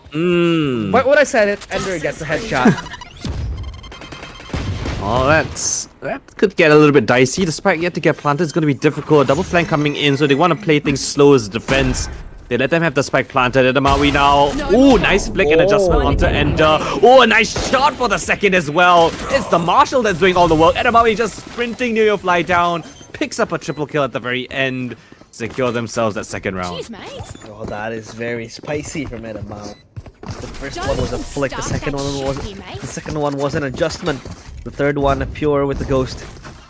So they go more of that into the third round with a net advantage. I feel like only losing one player, and that was Euphoria with the Vandal. At least the Vandal, they have been able to retrieve back.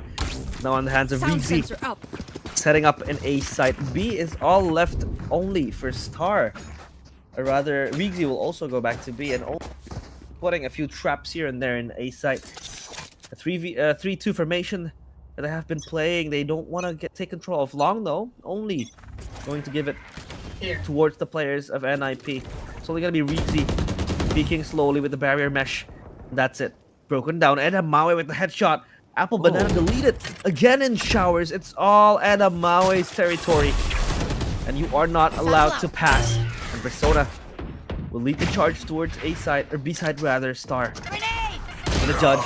He will be waiting. Rigzy is super fast indeed. His name speaks for himself. Star gets Ender. Ender was confused, oblivious on what was happening. Persona left alone in this world of hurt. Spike dropped, has to peek out if he wants to retrieve this. And this is, I think, done for him. The flash just blinds him. The tap of the Guardian, done by Edamawe just to scare off Persona. I think it's not a bad option if you want to take the orb and die. Speeds up the process of getting the showstopper, but again, he's just caged and trapped. But I do think he has time to get the orb if he wants to. No. Wow, just cutting his losses. Yeah, it's just 30 seconds left. He's just gonna hide in this teleporter. Do they want to go back and get him though? That's the question. Do they want to feed the beast? They can take the teleporter, but no. Looks like the Furious 5 content with what they've got. Bonus round win, 4 players standing, upgrade on all of their weapons. That is more than you could ask for. 10 seconds left. This Vandal saved, and they know full well that he is here. Star might look for a wallbang maybe onto the teleporter. No, Persona will hold it. Hey, a donation. That's a free Guardian for you. Airdrop, supply drop right there for Persona. Yeah, regen shield. Broken armor, I guess. Broken armor, yeah. The regen shield does not recuperate when the round, starts over again. So I think he has to buy another one. Yeah, he has to. It's stuck at 5. So I mean, if you're happy with 5, go ahead. Personally, I probably would like just having 5 armor. Time to jump. It's a really nice start so far, and this is exactly what I wanted to see from them, right? They want to get momentum and their groove in. Proto, yet again, finding those opening kills, catch onto Ender, New York Fly, answered back with a shot onto Edamawi, and they're just gonna funnel the weapons back, but a little bit over-eager, stepping into the lines of Apple Banana, but Star is just gonna creep walk into Apple Banana scope this time around, not expecting there. Paint shells through, Proto's here to defend. Around the corner, has to back off, and Euphoria is backing him up as well. Wingman comes through, the shot's not done. Shotgun's out! What a flying headshot kill by Inugami!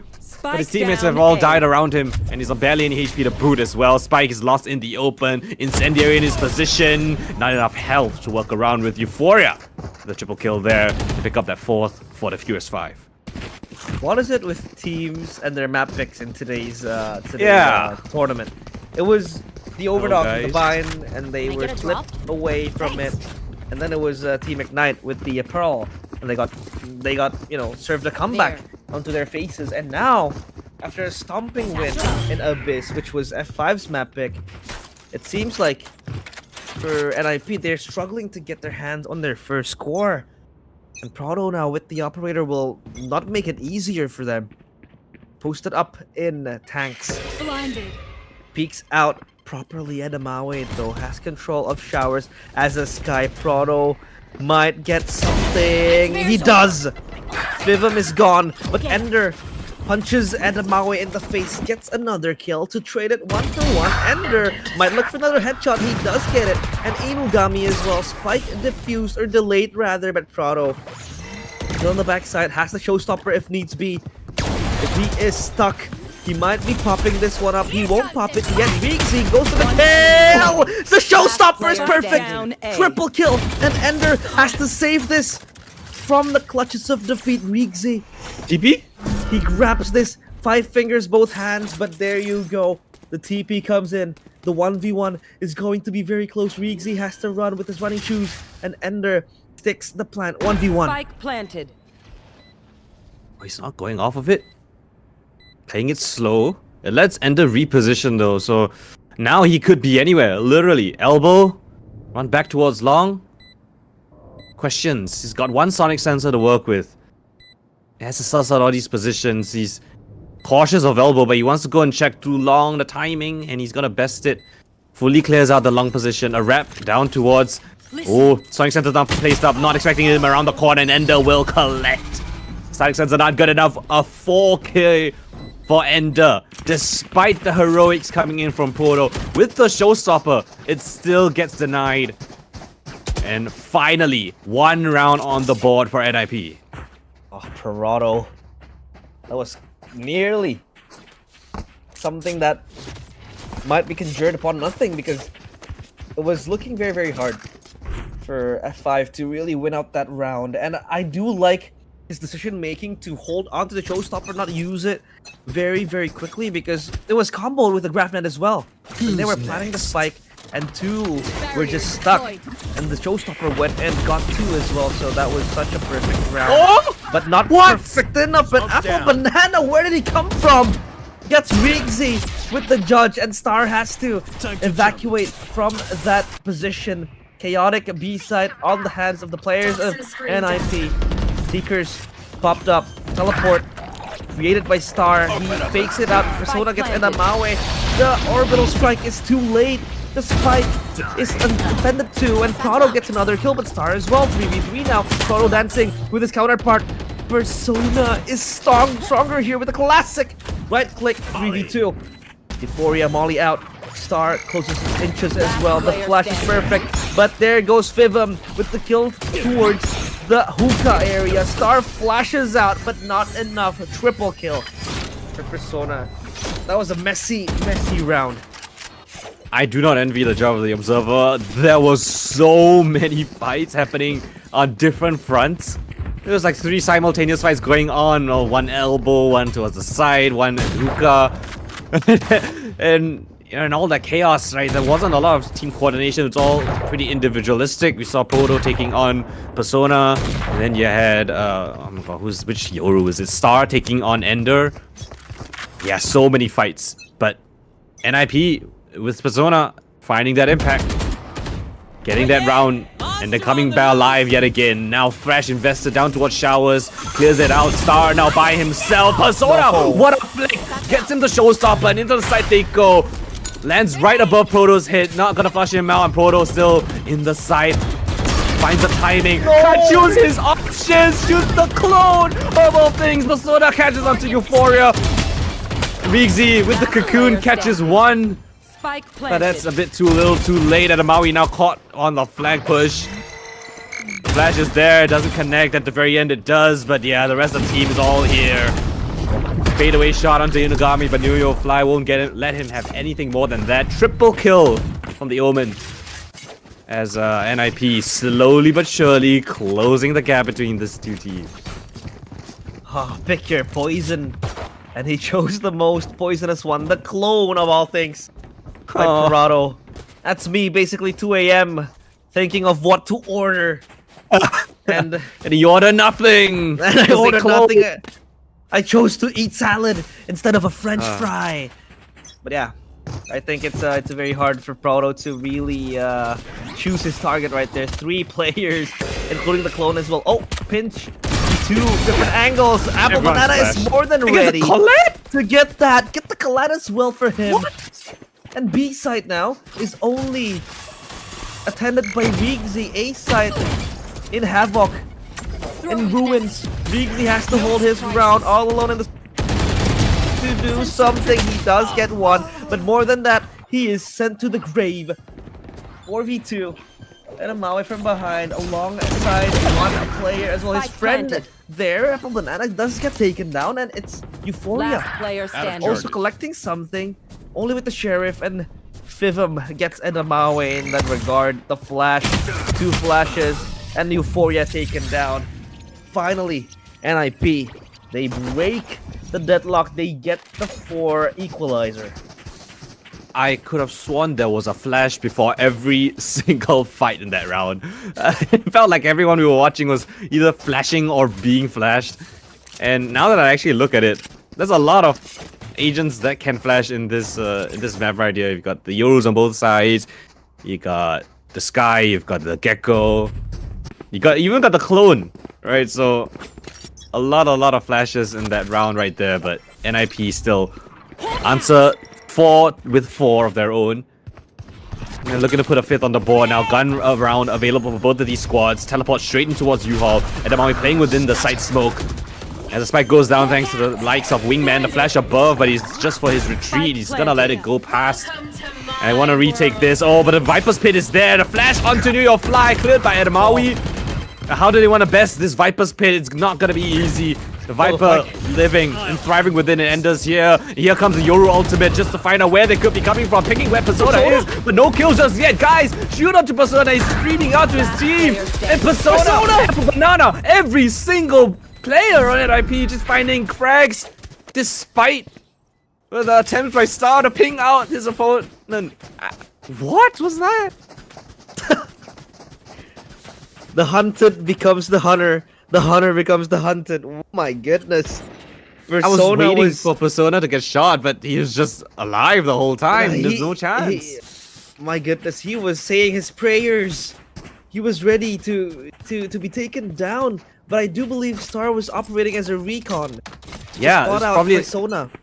Like, guys, shoot me, you know? Yeah, but nobody was able to shoot Persona, and he survived through the Viper's Pit, through the flash, through the ultimate. That was insanity. And here comes Euphoria with the Guardian, gets the kill, but Apple Banana just jumping around with the shorty. Joyfully, he does Fivum. It's the kill towards Edamawe, and this is where it all comes full circle. For NIP, this is their reckoning. This is where they will get and grab the momentum. 2v4. Hard if you ask me. Only a Stinger in hand. A Guardian might be the salvation. But Fivum is ready with the flash.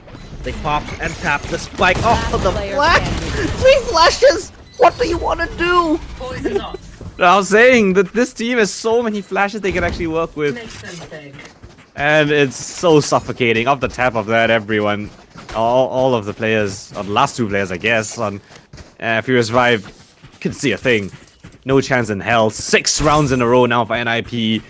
I thought that Furious 5, you know, had that groove. They got the momentum. They win the bonus round. And then all of a sudden, NIP just wake up and realize, hey, guys, maybe we should try a little bit. Maybe we should just cut it right here, right now. 6 rounds now unanswered. Ultimates on the board.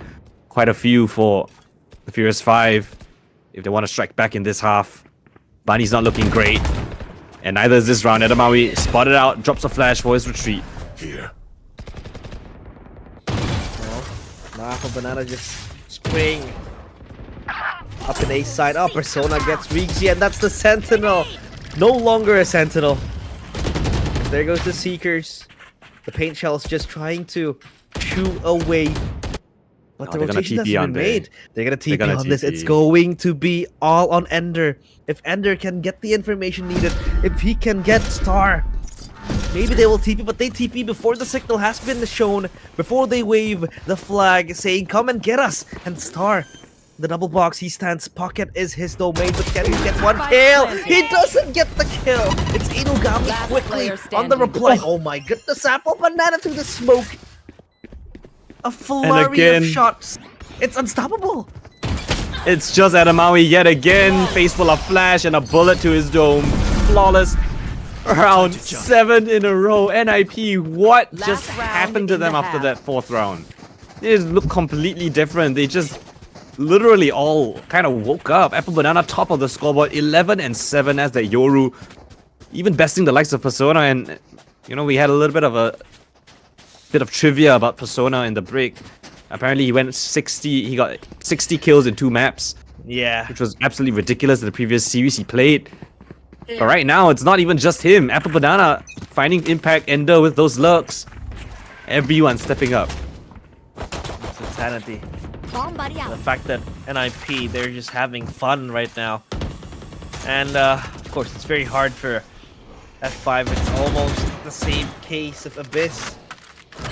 And what they want to do now, this double smoke composition coming in from NIP is just way too hard to deal with. They have the power, they have the tools to recondition the players. If F5 and Ender steps his way into showers, might take a look at Rixie. Doesn't want to chance it. He's holding his ground. Not too thorough with the examinations of the angles from Rixie. Only jiggles for a brief moment. Oh, Kibble! And there goes the annihilation! Cocoon! But it's countered with an ultimate. It's all chaotic at the site.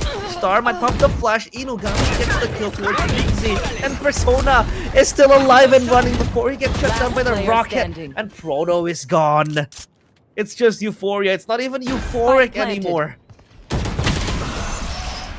Gone. Wow. That was something happening in showers. Annihilation invested. You got the Thrash coming through as well.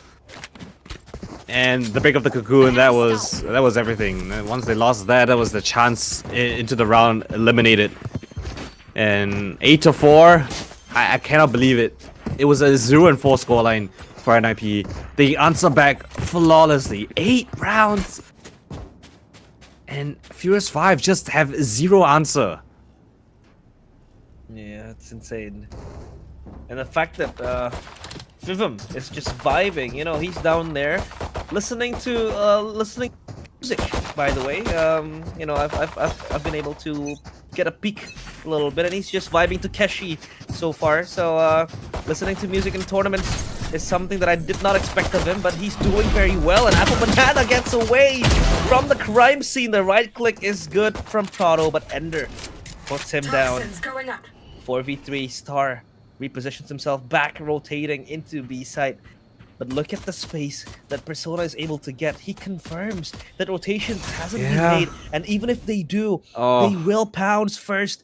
Persona might even play this defensively if he needs to. He doesn't really need to protect himself, and he does look at Rixie. Oh, there goes the one tap. The paint shells will punish the players. Persona wants to go for seconds, even turns. He gets the third bite of the cherry. What was that shot? It's just by himself, guys. There's no one to assist him. It's just him versus the world, and well, the world is just not strong enough. Oh my, oh my. Wow. It's like the first 5 versus Tai Lung, you know? Ah. With that Persona bridge scene just- where he's just shaking the Yeah, bridge. yeah. Finally an opponent. A worthy opponent. A worthy opponent. Our battle will be legendary. Legendary. This is not Oh, legendary. yet to find the pole for the Furious 5. It's just them up against the likes of Tai Lung and 4 of his goons. That's not really lore accurate, but it might as well be right now. They've got access to the site though. The spike will get planted for. Planted. And they find themselves in a 5 versus 5 retake scenario. Things might get a little bit interesting. A fight down towards the teleport. Apple Banana takes it with confidence, and that baits Euphoria's attention. And catches him back. A turn and a chance now. The lesser weapons. Not really having the chance that they would like, but still 4 players standing start, the classic kill. But who else but Tai Lung and Persona? All the kills right there. There's just 1 player remaining. The knife fight! Oh, Apple Banana slices and dices at Amawi at the back of the site. It's mayhem, and the second round conversion secured for NIP. He's chopping onions for post noodles. No. It's insane. It's just adding insult to injury. Cutting And the up, Maui. yeah. Gone. Cutting My up God. at the mami.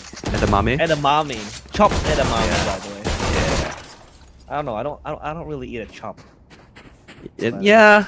I mean, there was a knife involved. So that's true. and work with what he got. Do you eat it with the skin? You pop it in your mouth, then you just like suck the peas out, no? Hey. You don't eat the whole thing. Okay, because the first time I tried, I ate the skin as well with it. So, you know, lesson learned. You live and you learn. And Vivum will be taken down. He learned his lesson. Grotto is angry, and the heal comes in, but Apple Banana spotted out. I think the clone is popped, and Persona gets Riggsy. Persona still dancing. The showstopper brings the show to a stop, but Grotto pulls another one back. It's a 2v2 situation. Oh. Apple Banana. It's not oranges. Oh the my. watermelons. It's just apples and bananas. We got a lot of food in the server again. Yeah. The Apple Banana, we've got Edamame. Edamame. Okay, I guess there's only 2. Maybe I'm just hungry. I mean, edamame. One edamame can contain like 3 seeds, right? So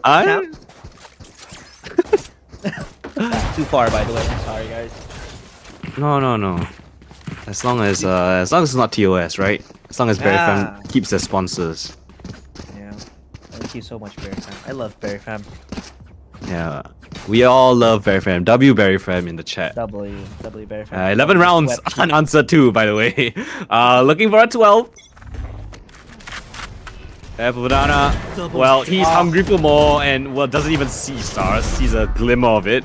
Gets away. Trailblazers there. Flash up. Second one found. Takes onto the third as he hoped he would, but Riggsy's there to answer back. It's unfair. This is Persona. This is kind of hard now, and they haven't even been able to kill the raid boss, right? Persona. We talked about the raid boss Persona. Hey, that's his right-hand man right there, Apple Banana. Not quite ferocious as a right-hand man name, but oh! Spike Vivum down A. gets the kill with the Outlaw, then Persona will wrap around from behind, from Market. Meanwhile, they are ushered into A side, conditioned to take the scramble. But in behind is Persona Last creeping player away. standing. Riggsy Spike down loses A. out on that angle. The spike is dropped. Euphoria. What will he be able to do? Nothing. Persona gets the headshot. And there goes the match point. Coldan, it was 4-0. And after that, it's just done. No more rounds being obtained. I didn't expect this outcome, especially at the start of the map. But, I mean, Persona's 21-8. It's almost similar to what he had on Abyss. That's unfair. But this time, Apple Banana is right behind him. 18 and 8. These two duelists looking to put a stop right here, right now. Alright, Furious Vibe, this is it. This is where you bring everything. New York Fly to first open things up. Persona still back on the angle. The mosh pit to delay. The flash counted back for the nade. And well, the heal comes back. Traded 1-1. Persona standing and fighting in the middle of no man's land. Just wants to take on these fights. And thankfully, the trade comes in from Euphoria. But New York Fly is back here as well. With that outlaw of his, spotted out in the open, but one shot would do it. They don't have full armor. And Star answers on to Apple Banana. Is this a chance for them to break their streak? 2 versus 2. Now, oh my gosh, a no-scope hit shot from New York Fly, the captain for his team. But he's disappeared into the night. Star takes the teleporter all the way towards the B site. I'm back. Tap on it, hoping for the peak to come through. Nothing just yet. And Omen behind the corner. Star isolates that fight. The spike's still not yet planted. Here's a teleport from New York Fly, so he knows that the Omen's headed towards that B site. He can get a free plant here. Reposition to anywhere he would like. Cutting through. He needs to be just as his name desires for his team. The star player with a triple kill and a clutch in the round to keep his team alive, to stave off 13 and to break the streak of 12. Oh, he is the star. The star that this team needed. That clutch is graciously deserved. And he gets the ground running, still dragging his team with him. Although, a 7-round margin might seem a little bit far, but again, all possibilities still calculated. And now, Fivum back with the Outlaw. The orbital strike does not catch anyone. And Fivum might expect the showstopper to get stopped. The Outlaw is perfect, and Apple Banana flashes out. No! Euphoria gets Apple Banana. Well, he was flashed fully. U-Haul control, mosh pit, a little bit displaced. And the barrier mesh thrown into triple box. The Seeker's out, the timing might be disgusting. But Fivum is going to still dance with the Outlaw. He doesn't get the kill quite yet. Ender from behind is expected with the flash. And they get half of what NIP has, 6-12. Well, a little bit of resurgence off the back of that heroic play from Star. Maybe that inspired a bit of confidence now, but I don't know, man. It's up against 12. You have 6 more rounds you need to get. And NIP have been looking unstoppable so far. I wouldn't count my eggs just yet. Gotta take it 1 round at a time, slowly but surely. Yeah. You know? Half by though.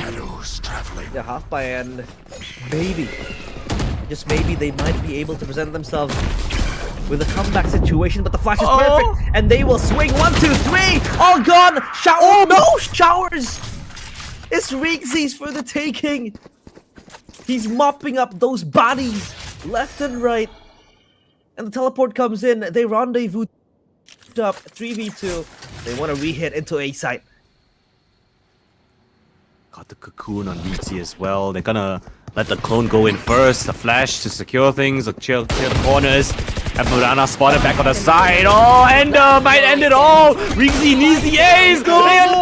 And misses the teleport from Apple Banana to reposition to give himself a chance here. That was it. That was everything. Oh, but caught the open. The ultimate on 1 HP. Apple Banana chasing down Rigzy. But how do they want to take this? Oh, denies the vision. If he doesn't look at him, he doesn't get the vision confirmation. You know, I'm back. The visual cue that the Yoru is within your sights, drops the clone down, but Rigzy's running for the hills. He still has a HP to work with and should be able to get the spike down without too much issue. Drops 1 more sonic sensor in. Now Apple Banana with just a marshal in hand has to land an instant headshot onto Rigzy. If not this round, this map will be cooked. Rigzy playing around his sonic sensor, waiting for it, hears it. Oh, and there's no way Apple Banana is gonna deny him the ace. Is he saving? Not like this. Is he just saving? What is he trying to save? A Vandal? Is he just denying him the clip? No way! That is so toxic! No way! That's evil! That is evil. That is. Oh my lord! I would be pissed if I was Rixie. A 4K on for the ace, damage done, but what an anticlimactic ending to this round. Yeah, that was Rixie.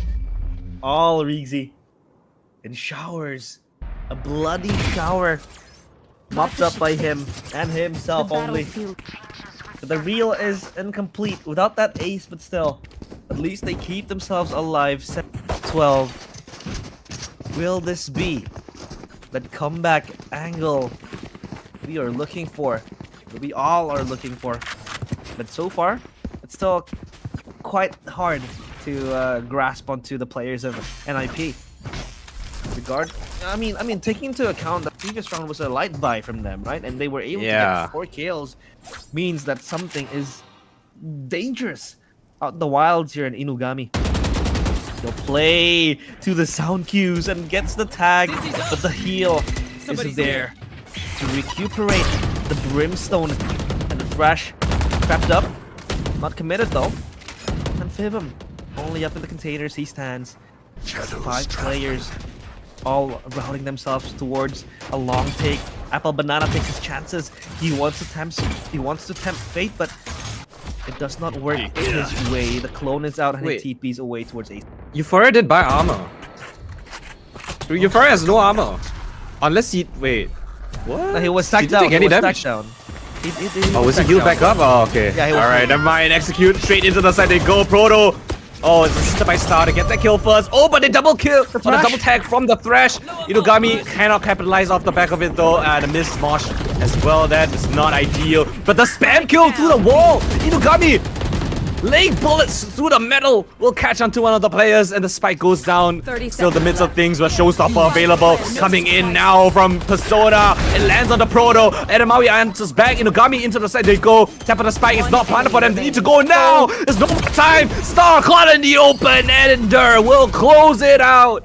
And that pushes NIP to a 13th round. 2-0. They crush the dreams of the Furious 5 and they move on into the semifinals. The villains, they reign supreme. It's Tai Lung, of course. The Furious 5 decapitated. They are subjugated and gone.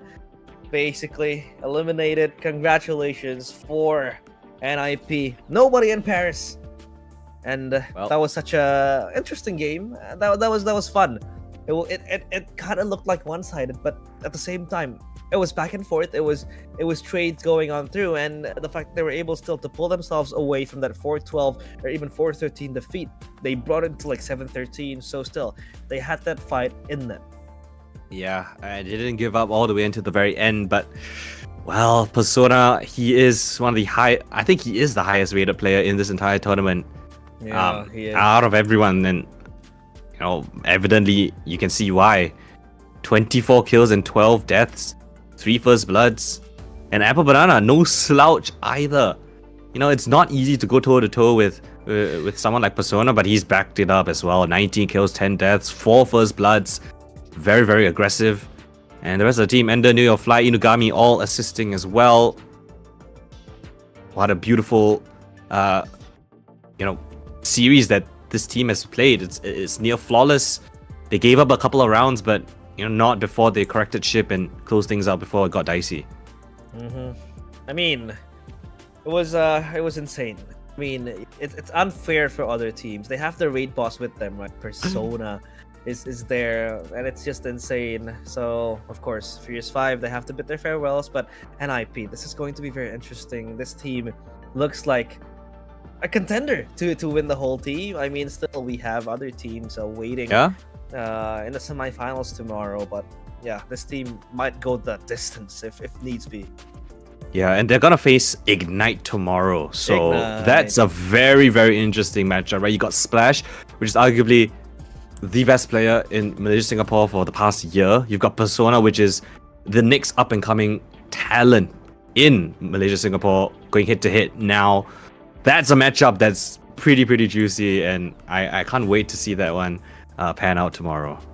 Yeah, tomorrow is going to be a very, very long day, but of course, our thanks to our sponsors, of course, Colorful Malaysia, our strategic partner as well, ESI or Esports Integrated, and KBS, Kementerian Belia Sukan. And this is also supported by Rakan Muda and Rakan Digital Malaysia. We are also live on all channels, Twitch, YouTube, and Facebook. And that is it for us today. It is a wrap in a 2-1 and a 2-0 series concluded. This won't stop anytime soon. This will get even more interesting tomorrow, because tomorrow is going to be a long day of semifinals. It has been me, Realize, and my partner Coldan. I want to wrap things out, and we will see you tomorrow in the semifinal. Thank you. Undefeated, that's why they call me undisputed. I'm breaking up another season. I've been up on my stats. Now would you look at that? Undefeated, locked and loaded, we about to blow. Caught them with that left, I leave them tapped out on the floor. Sounding itchy, sticky, swishy, watch me bank a score. Up in the boat, I'm in the zone, yeah. Culture to fire the breath. King of the jungle and beat my chest. They say I'm posing a threat. Just like a puppet, I'm cutting the net. Ring on my finger, but yes. Like clean chest and I don't even sweat. That's what I call it finesse. That's what I call it finesse. Ain't no rivals, ain't no rivals. They can try, but they're never ever slowing me down.